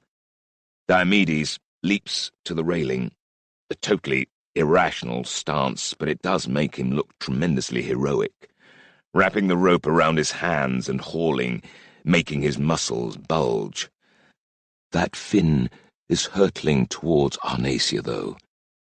It's closing in, and she's struggling to hold onto the rope as Diomedes hauls on it, and there's a real danger she'll be pulled beneath the hull as our ship lurches about wildly. If she isn't bitten in half first. I draw and fire in one movement, aiming forward of the fin as the shark shoots towards her, like a thrown spear.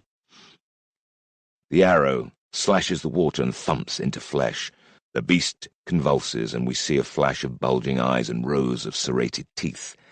And then the monster thrashes away in a flood of scarlet.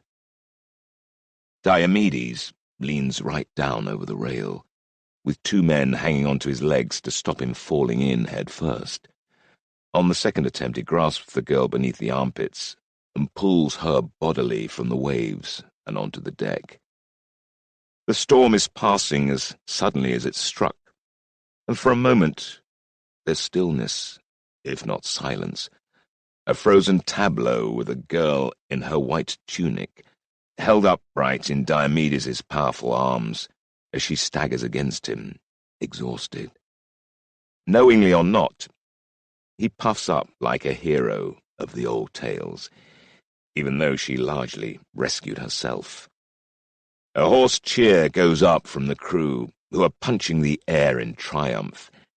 Bria dances along the gangway to the prow, slaps my shoulder, then returns to extricate the girl from Diomedes' grasp. Despite her ordeal, Arnacia is resolutely calm, and though Palamedes' handprint is still livid on her cheek, she's barely shaking. She's looking at Diomedes like he's a god. But bless him, he barely notices. Bria wraps Arnacia in a thick woolen cloak and takes her aft, summoning a solid ring of armed sailors to guard her. We're almost on top of Nauplius' ship by now, and it looks like we've got a fight on our hands. But as we bear down on them, Nauplius orders his sails furled and waves a scarf. "Parley!" he calls across the water in a voice that isn't quite so smooth anymore. "Parley?" I shout. "Never!" "Why not?" says Bria. "We could learn something to our advantage." "Learn something from a bunch of murderers?" I'm so angry I can barely get the words out. They were about to cut Arnacia's throat. And now you want to have a cozy chat with them, in case there's some scrap of information that might come in handy for your mistress. "Shut it, Ithaca," she snaps. "You're being an idiot. They weren't going to kill her." "Really? So what the fuck was that knife for?" "To cut a lock of hair off, dunghead. They were trying to marry her to Palamedes. That would have let them argue that their abduction was legal." Of course. I take a deep breath. The ritual cleansing with water, hence the ornate jug. The yellow veil that had to be removed from her head. The ritual cutting of hair that would take her over the threshold into womanhood. Obvious now, and quite possibly legally enforceable. A fate not much worse than death, once trapped into marriage with a fornicating Kropos like Palamedes, and subjected to Aphrodite's rule. Arnacia might well have wished they had cut her throat, there against Nauplius's mast. I'm still furious, and I'm not the only one hungry for blood. Following the long chase, and after what they think they've witnessed, our men are as eager to punish these villains as I am, and so is Diomedes. But Nauplius calls again. "Parley! My master wishes to speak with you." My master? Those are the two words that decide the matter. Bria is suddenly adamant, and although Diomedes and I argue, she overrules us. Something in her eyes hints that Athena is entering her even as we speak, and then it dawns on me properly. I'm about to meet Poseidon himself. As the two ships nudge closer, we have Nauplius's crew well covered, our bows drawn so they know that at the first sign of trouble, our arrows will cut them down. Nauplius and Palamedes make a show of disarming before clambering over our rail. We make sure they can only access our prow, so they're well away from Arnacia. I'm glaring at Palamedes, an arrow trained on his heart, and my fingers itching to release the bowstring. If he doesn't feel mortally threatened, he's deaf-blind and a fool. I can see in his eyes that he knows. Once they're on board, I lower my bow. Bria has a subtle presence about her now. Her eyes like grey adamant, and a sheen to her complexion that is all Athena. Diomedes is gazing at her in reverent awe, but I'm more interested in studying our foes. Nauplius's smooth face has taken on a similar aura to Bria's, only his eyes are deep sea green. The air above him is cold and salt-laden, and he's standing with such utter solidity that it seems he is an immovable axis, with the ship and the whole sea moving around him. Poseidon is indeed within him. That much is evident. He's an avatar as well as a sorcerer. But I note that neither he nor Bria wish to make an open exhibition of their god-infused nature, even though both crews have retreated, white-faced with fear. As far as they can, without jumping overboard, they too must feel the instinctive menace that the gods can wrap themselves in. As for Palamedes, he still looks like the pretty boy scum that he is. "Athena," Nauplius Poseidon says coolly, "you're interfering again." "And you are not," Athena replies, her voice ice-cold even though it's Bria's mouth that forms the words. Poseidon shrugs. "We all want to hear what the girl has prophesied. Why should only Artemis and Apollo know, and their Trojan allies?" Athena snorts in amusement. "So you're playing the concerned Achaean now that the abduction has failed? You don't fool me, Poseidon. This was all about your own gain." "Isn't everything? You weren't just wandering by. You had agents inside Delos, too." He runs his eyes over Diomedes and me. "A lesser prince of the doomed Epigone, And the secret son of Sisyphus, that failed spawn of Prometheus. Not reputable company in anyone's eyes." Diomedes and I share a look. Of the another crack like that and he gets it, god or not, variety.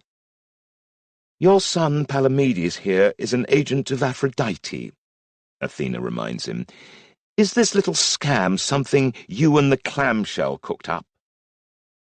Palamedes goes to speak, but Poseidon gets in first. "I was approached by Aphrodite for my help. Something you conspicuously didn't ask for." "I might have, if I'd known you were prepared to take sides." "I'm not. Yet. But perhaps this girl's prophecy might change that." Athena looks interested, and I groan inside. She's going to cut a deal, and these phalli are going to walk away free. "If it turns out her words affect you, we might let you know what they are," I put in, perhaps unwisely.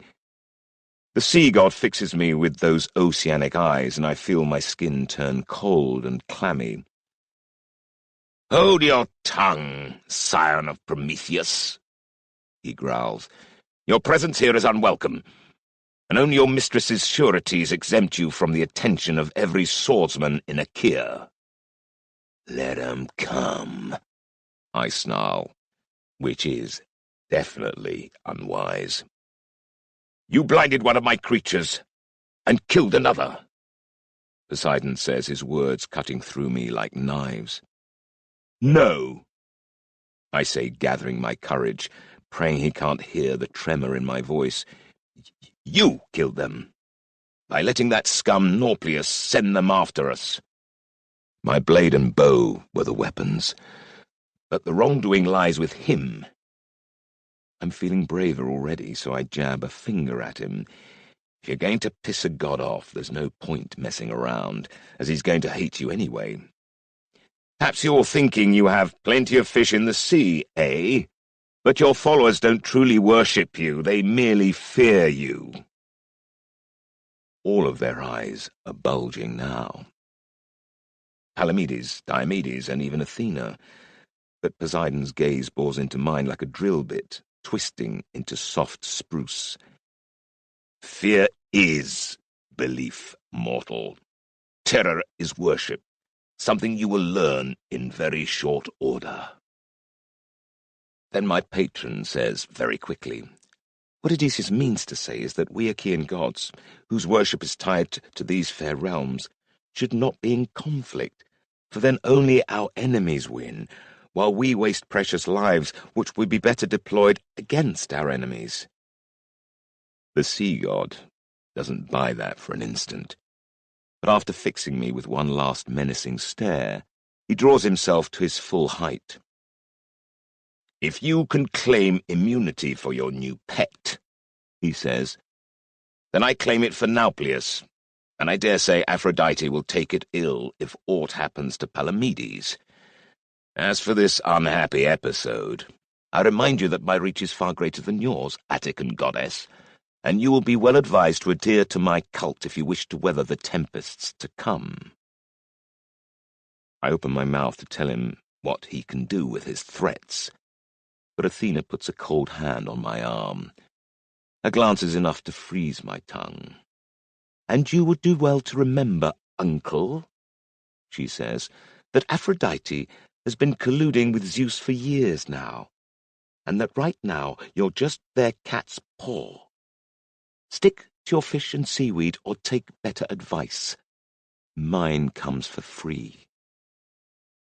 That hits home. Poseidon looks furious, but I can see that he's not so informed about what happens on land as he'd like to be, and that Aphrodite has clearly played on his ignorance, for her own benefit, and that of Zeus. He gives Athena a curt nod. Then abruptly he's just Nauplius again. The Trader King blinks and looks around, momentarily disoriented, then turns back to face his antagonist, his face a mix of confusion and dread. For a brief moment, Athena stares back, before Bria's Hamazan body loses its godly sheen, and her eyes return to their customary brown. "We're under parley," Nauplius stammers. So he was shut out of that conversation, I realize. He has no idea what was discussed.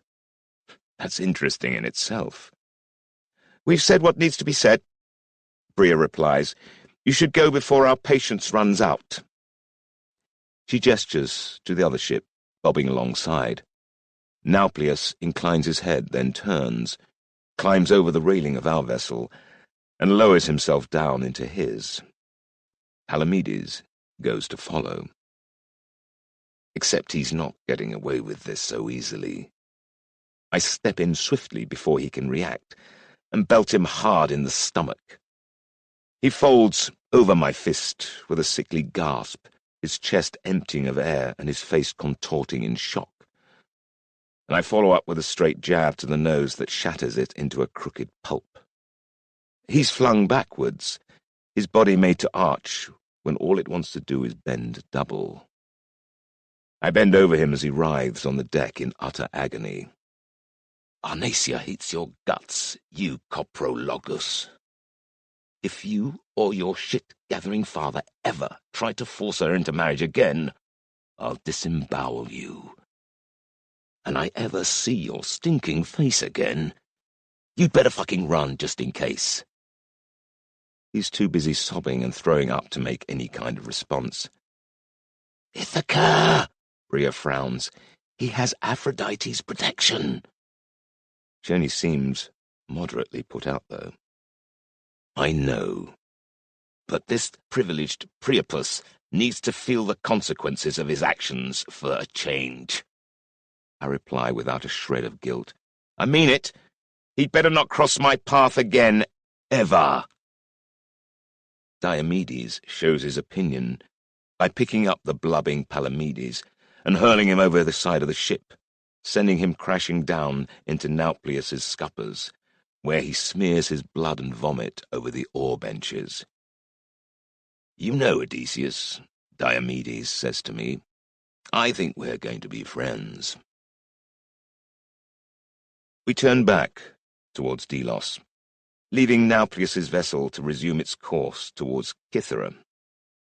The storm is now far away across the water, a wall of black hastening towards the horizon, and the waves have dropped.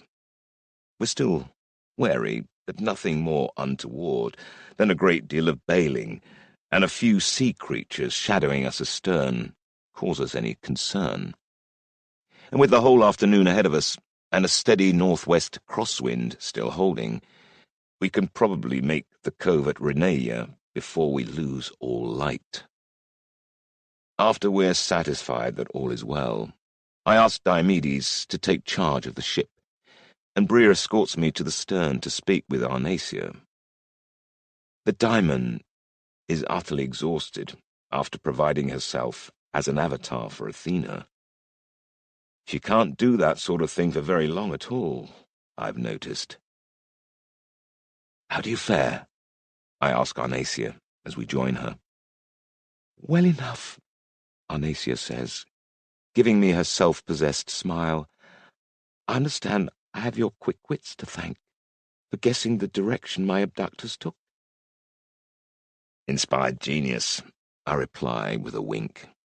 She gives me a measured look. "Indeed." Just maybe there's a glint of humour in her eye.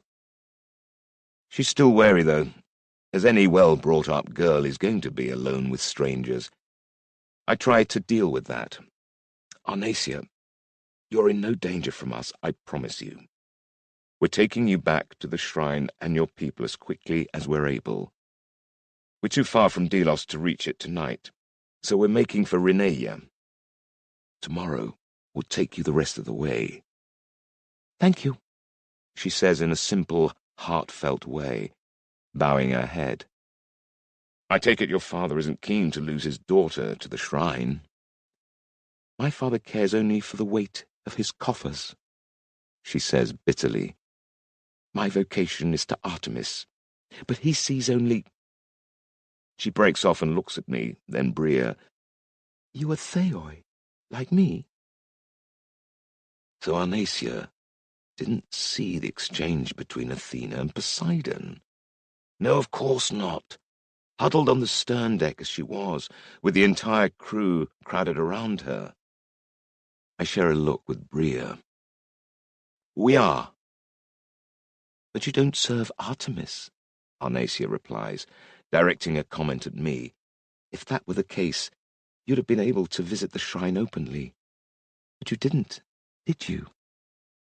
She's quick and clever behind that calm, steady gaze. I admit my deception immediately. "And I owe you a further apology. My name isn't Eumaeus, and I wasn't born in Cirrus." She smiles again. "Oh, I knew that. Odysseus of Ithaca." I glance at Bria, who smirks and answers my unspoken question with an almost imperceptible shake of her head.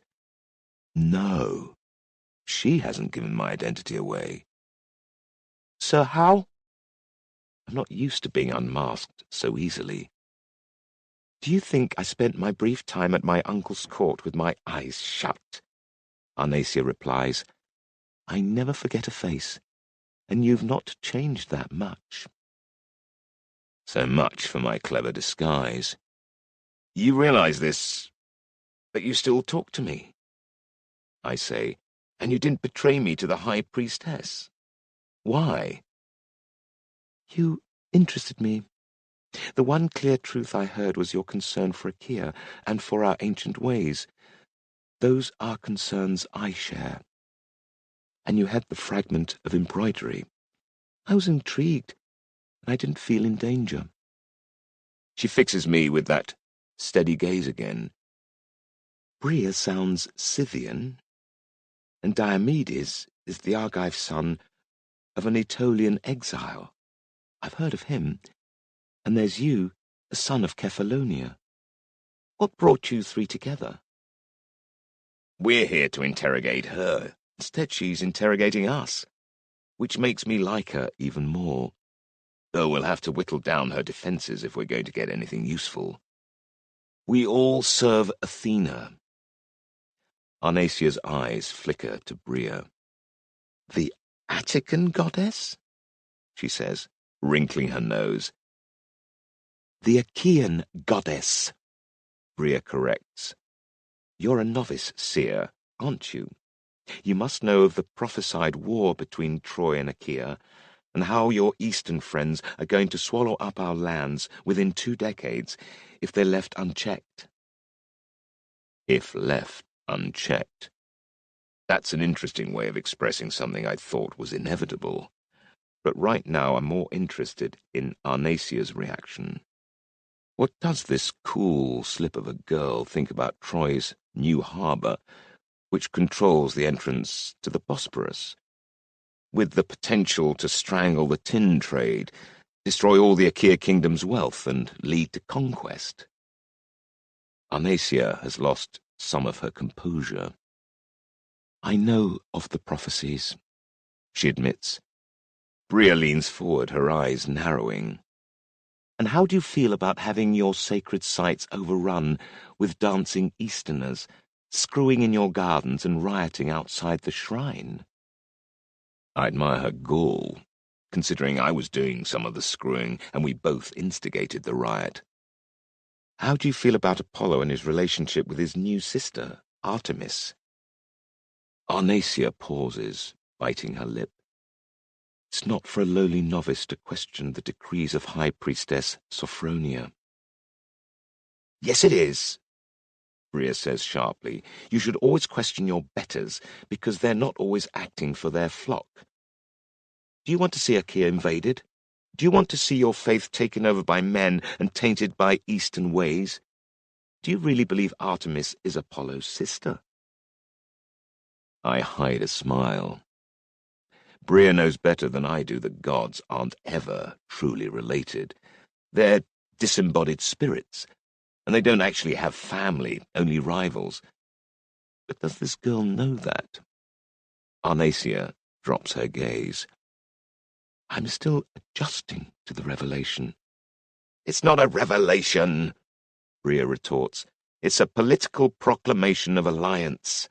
It means that, like Zeus and Ares and Aphrodite and their allies, Artemis is abandoning Achaea in favor of Troy, seeking new worshippers among those she already sees as the victors. But some of us, like Athena, have deeper ties to Achaea and are willing to fight for our people. Arnasia is visibly distressed. I can understand that position, she admits. But our hierarchs tell us this is for the best, and they know more than us. She's got backbone, and I pity her predicament. We'd like to believe that some among the Artemis flock feel the same way as us, I tell her, especially if you've received a prophecy that offers us hope. She looks up at me with narrowing eyes.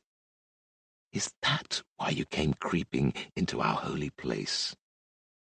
There's no point denying it. Of course. But our motivation is the survival of our people and our way of life. I'm not sure how easily we're going to persuade her to talk about her own prophecy. Appeal to her head? Or to her emotions? Perhaps you should consider the danger you're in from all your other friends. Aphrodite sent a sorcerer to enthrall and abduct you. Your own high priestess, Sophronia, servant of Artemis, lets Trojan spies and Theban seers interrogate you. Did you know that half the reason we're here is that Tiresias is suspected of attempted murder back in Ithaca? Am I a hostage for his crime? She replies with something of her former spirit. Your prisoner? I pushed her too hard. No, we pulled you from the sea to save you. Then prove it by taking me back to the sanctuary, she retorts. Her voice is fierce, but there's a look in her eyes that makes me suspect I've given her something to think about. When we set you unharmed on dry ground in Delos, you will be able to judge whether we can be trusted, I reply. Bria is looking daggers at me, and when I walk away, she follows and plucks at my sleeve. We're not releasing that little sourpuss back to Sophronia without learning a secret, she hisses. Yes, we are. Why? So you can look noble and virtuous. We're at war, Ithaca, and she's an enemy. No, she's not, I snap back. She's a friend. If we treat her well. Bria bunches a fist. My mistress. I interrupt her. Let's just do it my way again. That way, you'll all know who to credit.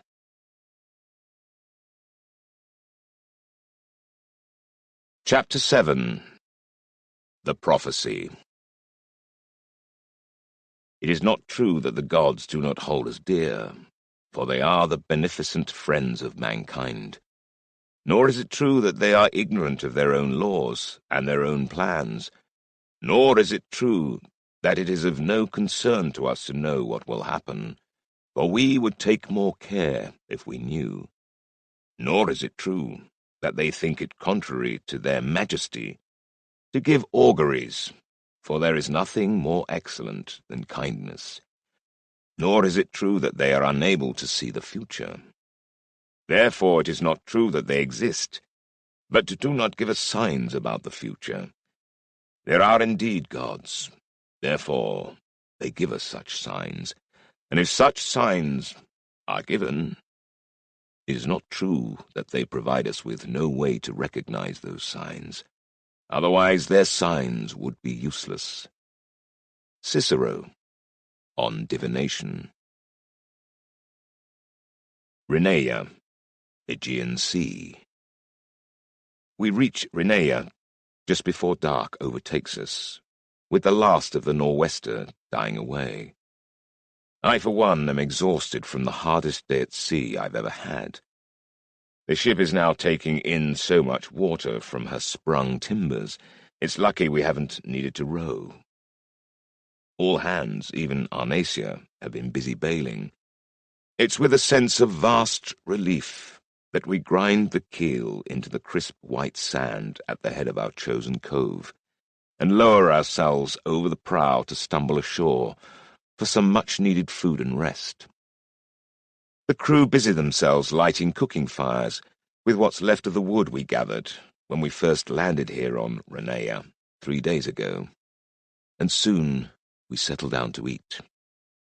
Our own small group, Bria, Diomedes, Eurybates, and I, with Arnacia clad in an overlarge tunic borrowed from Bria, while hers dries out, have chosen the fire furthest from the ship and the general babble of conversation. "How is it for you?"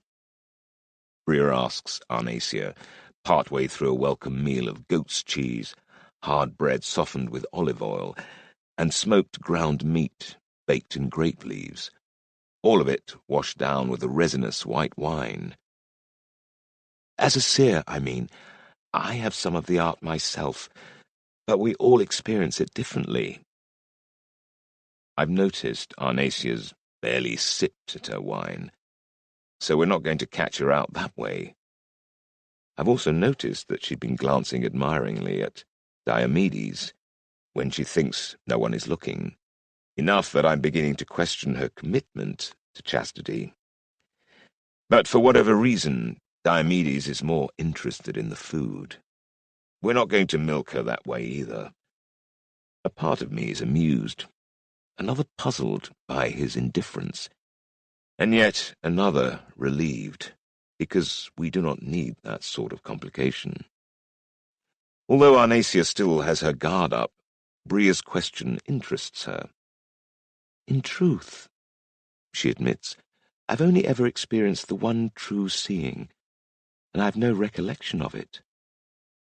I swear, under my breath, we've all been assuming she knows what she prophesied. "Is that common?" I ask Bria. "It's not uncommon," Bria replies with a frown, "especially with spontaneously given prophecies. I presume there were others present to hear and record your words." She asks Arnacia. "A fellow novice," Arnacia says after a pause. "We were together in the shrine late one evening, taking our duty at cleaning. Suddenly, I felt this strange, floating feeling, as if I was falling in and out of my body. I heard my own voice shouting. Then I blacked out and woke on the floor with my friend restraining me. Apparently, I'd been clawing at my skin. She gives a horrified shudder. I've never lost control of myself before. That I certainly believe. So you have no idea at all about what you said? Bria asks. Only that I spoke of important things, Arnacia replies. My friend realized Sophronia had to be informed. She went to her while I rested, told her what she'd heard, and was sworn to silence. My life has barely been my own since. Even though you know less about your own prophecy than almost anyone in the shrine, says Bria. Apparently most seers who have a spontaneous prophecy are prone to having more. Sophronia says that I'm now the shrine's greatest prize. She says I shall live in privilege and comfort for the rest of my life. Arnacia doesn't sound terribly excited at the thought. She'll likely never leave that tiny island again. But your father still wants to marry you off for profit, I put in. Yes, he's been working towards such a union ever since he realized that my mother was possessed by a spirit when she conceived me. I had no notion and no wish other than to serve Artemis. But when he realized I had value, he started nosing around that trader king, Nauplius, who wants me for his own patron gods. Theoi are rare and valuable servants, and until they're awakened by one god or another, their allegiance is still fluid. A young, unclaimed Thea would indeed be a prize for any deity. How did you come to Delos? I asked. It was to be my final period spent in service to Artemis before I was given in marriage to Palamedes, which I did not want at all. But since the prophetic vision struck me, Sophronia and all the priestesses have agreed to let me take my vows. As soon as I'm ready, I'll pledge my life to Artemis, and Father won't be able to rule me anymore. The dispute has been unpleasant. And then his friends decided to abduct you, Diomedes comments. Good thing for you we came, eh? I'm very grateful, she replies warmly, but I still wish only to serve Artemis. Wouldn't you like to discover precisely what you said in that vision? Bria asks shrewdly. Arnacia's eyes widen. What do you mean? Sophronia says I will never recall. Ah, but she must have forgotten to tell you that your subconscious mind can be made to remember, Bria says. Arnacia's mouth forms a little O. How? There's an art to it, which I happen to know. I exchange a look with Diomedes, who seems as impressed as I am, but Arnacia is still wary. Sophronia says it must remain secret. She says it's best I don't know. But I can hear the hunger in her voice. She's probably feeling more than a little jealous that the vision didn't come to her, Bria says archly. Clever Bria. She can get under anyone's skin, given enough time. Come on, girl. Don't you want to know what these words were that have changed your life so profoundly? Especially as Sophronia has deliberately kept them from you, while sharing them with the Trojans. I'm sure she's doing it for the best, says Arnacia, but she's now visibly wavering. Even your so-called best friend has been forbidden to tell you, hasn't she? Bria needles. I watch the girl's resolve crumble. She's loyal to her shrine, of course, but a god or goddess or some great spirit has used her mouth to prophesize. Of course, she's desperate to know what words came out. Even so, she remains silent, staring into the fire for a while longer. Then suddenly, she capitulates. Very well. What damage can the truth do? The truth can do all kinds of damage, I could tell her. It almost destroyed my family when they learnt I was the son of Sisyphus, not Laertes. But I keep my mouth shut and watch Bria take over. Her preparations are minimal. She bids the girl to set aside her meal and commands us to silence. I'm handed a wax tablet and a stylus to capture whatever words we learn. Eurybates is sent off to supervise the repair and caulking of the ship, now that the crewmen have finished their dinner. Whatever happens, we don't want to be overheard. Then Bria lights a small lamp and asks Arnacia to look into the flame, breathe slowly, and listen. The diamond's voice flattens out into a monotonous drone.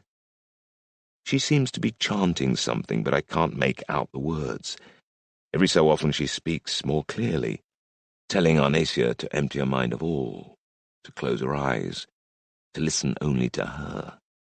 It's quite repetitive, but strangely relaxing, lulling us all. Diomedes falls asleep almost instantly, but I'm too curious to let go. Then Bria stops her chanting. "Arnacia," she says in a low, commanding voice, "are you with me?" The girl's eyes open, but they're blank and unseeing. "I'm here," she intones softly.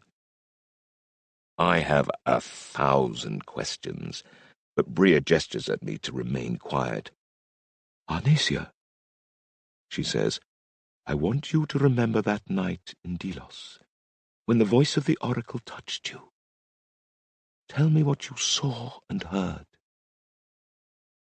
Arnacia's voice remains toneless, her eyes rolling back in her head until I can only see the whites. "I remember the lamps," she breathes. "The flames were dancing like maenads in the draughts, and I was angry because an Apollo novice had been pestering me to go out and drink with him and his wild friends. Chloe and I were clearing away the offerings when I heard thunder, and then a knocking sound beneath the stones, as if something below was trying to get out. I cried out in fear, and Chloe asked me what was wrong, and then—" Arnacia is suddenly seized by some inner force and shaken. Her hands go to her throat. She croaks and gags, and then she rakes her temples with her fingernails. Diomedes jerks awake and grabs her arms, barely managing to hold her. It's obvious she's possessed by some supernatural strength. She seems unaware of her struggles, or his vice-like grip, her voice rising like the shrieking of a crow as she snarls out a chilling blast of words. "Doom to Achaea! Doom from the bite of the serpents nesting in the citadel! The stallion bears the snake and the lion succumbs, beguiled. But he of birth and rebirth knows the lie. Blinded the seer, blinding the words. Rest thee not, for the rock stands not so high that the sea cannot wash it away. Unleash the boar, man of fire. Let son avenge father. But where? For only by the charioteer's whip will the dragons be tamed, the sun dimmed and truth stand revealed." I'm scribbling hard, while the open-mouthed Diomedes holds her tightly against him, wrists clamped. Bria's eyes are blazing triumphantly as she snaps her fingers and shouts, "Wake now, Arnacia!" The young priestess collapses against Diomedes, shuddering, as we share awed looks. I compare notes with Bria, while Diomedes soothes the girl. She gazes up at him as the trauma of her experience recedes, her face transfixed by a yearning, tremulous want. But Diomedes just strokes her hair indifferently, apologizing for his presumption. Then Arnacia straightens, her hand going to her mouth. "And truth stand revealed," she stammers. "I heard myself. That time, I heard it all." Bria gives a satisfied nod. And do you know what it means? Arnacia purses her lips, her face guarded once again. Do you? She replies evasively. I wouldn't be surprised if she's already solved it. I muse, impressed by her strength of will. Bria shrugs, her face non-committal. I'd need to do some research. So would I, Arnacia replies. Suddenly we're all back to being half enemies, having each got what we wanted. Bria will have already deciphered most of the imagery, I suspect. I know I have. You're a trainee priestess, Arnacia, I observe, and a seeress.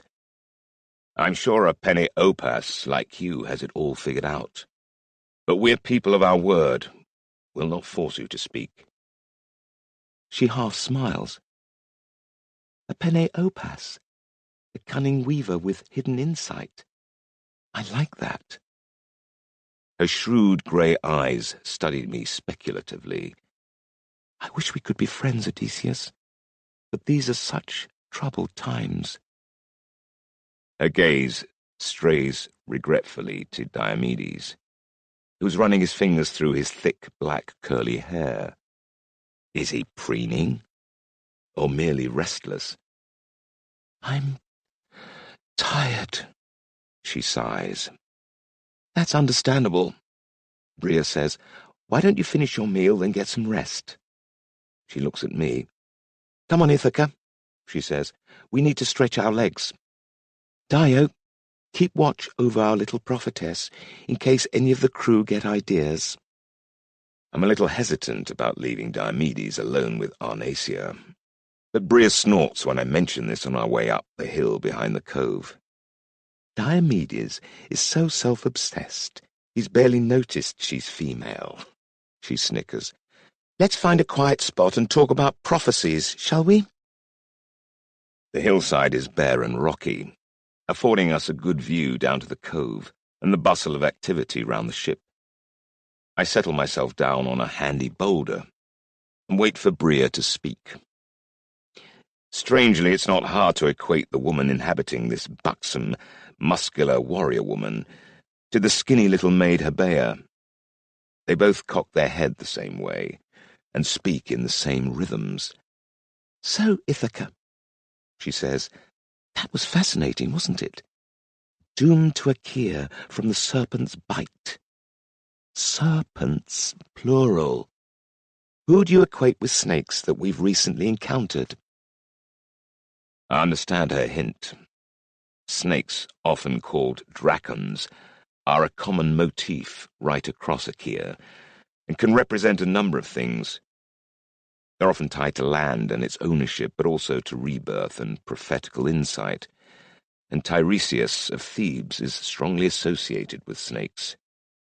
In Tiresias's legend, he struck a pair of mating serpents before he turned into a woman.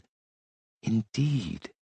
And remember, since I attacked him, Tiresias is temporarily struck blind whenever he prophesies. Blinded the seer, blinding the words, I say, quoting Arnacia's prophecy. Does blinding the words mean there's some kind of lie being told? Can a seer lie? No, Bria replies. You need to understand how a prophecy works. Each oracular site is home to many spirits, beings that see time as a river. They can walk downstream and see the future, or upstream and see the past. Special people, theoi with the seer's gift, can intermediate with those spirits, often at some personal cost, and receive those predictions. But communication between the spirits and the seer is imperfect. It depends on how strong, skilled, and experienced the seer is, and on the power of the sight. That's why the prophecies of the seeress in Pytho, or those of Hecuba of Troy, are prized more highly than those of Delos or Dodona, or the dozens of lesser oracular sites. So the seer utters what the spirits tell them. Can the spirits lie? No. she says flatly, that they can be deceived, or the seer can misinterpret what they're trying to impart. Very interesting, I think to myself. You've not told me that before, and you hinted earlier that prophecies might, just possibly, be worked against. I sense that typically Bria's only telling me what she thinks I need to know, but I'm not going to fight about it now. Instead, I focus on the problem before us. So the prophecies concerning Troy are universally held to be true. They will conquer Achaea by war or by economic strangulation. Arnasia spoke of the stallion, and Troy is famous for its horse breeding. The stallion bears the snake, which is Tiresias, or even Thebes. One or the other, possibly both. And the lion succumbs. Surely High King Agamemnon in Mycenae. Is that right? That's the likely interpretation, but Mycenae is not the only place which claims the lion as its symbol. There's Argos as well, and Thebes, just to complicate matters. Thebes again. Let son avenge father. That's the epigone, obviously, but then it says, the sun dimmed. What does that mean? Bria grins. Come on, Ithaca. Use your brains. What's Apollonius's symbol? You saw it all over Delos. A lyre, silhouetted against the sun's rays. The symbol of Apollonius, Apollo. But he's worshipped as a god of light, not the sun as such. Helios is our sun god. Now you're really playing dumb. Gods are thieves, Ithaca. Scavengers. They steal our souls, our offerings, our loyalties, our wives. What's to stop them stealing power from each other? Very well. The sun dimmed. Apollo newly instated as Zeus's son. But who is the charioteer? I'm sure time will tell. Bria muses. What about the rock that stands above the sea? I rack my brains to come up with an important citadel on an outcrop overlooking the ocean. Might it have something to do with Cirrus? The island is rocky enough, though no more than any other around here, and Tiresias travelled all the way to Ithaca to try and destroy Maius. She smiles coolly. No, the rock is Thebes. Thebes? But it's miles from the sea, and they say it's built on a low ridge, not a rock. Don't be so literal, Ithaca, Bria retorts. The rock. The sea. What else could they stand for? Something old, established, and something new, or something that changes. And what is more established than Thebes, the oldest, most venerable city in Achaea?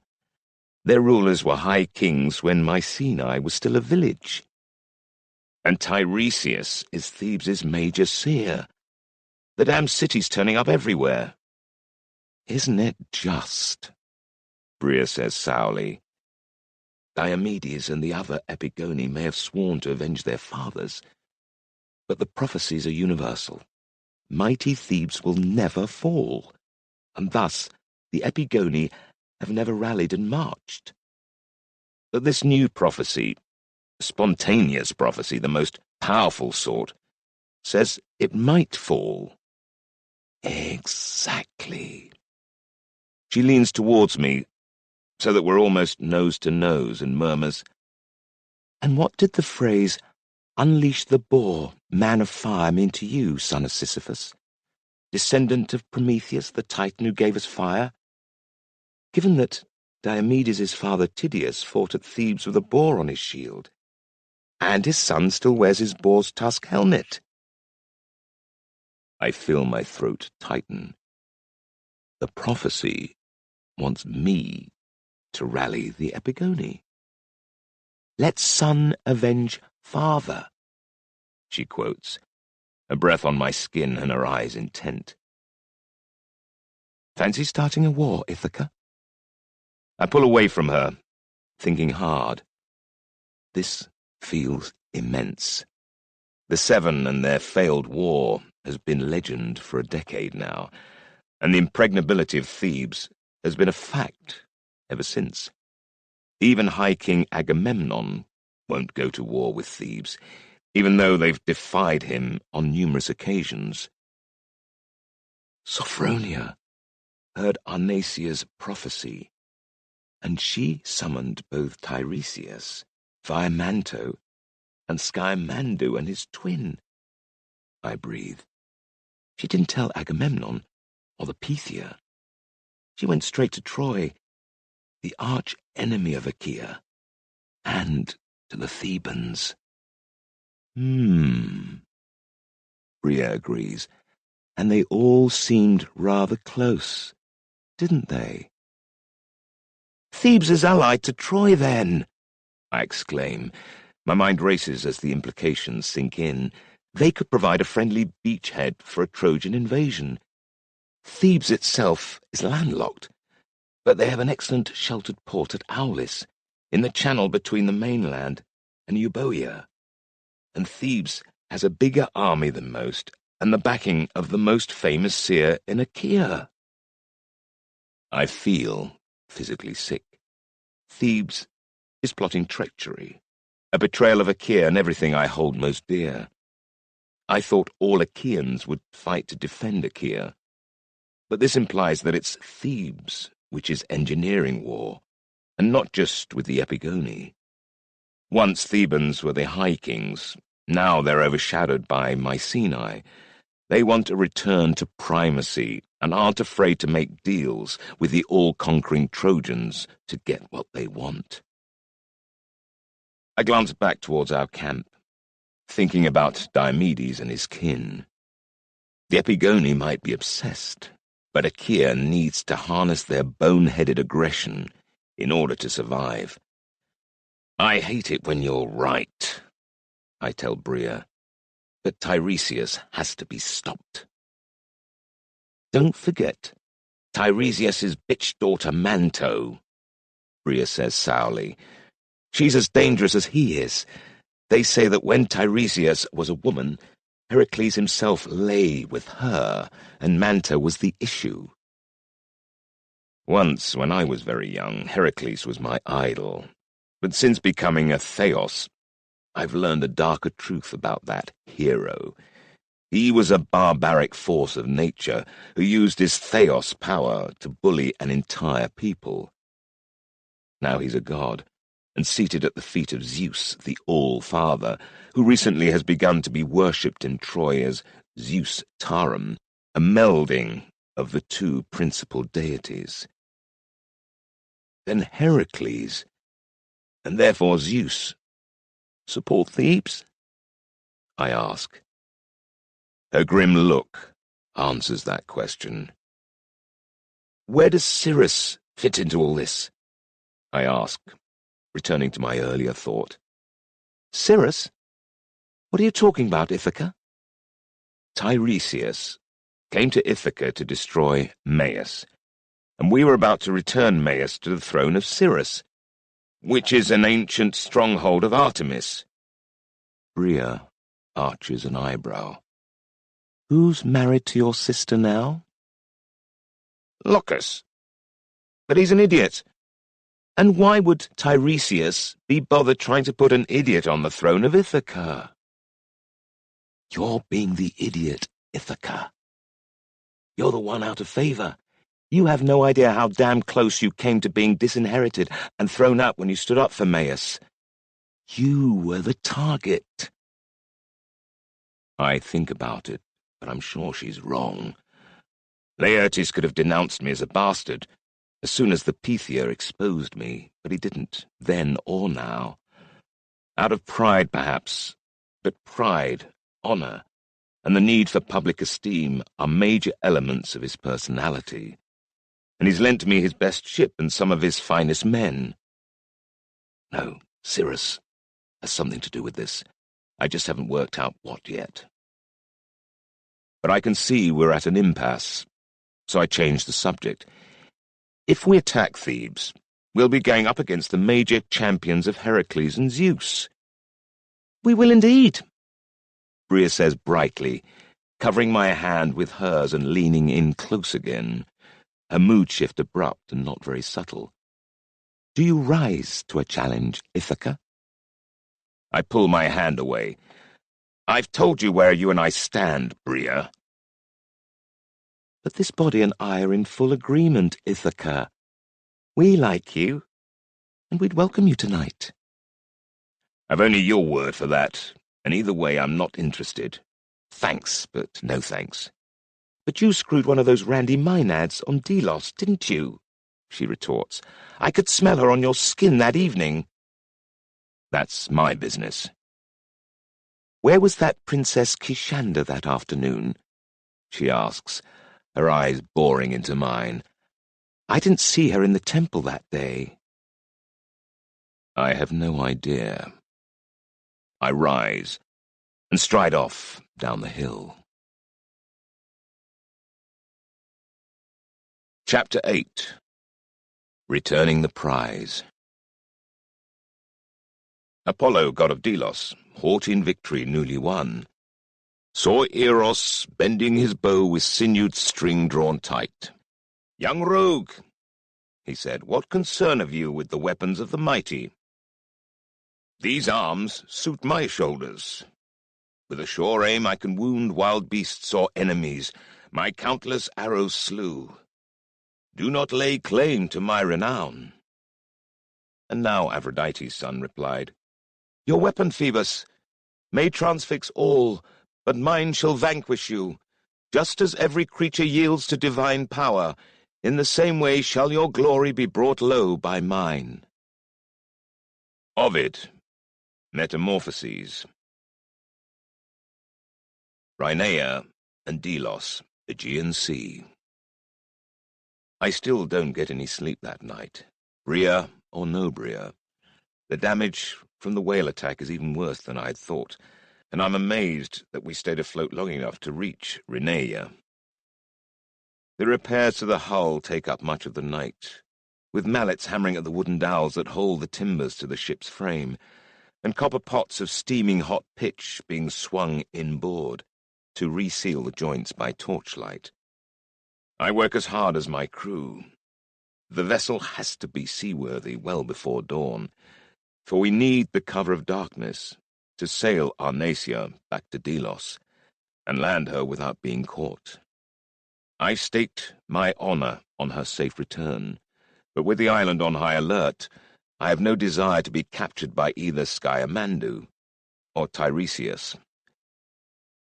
Bria brings Diomedes and Arnacia on board not long before we sail, placing Arnacia amidships and bringing the big Argive aft to join me in the stern, where I'm overseeing the final repairs to the steering oars. It's obvious they want to talk, so I send my crew off to other jobs. We're pretty much done anyway, and stand with the other two at the stern rail, where the night breeze will carry our words away from the rest of the ship. "That whole bloody prophecy is about Thebes, isn't it?"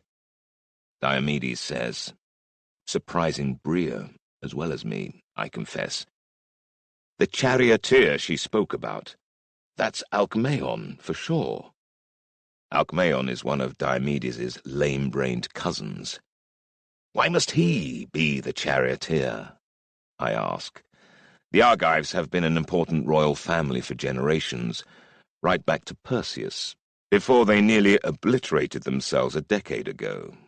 But that doesn't mean the sun shines exclusively out of Argive arses. Nor, as far as I know, has this new generation ever been blooded in battle. He won the Nemean Games last year, the Isthmian Games the year before, by 3 whole lengths, and the Align Games the same year, with the best chariot racing horse team I've ever seen. Diomedes proceeds to rattle off a list that seems to include every provincial contest and royal funeral games in Achaea. Good racing form, but hardly the sort of experience we need. "That's nice," says Bria, patting his arm and succeeding in interrupting the flow.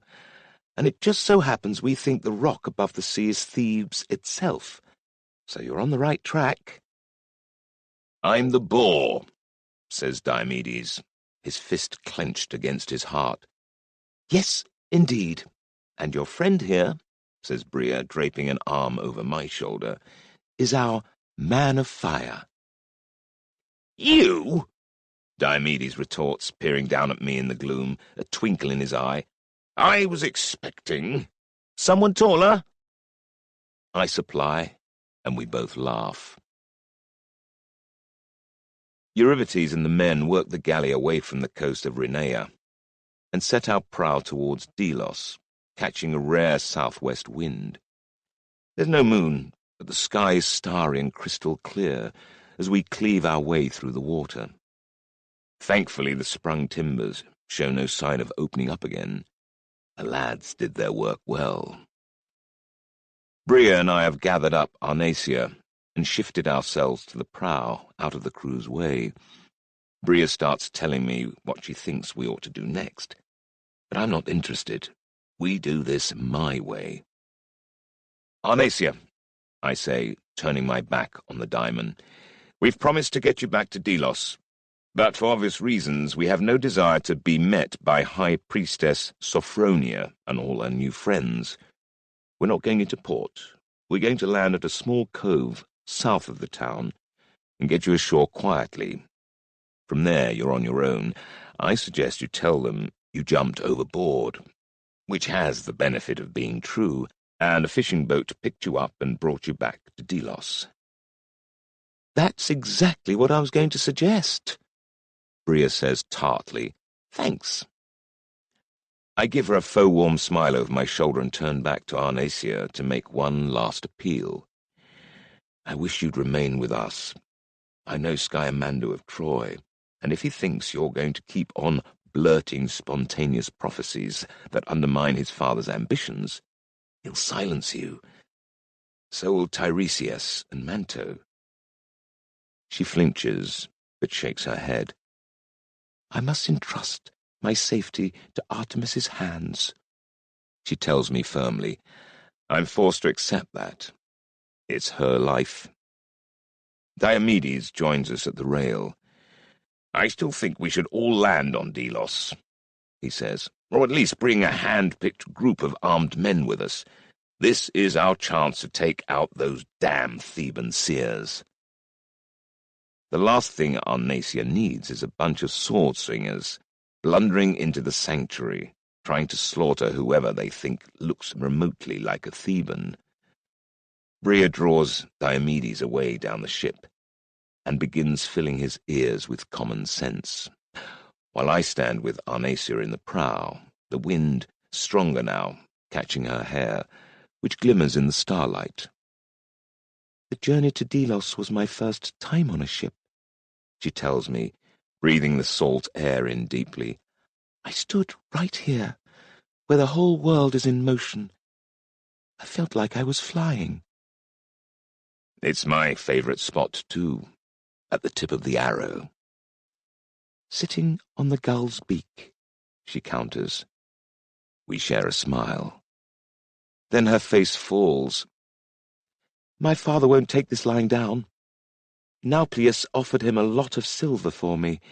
From the moment we set sail, Palamedes was all for forcing marriage onto me. Nauplius wanted to have it done in full pomp and splendor, at Aphrodite's shrine on Cythera. Otherwise I would have been wed by the time you caught us up. If you'd not rescued me, I'd have been lost to Artemis." She glances back over her shoulder at Diomedes. "If he hadn't pulled me from the water." It's none of my business, but her little infatuation with Diomedes has gone far enough. I hate misapprehension. "Yes, and if I hadn't worked out the correct direction, if Eurybates hadn't piloted the galley superbly to make up half a night's sailing in one day, If Bria hadn't called in the sea eagles that attacked Palamedes and allowed you to break free, if I hadn't guided the vessel to you, thrown you the rope, then put an arrow in the shark that was about to bite you in half, then yes, things might have gone badly for you. But Diomedes did well also. She flushes and ducks her head. You must think me very shallow. Well, granted, he's the best-looking man I've ever seen, but he played the smallest role. And anyway, aren't you committed to taking a permanent vow to Artemis and renouncing men entirely? It's your turn to misunderstand me. Yes, he is good-looking, but I've had a vocation to Artemis all my life. I'm aware that it comes with sacrifices. I'm not afraid of those. I can do more for my people as a seeress in the service of Artemis than as someone's broodmare, even Diomedes's. Evidently your father disagrees, as do Nauplius and Palamedes. She shudders. How can a man who claims to serve the goddess of love be so evil? I've actually met the said goddess of love. Like all the gods I've encountered, my own patron included, I found Aphrodite self-interested, cold-hearted and cunning. Aphrodite is a cruel queen from a barbarous time, I reply. Her love is more akin to lust, and she uses it as a weapon. Arnesia gives me a curious look. So how does an Ithacan come to serve the goddess of Athens? I'm drawn to reason, which is Athena's primary characteristic. Yes, she is the patron of Attica, but her worship can be found throughout Achaea. I don't tell her the other pertinent fact, that no one else wanted me. Another virgin goddess. Does she demand chastity of her theoi also? I laugh. If she does, I'm doomed to be thrown out. Then I blush, because that sounds boastful, and I hadn't meant it to. It's different for her champions, but I think her seers and avatars must maintain their virtue. I'm improvising, hoping to impress this solemn slip of a girl. But then I think of Bria and her appetites, and blush some more. Though Bria has always seemed the exception to every rule. Athena's chief avatar, Iodama, killed last year by a Trojan raiding party, was pure enough. And the daimon is fond of claiming that she's different. Special is how she likes to describe herself. Arnesia knows none of this, however, and doesn't need to. Let it stand that she thinks she and I have even more in common than we do. A vessel for a virgin goddess must be pure also, she says. So it is with my goddess. Marriage to Palamedes and the, consummation would have ruined any chance of my taking vows to Artemis. And force you into serving the clamshell? I sniff. That's not very nice. She chides me, but she's clearly amused, not offended. I decide I like Arnesia a lot. But she's not Kishanda.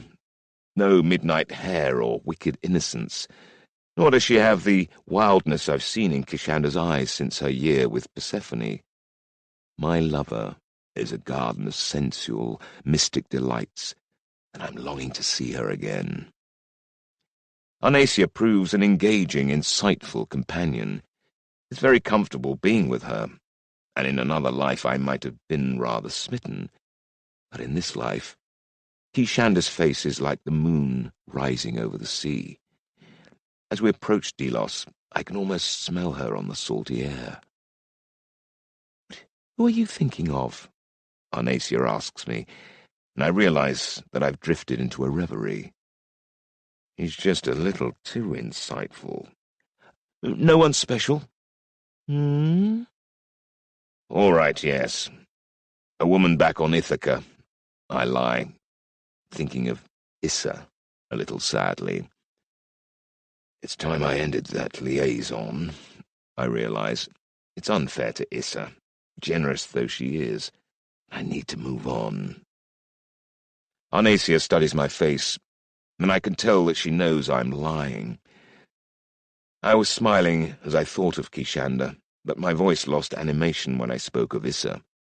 Thankfully, she says nothing, changing the subject to the task ahead. I'll have to swim ashore then.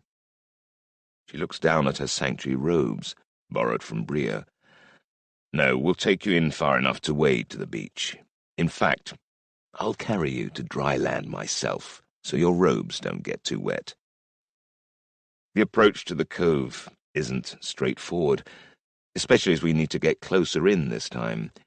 But not too close, otherwise the ship will be grounded, driven onto the beach or worse, onto the surrounding rocks, by the waves that have sprung up with the wind, for the cove is wide open to the southwest. We scan the shore carefully, checking for any signs of movement as Eurybates guides the craft in, the sail all but furled and the men backing on the oars to slow our progress. The beach and the land behind it are empty. Arnacia touches the back of my hand. I haven't thanked you all nearly enough, she says. I would be destroyed or dead were it not for you. I will never forget that.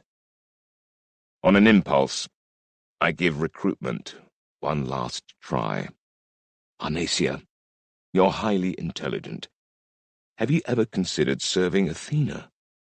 The leap from Artemis to Athena may not be large, and you'd even get to retain your virtue.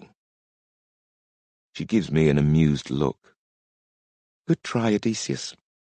And truly, I like all of you far more than many I've met in Artemis's service. But there is a world of difference between the queens we serve. Artemis is a huntress, a nature goddess, who loves young women and wishes to see them become all they can be. She's young femininity personified. Your goddess is a man in all but body. Her cheeks redden. Not that I'm averse to men. I've kissed a few, and come close to surrendering what I have more than once. I know a little of what I'm giving up. It will be a genuine sacrifice for me never to know physical love, I assure you. I'm incapable of facing that sort of intimidating frankness without going scarlet myself. You can't blame me for asking, I manage to stammer. I'm flattered, she laughs, offering her hand. Friends? Friends. We clasp hands, smiling warmly at each other, and this time her gaze doesn't drift off to Diomedes. One day she'll be high priestess of Delos or some other oracular shrine, I remind myself. One day we'll need an ally like her. Eurybates has taken us in as far as he dares. As soon as the keel nudges the sand, I lower myself into the water. It's cold enough to make me gasp, and my feet barely touch the bottom when a larger wave than usual comes surging in to crash in on the beach. Once that's past, Arnacia, in her full robes, is eased into my grasp, and I wade ashore with her in my arms. It's all rather intimate, but we keep it businesslike. Once we're out of reach of the waves, I set her on her feet. Our ship is already pulling away, the splash of oars drowned by the surf. I look around. There's no sign of anyone ashore but us, and there seems no reason for my sudden fear. Take care, I urge her. Feign ignorance of the prophecy, and stay close to people you trust. I will, she responds. I won't forget your gallantry, and I will be careful. I walk her to where the path begins, beside that distinctive wild fig tree, and show her the goat trail. Follow this north and be careful. I begin. An unescorted woman is always in peril. She cuts me off. I'm a Thea, only a novice, with much still to learn, but I'm not helpless. I go to turn, far too distracted by prophecies and worry for her, and that's how I'm caught out. From amidst the tangle of foliage, a thickly muscled arm snakes out and presses a sharp, curved blade to the side of my neck. The rest of the man emerges, stepping out confidently, an Easterner, a Trojan with olive skin and curling, oiled hair. He smirks at me. "Move and—" He's got too close to me, leaving himself no leverage if I twist and I spin, slam his blade hand down and away while crunching upwards with my thigh. His elbow becomes a twig between hammer and anvil and snaps. The blade drops and he howls, falling to his knees as bodies break cover from impossibly close around us, the air shimmering with green light to reveal a dozen warriors, Trojans in brazen caps and heavy breastplates. And I see Tiresias in the midst of that light, his timeless face lit by that unearthly phosphorescence. Arnacia doesn't scream. She pretends to stumble gratefully into the grasp of the man nearest to her, then rabbit punches him and breaks his nose. He reels, and she pulls free and runs back towards the beach, just as a woman in huntress garb stalks forward, followed by 2 more Trojan soldiers. I seize the sword of the man whose arm I've broken, and all but kick his head off, parry an overhead blow from the swordswoman, and follow it with a slashing uppercut that plunges my blade through the next man's shoulder, withdraw it and whirl sideways, slicing someone's sword arm open to the bone, then batter away another lunge from the woman before something slams into the back of my head, and I reel drunkenly. Some bastard got in behind me while I fought the woman. Then the air moves, congealing around me, pinioning my arms to my sides, as a tall, red-garbed woman steps through the encircling ring of warriors. Her eyes blaze like small, brilliant blue suns, capturing my gaze, and suddenly I can see nothing but twin discs of azure that grow and swirl, and a fist smashes into my jaw, and the world goes black. I wake into a mass of throbbing pain, not just from my jaw, which feels as though it might be broken. The back of my head is bleeding. My nose has been pulverized. My stomach, back, and ribcage are battered, and breathing comes with a world of pain. My left eye is so swollen I can't open it, and there are any number of cuts on my face and under my hair. I only remember the one blow. It seems the good folks of Troy like to kick a man when he's down. Bastards!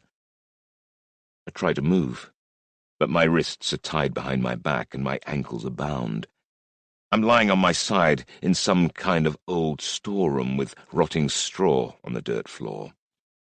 There's a tiny window in one wall, admitting just enough light to tell me it's daytime, and that the room's been cleared of all but me. The door might be locked or not. It wouldn't help me much if it was wide open. There's not even a dung bucket or a water jug. Athena, if you're watching. Prayers are futile. The gods don't hear them. Indeed, can't, unless their disembodied spirit happens to be hanging over your shoulder. They're too busy elsewhere, perhaps in someone's borrowed body, trying to drum up worship through manipulation and murder. This is promising to be a bad day for Athena, though, for it will undoubtedly end in the death of one of her champions. Not a good day for the aforesaid champion either. I groan, closing my eyes and trying to think my way through this. But I can't see a path to freedom this time. Bria and Dio must have seen what happened. I wonder if they're already preparing a rescue bid, or whether they've simply cut their losses and sailed away. Outside the door, I hear men clanking about, murmuring to each other about trivia. I'm desperately thirsty, and I decide I have nothing to lose by calling out. "Hey!" I manage, after I spat out the worst of the blood and phlegm filling my mouth. The insides of my cheeks have been thoroughly mashed into my teeth.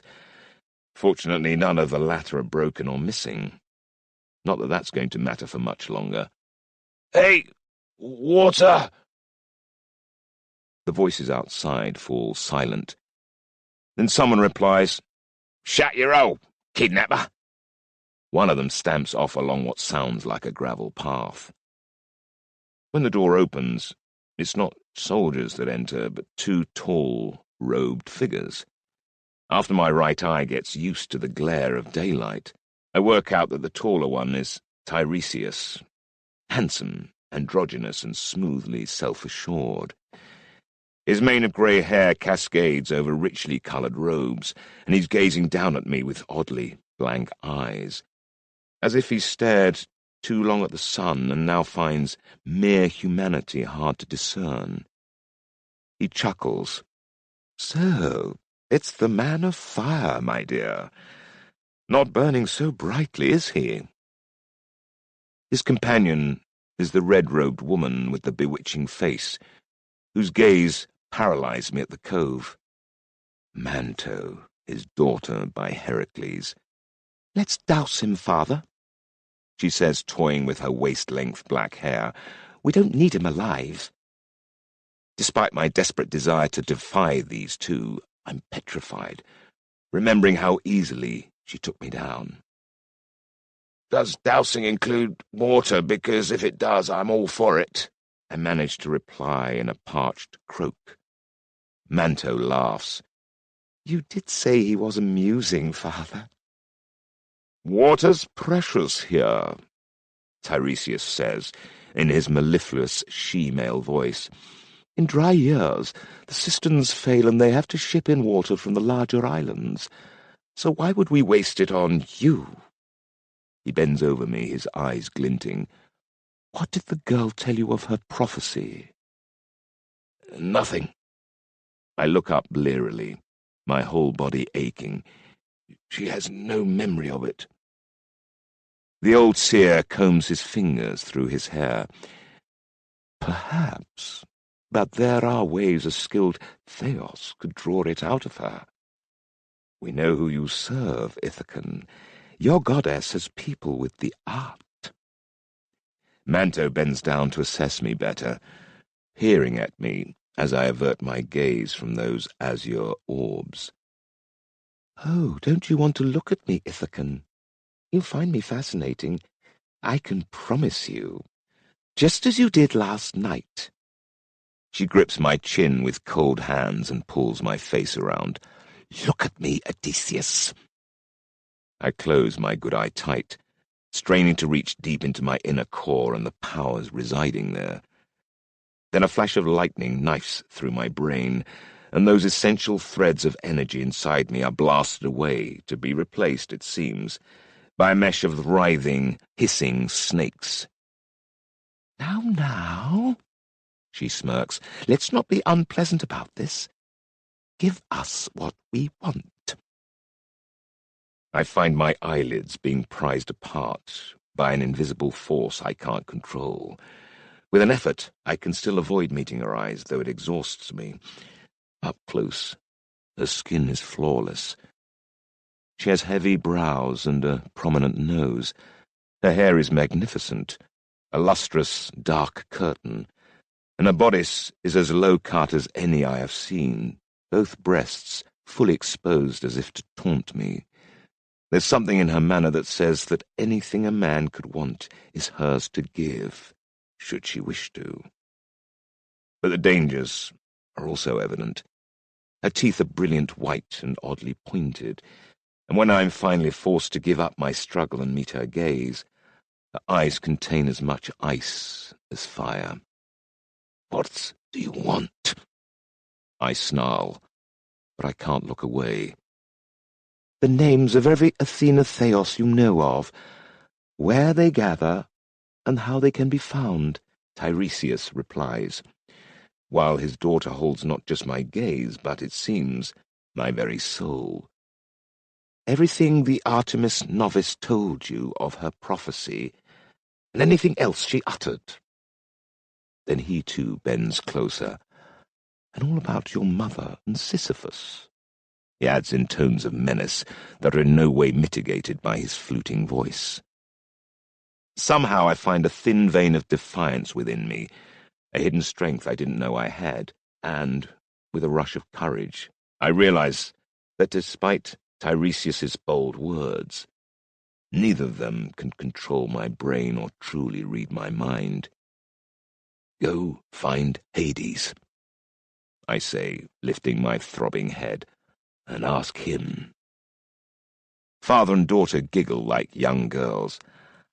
I do love manly defiance. Manto snickers as she straightens up, looping her arm through her father's and resting her head on his shoulder. The resemblance is uncanny, both in physical looks and in the nonchalant air of privileged corruption they exude like perfume. Shall we let that Trojan boy in now? He's dying to do something unpleasant. She must mean Skymandu, Kishanda's twin brother. Who else? Since our run-in last year, he'll be ravenous for revenge. Why did you come to Ithaca? Ophion? I asked Tiresias. Why ruin my sister's life? He may not confess the truth, but I might learn something from his lies. Mere opportunism, the old seer replies smugly, reviving Eumaeus's claim to Cyrus. Calling on his line's caryatid allegiances seemed disruptive to mighty Apollo's cause. So I was right about Cyrus. Bria was wrong. And I confess, Tiresias continues, I was curious to take a look at you. At certain oracular sites, the man of fire is becoming an over-frequent motif. But you didn't harm me. Again that coolly amused titter. Did I not? He spreads his hands, and here you are, far from the protection of your home and family, and completely in my power, thanks to the witless stupidity of your tame daimon. I can't help flinching at that.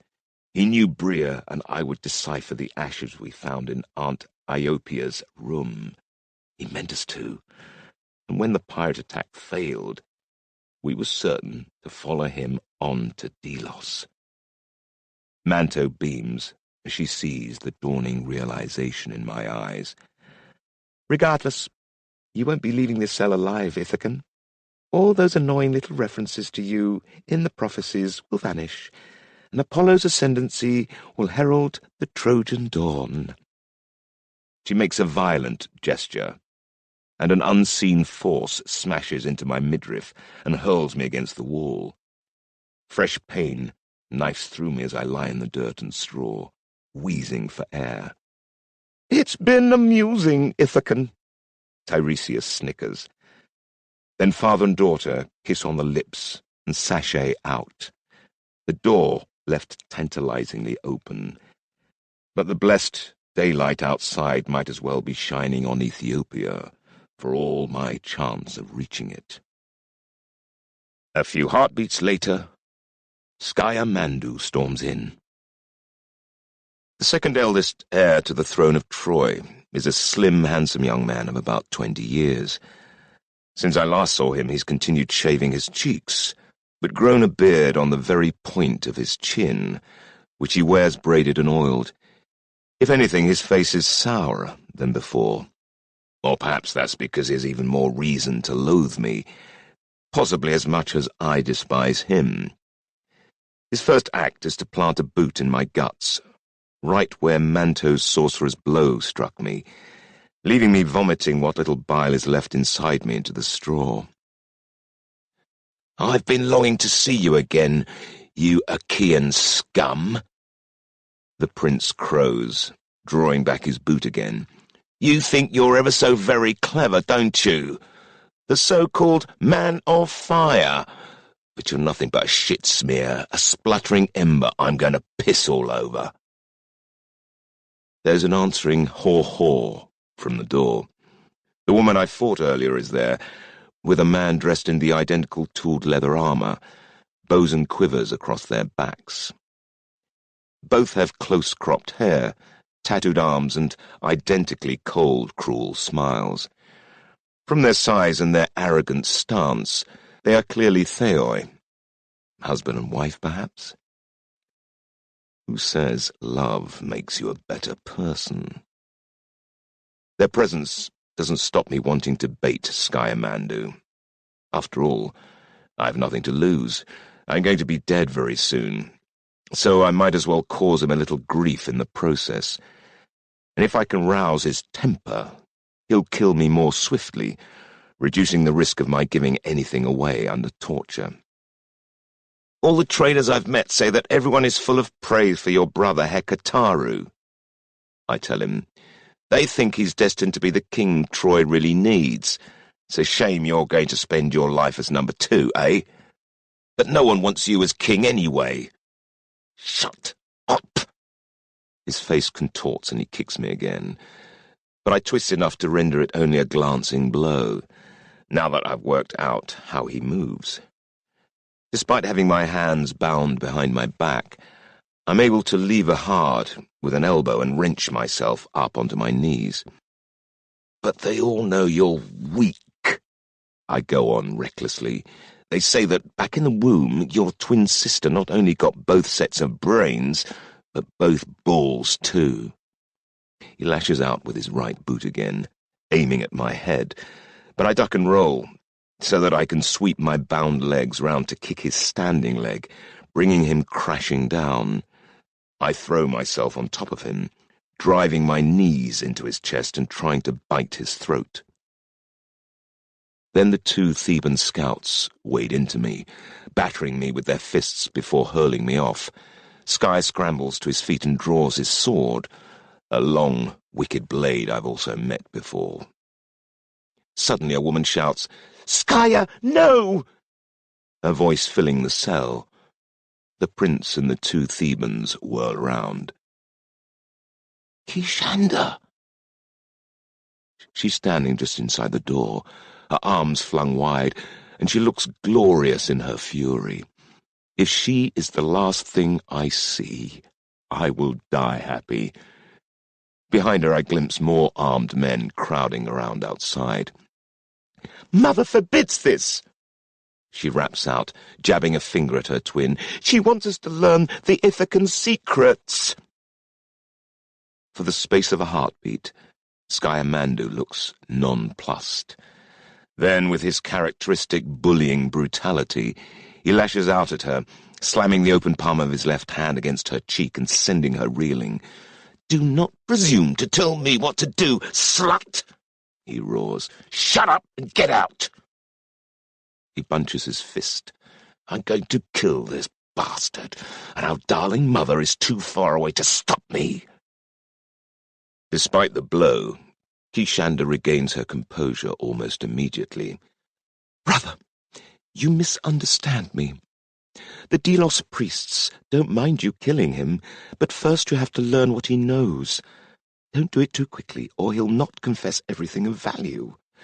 You have all the time you need. Slow down." She's brilliant.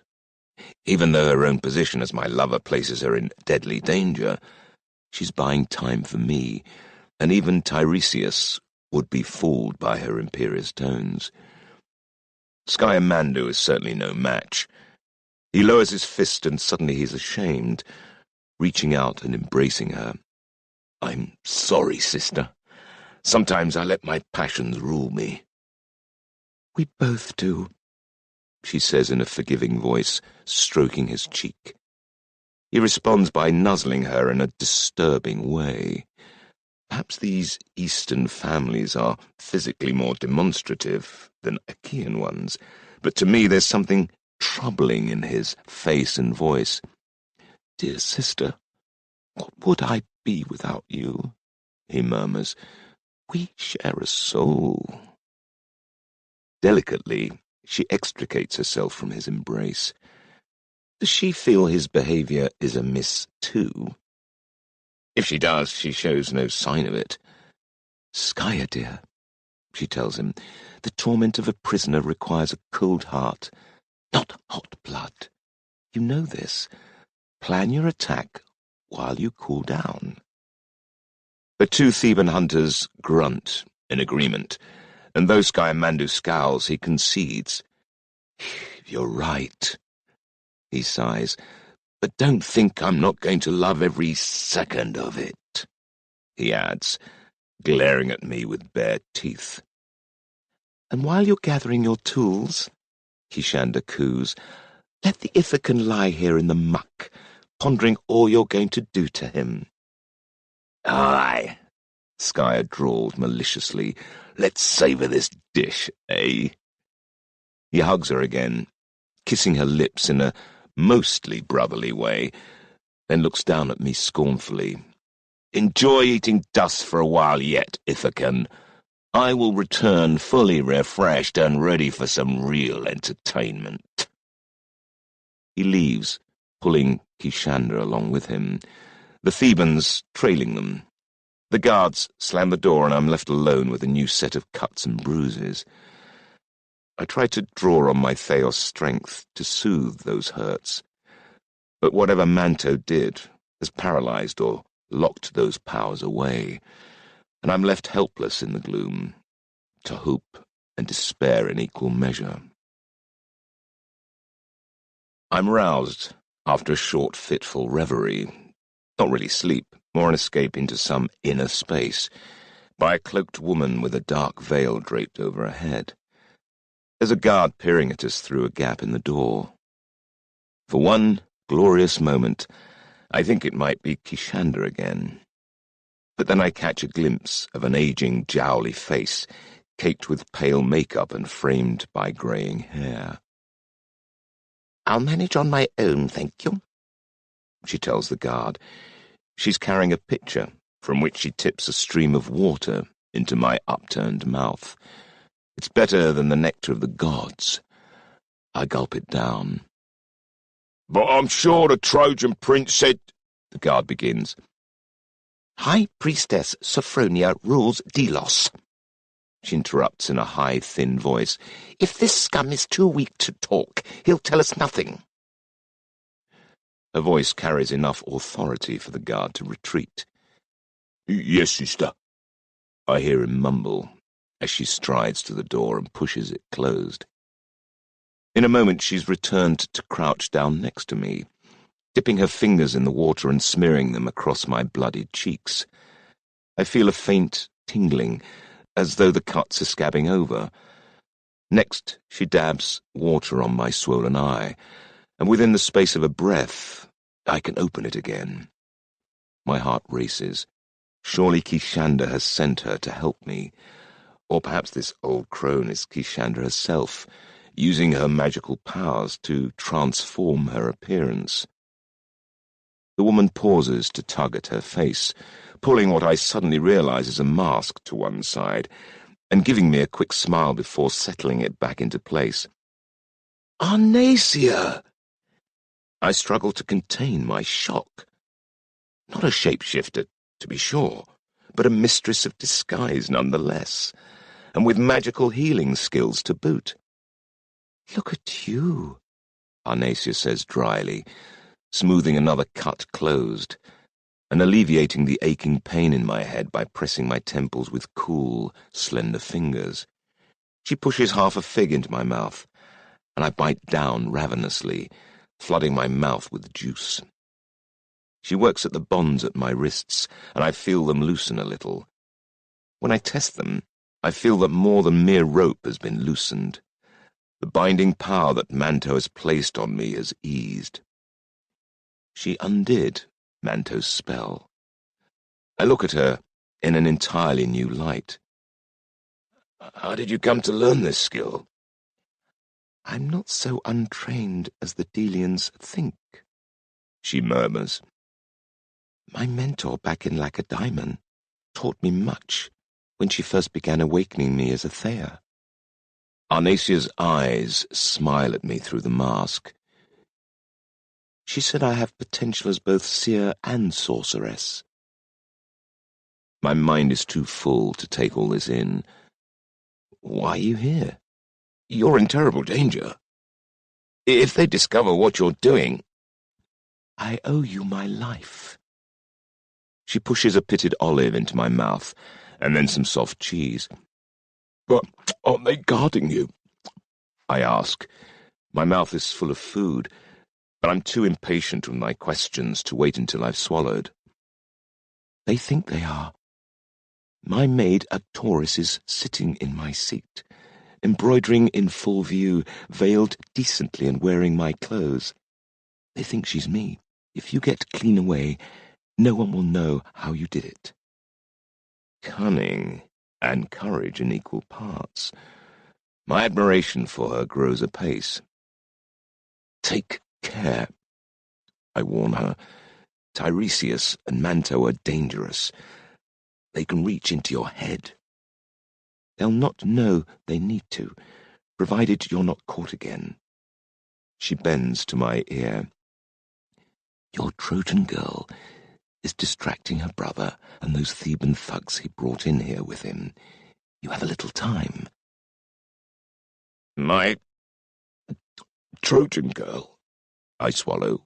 What do you mean? Arnacia harumphs. Don't play stupid, Odysseus. It doesn't suit you. Kishander came to me for help this morning, while you were still unconscious, and her eyes glazed over in the same vacuous way as yours do when you speak of her. Given you're supposed to be enemies, I should point out that the relationship is doomed. But I probably don't need to. For a young woman, she's got an old head on her shoulders. You won't tell anyone, I plead. There's just the slightest chance the two of you, by joining hands, can prevent this coming war, Arnacia says. May Artemis grant you both good fortune. I go to thank her, and she stuffs another fig in my mouth. My heart still leaps. The new seeress of Delos has just told me that Kishander and I have the slightest chance. That's good enough for me. By the way, she adds, Sophronia has agreed that I can take my vows tonight, to prevent father from trying to abduct me and marry me off again. I'm going to serve Artemis for the rest of my days. I truly believe my skills can be best used from within our cult to counteract the excesses of Apollo. I chew and swallow the fig. I wish you well, I say, while expressing my regrets on behalf of the male sex for your loss. You'd have made someone a wonderful wife. As if being a wife is the pinnacle of a woman's ambitions, she sniffs. Oh, I almost forgot to tell you. When a priestess of Artemis is fully ordained, she takes another name. I'm going to be Penelope, in memory of your rescue. Penny L. Opas, the clever weaver's face, to remind me of my rescue. She adds with a sly smile, the middle L is for Logos. Logic. I smile, and am surprised by a sudden strange regret. Much as I love Kishander, I may never see the Trojan princess again, and this woman, utterly different, is a treasure, and someone much more equal to my station. But it seems our lives will only intersect this one brief time. I'll pray for you, Penelope. To Athena, of course. I'm sure that'll help, she says dryly. Now the back wall of this hut is thin wattle coated with plaster. I've sliced through the wattles from the other side and covered the cut with wet clay. Right here, she breathes, pointing. Push, and it'll crumble, but allow me enough time to get myself well away first. While she's whispering, she's running her hands over my body, her touch followed by the same miraculous tingling as my bruises heal. We share another smile, then she tips more water down my throat, wishes me good fortune, checks her mask is in place, and departs, the guard banging the door behind her to leave me alone in the gloom. I allow an agonizing few moments for her to return to her room and remove her disguise, during which I'm utterly petrified that the door will fly open and Scamandu or the Theban sorcerers will enter. When I can stand waiting no longer, I wriggle free of the loosened wrist loops, untie my knees and ankles and crawl to the back wall. I place my sweating hands on the plaster. Slow, steady pressure is the thing. I cannot risk making any loud noise. Soon the wattle and daub crumbles, leaving a hole that's just big enough for my broad shoulders to work their way through. Bless the girl. She's done a lovely job. The hut where I've been imprisoned is on the right-hand edge of Artemis's compound. I slink over the sanctuary wall, keeping out of sight of the front of the hut, and run through a small orchard, leapfrog some low stone fences, and sprint towards the goat track leading to the cove. It's the only place I can think of heading to, though I have no idea where my ship might be, whether it escaped last night, whether it was chased out to sea, or whether it's been captured. If it's gone, how in Erebus am I going to get off this damn island? Then someone shouts, and an arrow fizzes past me and buries in a tree trunk. I spin and see a small group of Trojan soldiers, all of them clad in leather jerkins, sporting the Apollo emblem, the lyre backlit by the sun's rays. They shout their battle cries and come pounding along the trail behind me, led by a big bearded man whose musculature and speed scream Theos. It's lucky Arnacia has managed to unlock my powers. I run like the wind, not that there's anywhere much to run to. If I'm caught, I'm going to be broken, and I will reveal not only the information my enemies want, but the fact that Arnacia and Kishanda aided my escape. Forget the cove. I'll have to take the shortest route to the sea. I'd rather drown than be captured. I veer right and sprint towards the coast. This damned island doesn't even have a decent cliff I can throw myself off. I'm pelting along as fast as I can when my right thigh, injured last year and slow to heal, begins to scream. I can hear that damned Apollo champion gaining on me, his breath rasping and his boots hammering the ground. I throw a look over my shoulder. He's right behind me, with his curved sword drawn. He's swinging it, and I can already feel what it's going to be like when it bites into my neck. Another 20 strides, and the pain in my leg is excruciating, and he's almost on me, reaching for me as we round a rock, and Diomedes erupts from the shadows and slams his forearm into the man's throat. The Trojan's legs keep going and his body flips backwards, and then he's slammed into the ground, winded and choking, legs kicking as he tries to gasp for air. I'm so flabbergasted I run smack into someone else, and we go down in a heap. I pin them down with a wrestling move until I realize it's Bria. "My, Odysseus," she purrs. "I didn't know you cared." I glance back to see Diomedes ram a fist into the Trojan's jaw, rendering the man unconscious. Then he looks down at Bria and me with a cool smile. "There's a time and place," he says, "and this isn't it." I disentangle from the smirking Bria, but not before she brushes my right thigh with her fingertips. She's not being amorous, or not altogether amorous. I feel a rush of energy as the pain ebbs and my strength returns. Then she hands me the great bow. "Shall we greet the rest of them?" Instinctively, I knock an arrow, my head reeling at this sudden change in fortune. The desire to exact some payback from Scamandu, Tiresias, and Manto is burning a hole in my chest. But the men pounding towards us are only following orders, and this is a sacred isle with neutrality at its core. "We're not at war yet," I reply, Let's see if we can keep it that way. You're no fun, Ithaca, she complains, while Diomedes gives me a vexed hiss. Never claimed to be, I reply.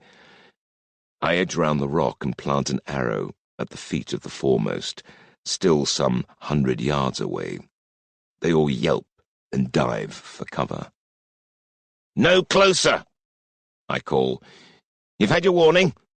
The next arrow kills. No one emerges into the open, but in the distance I glimpse movement. More men coming, enough to overwhelm us. Where's the galley? Around the coast. Different spot. The cove we've been using is being watched. Come on. Diomedes glares down at the prone champion. Can I at least kill this Trojan Priapus? Not on Delos, I reply. We may want Sophronia's friendship one day. Let's get out of here. Bria pats Diomedes' arm and murmurs something more persuasive than I can muster. He shrugs his shoulders and then we're off, running like hares, with Diomedes in the lead. We Theoi can move damned fast when we need to, and in less time than I could imagine possible, we reach the bay where Eurybates has the ship close to shore.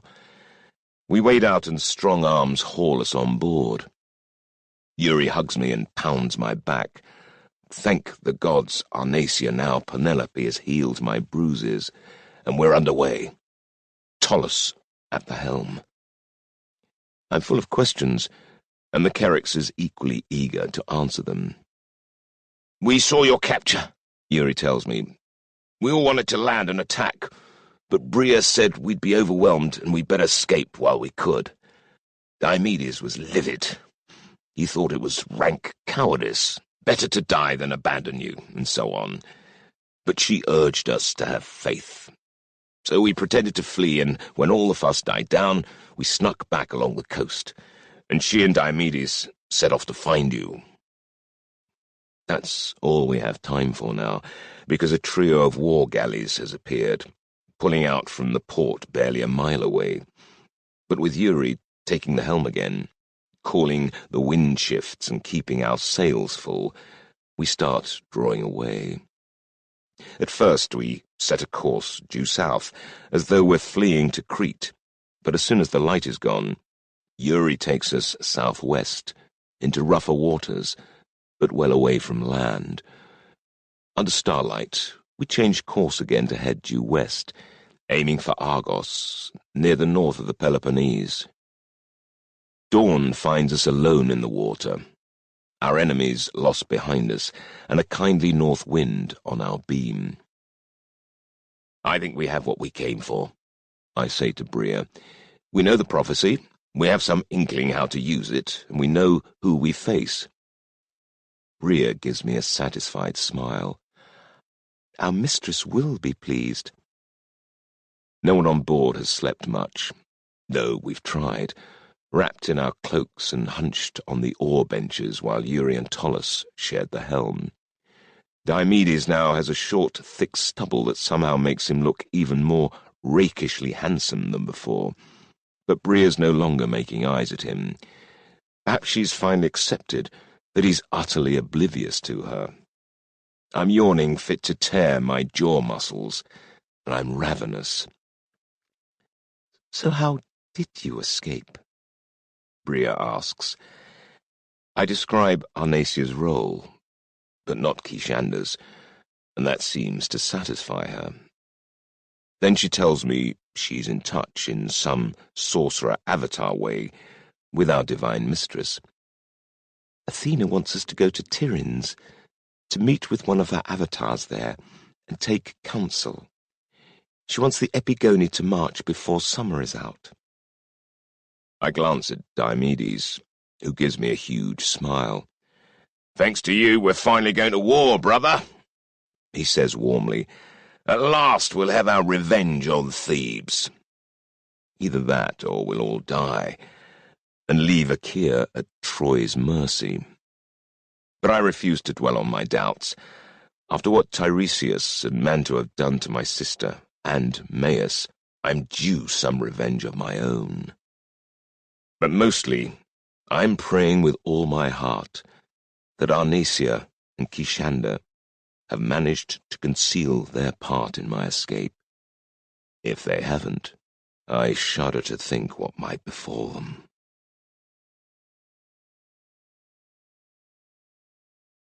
Part 2. The War of the Epigoni. Chapter 9. Laying Plans. The Lemnian, Hephaestus, made the splendid marriage gift for Harmonia on her wedding day, a ring of emeralds glowing with a hidden fire, an adamant hammered with signs of ill fortune, and Gorgon eyes, and the remnant ashes left on the Sicilian anvil from the final forging of a thunderbolt, and the hair that gleams on the foreheads of green dragons, and the woeful harvest of the Hesperides, and the ill-omened gold of Phrixus's fleece. Then he folded together diverse pestilences, along with coal-black hair, booty from Tisiphone's head, and the very worst of the force that drives the girdle. These he ingeniously anointed with lunar spume, and drenched them with the poisonous drug of delight. Statius, Thebaid, 2. Tiryns, Peloponnese. Mighty walled Tiryns, the poets call it. It sits in the middle of a floodplain, where the Inachus River flows into the greater bay of Argos, in the northeast of the Peloponnese. There's a citadel above a sprawling town, inland of the long sandy beach east of the river mouth, which acts as a port. The citadel is impressive, but Tiryns town, with roughly 10,000 inhabitants, is a scruffy place, its primary purpose to serve the barracks and the surrounding farms. It's easily outclassed by its wealthier counterpart, the city of Argos, over the other side of the river. Adrastus, the sole survivor of the Seven, rules the kingdom of Argos. He's said to be a descendant of the mighty Perseus. Bria says he's a Theos, so maybe it's true. We're not here to see Adrastus, though. Well, not yet. He's in Argos, but here in Tiryns, we're seeking an elderly spinster who lives modestly in her merchant nephew's house below the citadel. She's also an avatar of Athena. An avatar is, in some ways, the least of the Theoi. They gain no great strength or power for themselves from what they are, if they have no other Theos nature, champion, seer, sorcerer. They're vulnerable most of the time and have to maintain lives of obscurity, lest a rival deity murder them. They can't see the future, and have to practice many secret rituals and privations to maintain their link to their god. But they'll tell you they're the most blessed men or women of all, because for a few hours, every now and then, they are inhabited by their patron god, and are at one with them. They speak of the utter bliss that this brings them, and the profound awe of seeing the world through the senses of the divine. And when they are inhabited, they are perhaps the mightiest Theoi of all, so it's best to tiptoe lightly around them. Her name is Calliope, and she's mentored Diomedes ever since he was orphaned as a child. She shuffles into the small storage room we've chosen as our rendezvous. It's tucked behind an abandoned house in the shadow of the citadel, so we're not likely to be disturbed. It's just before dawn, the morning after our arrival in Tiryns. Yesterday, Diomedes was greeted at the port, to be escorted with some pomp by a regiment of soldiers up to the palatial residence at the heart of the citadel.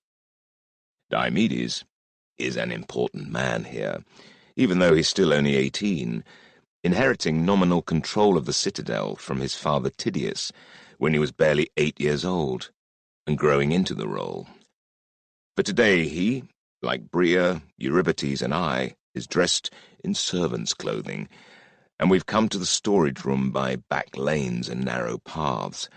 carrying assorted sacks and bundles as an alibi. This meeting must be absolutely secret. Tiryns has its share of spies, and what we're about to discuss with Calliope may determine the fate of Achaia. Rhea is keeping watch.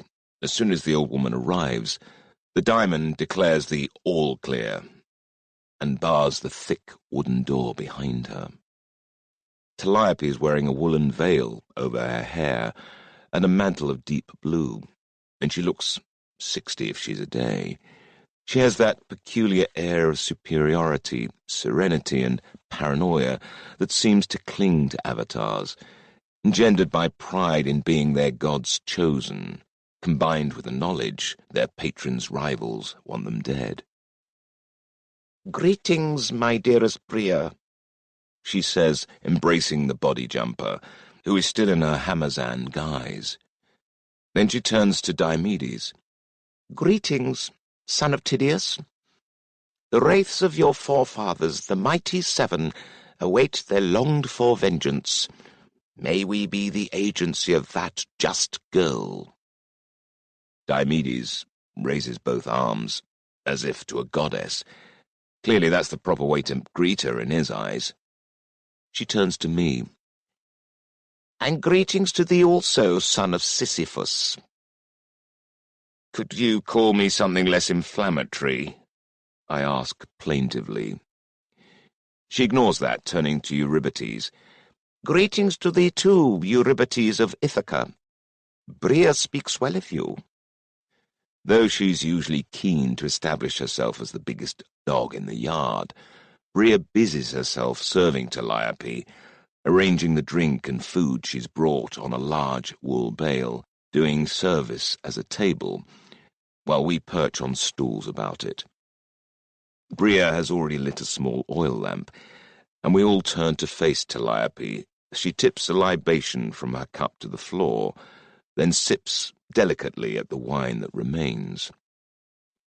The air shivers, and suddenly Calliope is young, austere-faced, grey-eyed, and wearing a silver breastplate and a silver helmet inlaid with gold and topped with a black horsehair plume. Her features are timeless. Her flowing hair is a shining ash gold, and her bearing, indeed her whole presence, is overwhelming. The cup is gone, and she's grasping a spear in her right hand. An owl on her left wrist flaps its wings, glaring at us with huge, intense eyes, while the four of us raise our arms in supplication, blinking in the radiance that emanates from her. "Be at ease," the goddess Athena commands. Interestingly, she doesn't look precisely the same as I've seen her before. Different armor, subtly different face. I wonder whether her appearance is her own choice or somehow dictated by other factors. Regardless, I'm watching Diomedes almost swoon in reverence. Calliope is virtually his mother, and if at times she becomes a goddess before him, no wonder he's fervent. I wonder how Athena sees him. When she gazes back at Diomedes, I sense a lot of emotions. Well, that could get complicated. I wonder if Bria's noticed that emotional intensity as well. Regardless, we touch hands to hearts. Gods aren't omniscient, contrary to popular belief, but they do have plenty of ways of learning things, so I assume she's found out most of what's happened in Delos. Just not all of it, I hope. "So," Athena begins as we take our seats again, her voice clear and cool. "Bria and I have communed on recent developments. A chink has appeared in our enemy's armor. The newly established Trojan alliance with Thebes is based upon long-established prophecies that claim Thebes is impregnable and her army invincible. For a whole decade, the Epigoni have prayed for vengeance, but in the face of such omens they have not set forth to war. Only Attica has given support when I sent Theseus, then king of Athens, to recover the bodies of the Seven.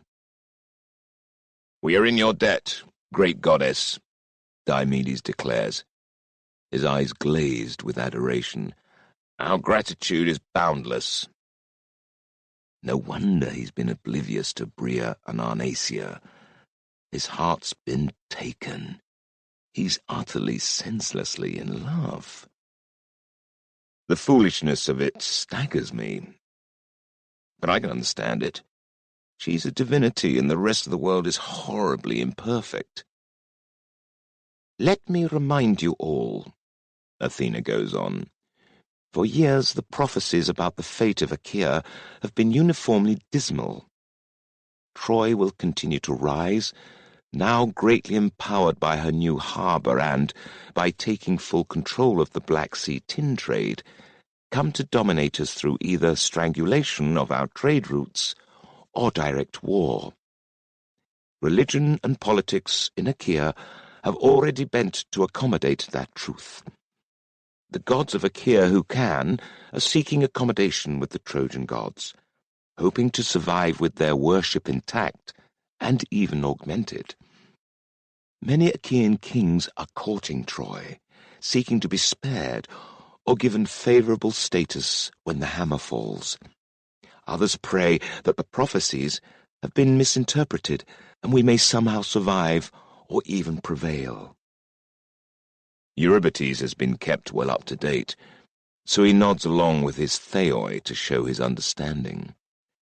And now perhaps the sign we've awaited has come, Athena declares. It's contained in these words obtained by you, my most resourceful agents, from the spontaneous seeing granted to Arnacia, novice of Artemis. Doom to Achaea! Doom from the bite of the serpents, nesting in the citadel. The stallion bears the snake, and the lion succumbs, beguiled. But he of birth and rebirth knows the lie, blinded the seer, blinding the words. Rest thee not, for the rock stands not so high that the sea cannot wash it away. Unleash the boar, man of fire. Let son avenge father, but where? For only by the charioteer's whip will the dracons be tamed, the sun dimmed, and truth stand revealed.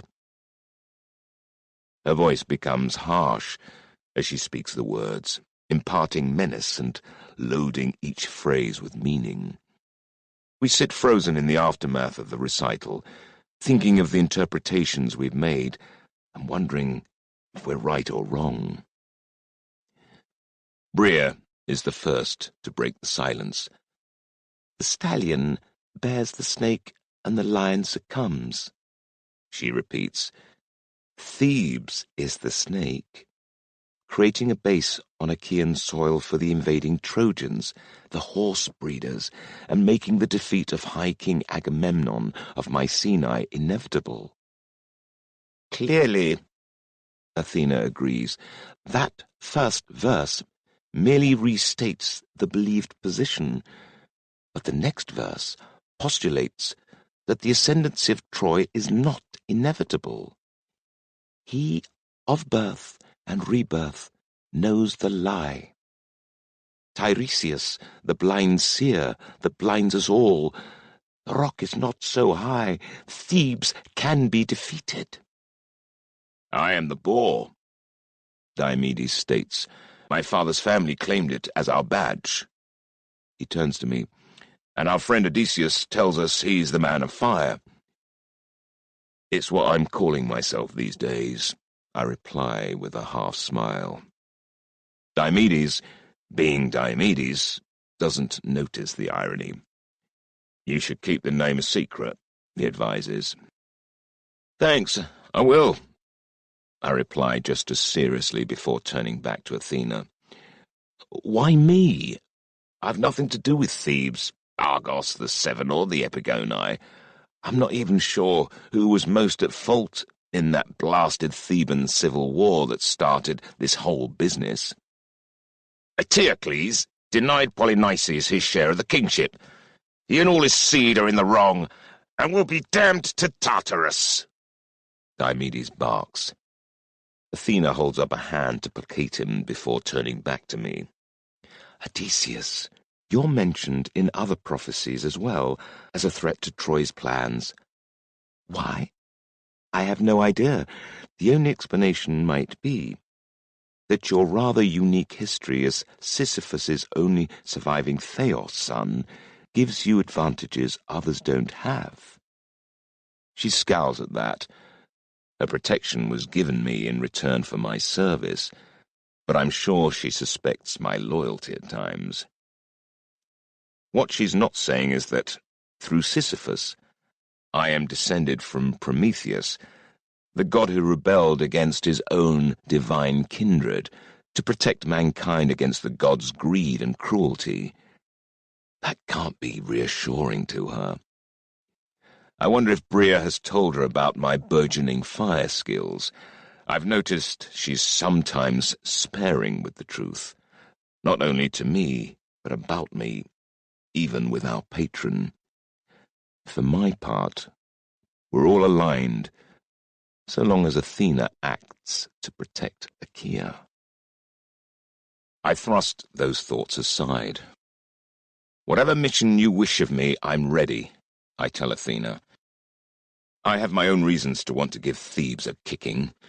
Quite apart from their treacherous alliance with Troy, Tiresias has ruined my sister's life, and that of a man I love as a brother. She seems reassured by my vehemence.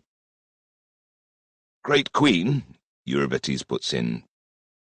Pardon my intrusion, but I've heard many contradictory tales about the Seven and their war on Thebes. Sometimes, like Odysseus, I find it hard to decide who might be in the right.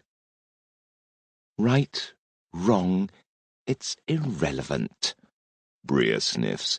It's a situation we can use. That's all you need to know. Diomedes looks predictably appalled. My kindred are in the right of it, and I'll take the head of any man that says otherwise, he declares, hand on sword hilt. Any man at all. How lucky I'm just a woman and beneath your notice, Bria snipes. Diomedes goes red. That's not what I meant. Oh, so I am worthy of your blade, then. Think you're good enough? Desist! Athena raises a hand irritably. I'll not have you two arguing over semantics. And Eurybates' question is a fair one. I will give you the true story. If you put your unquestioning trust in it, your belief will aid our victory.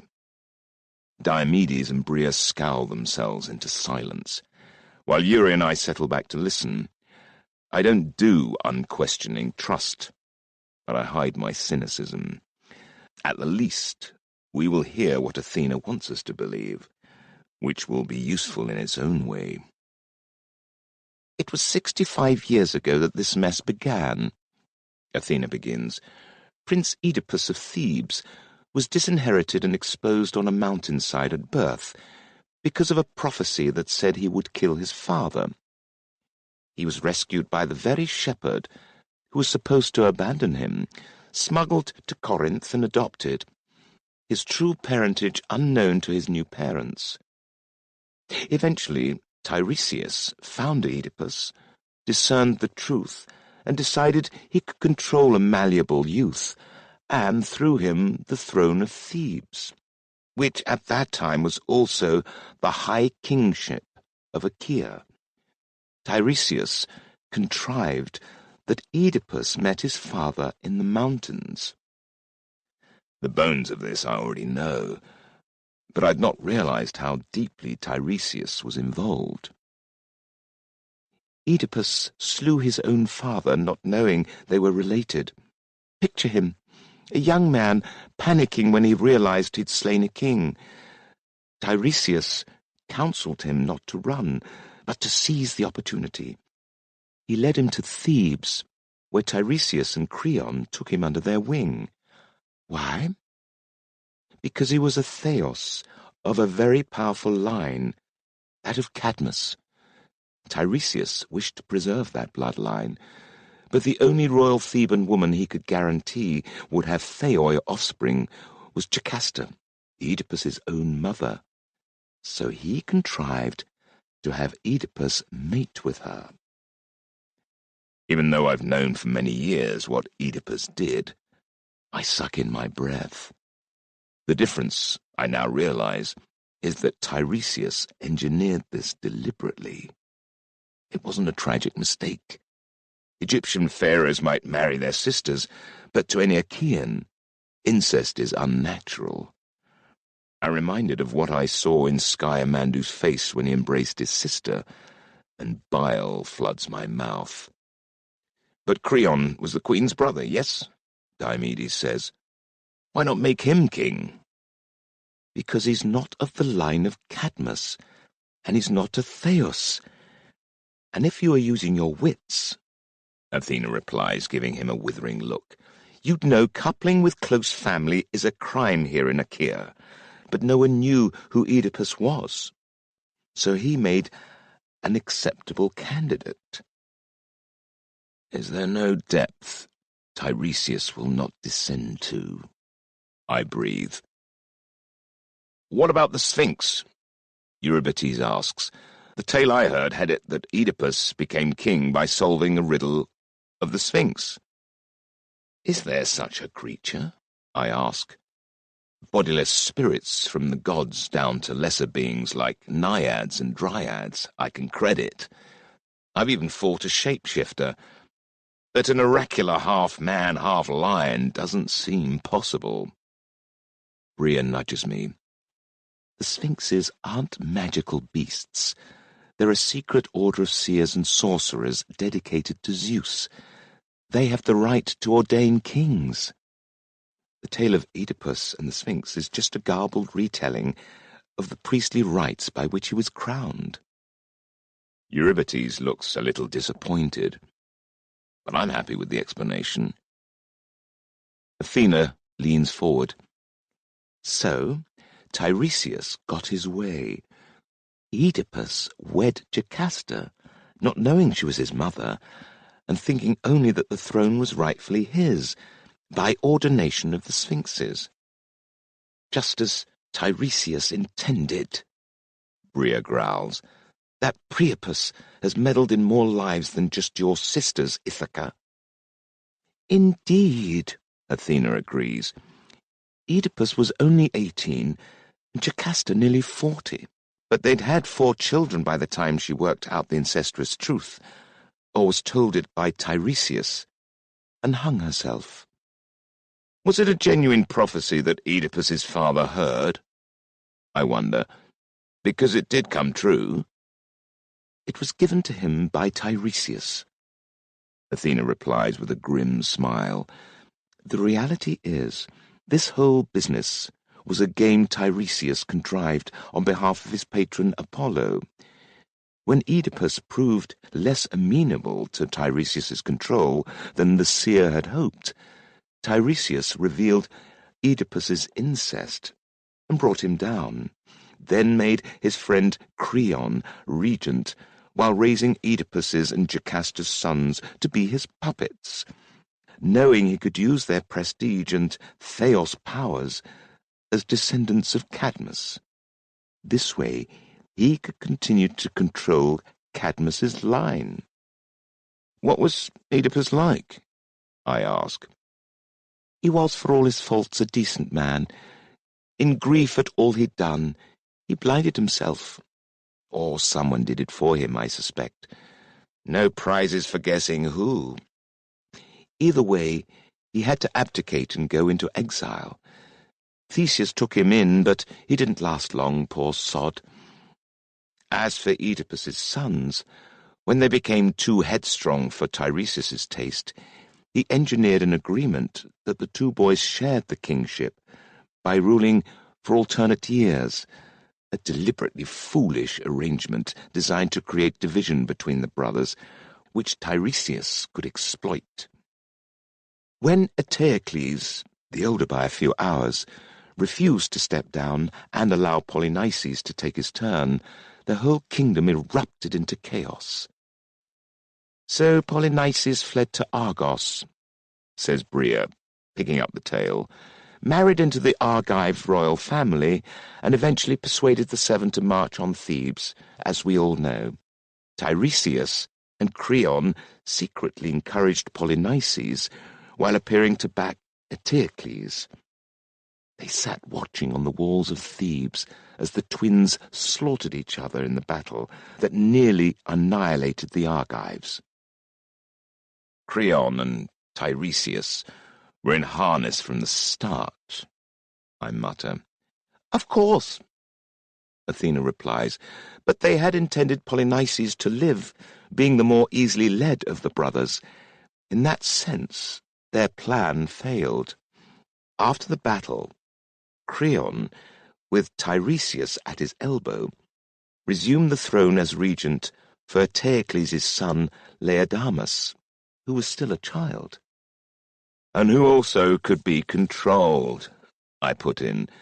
But Laodamas has now come of age and he's been crowned. Is there any friction between him and Creon that we can exploit?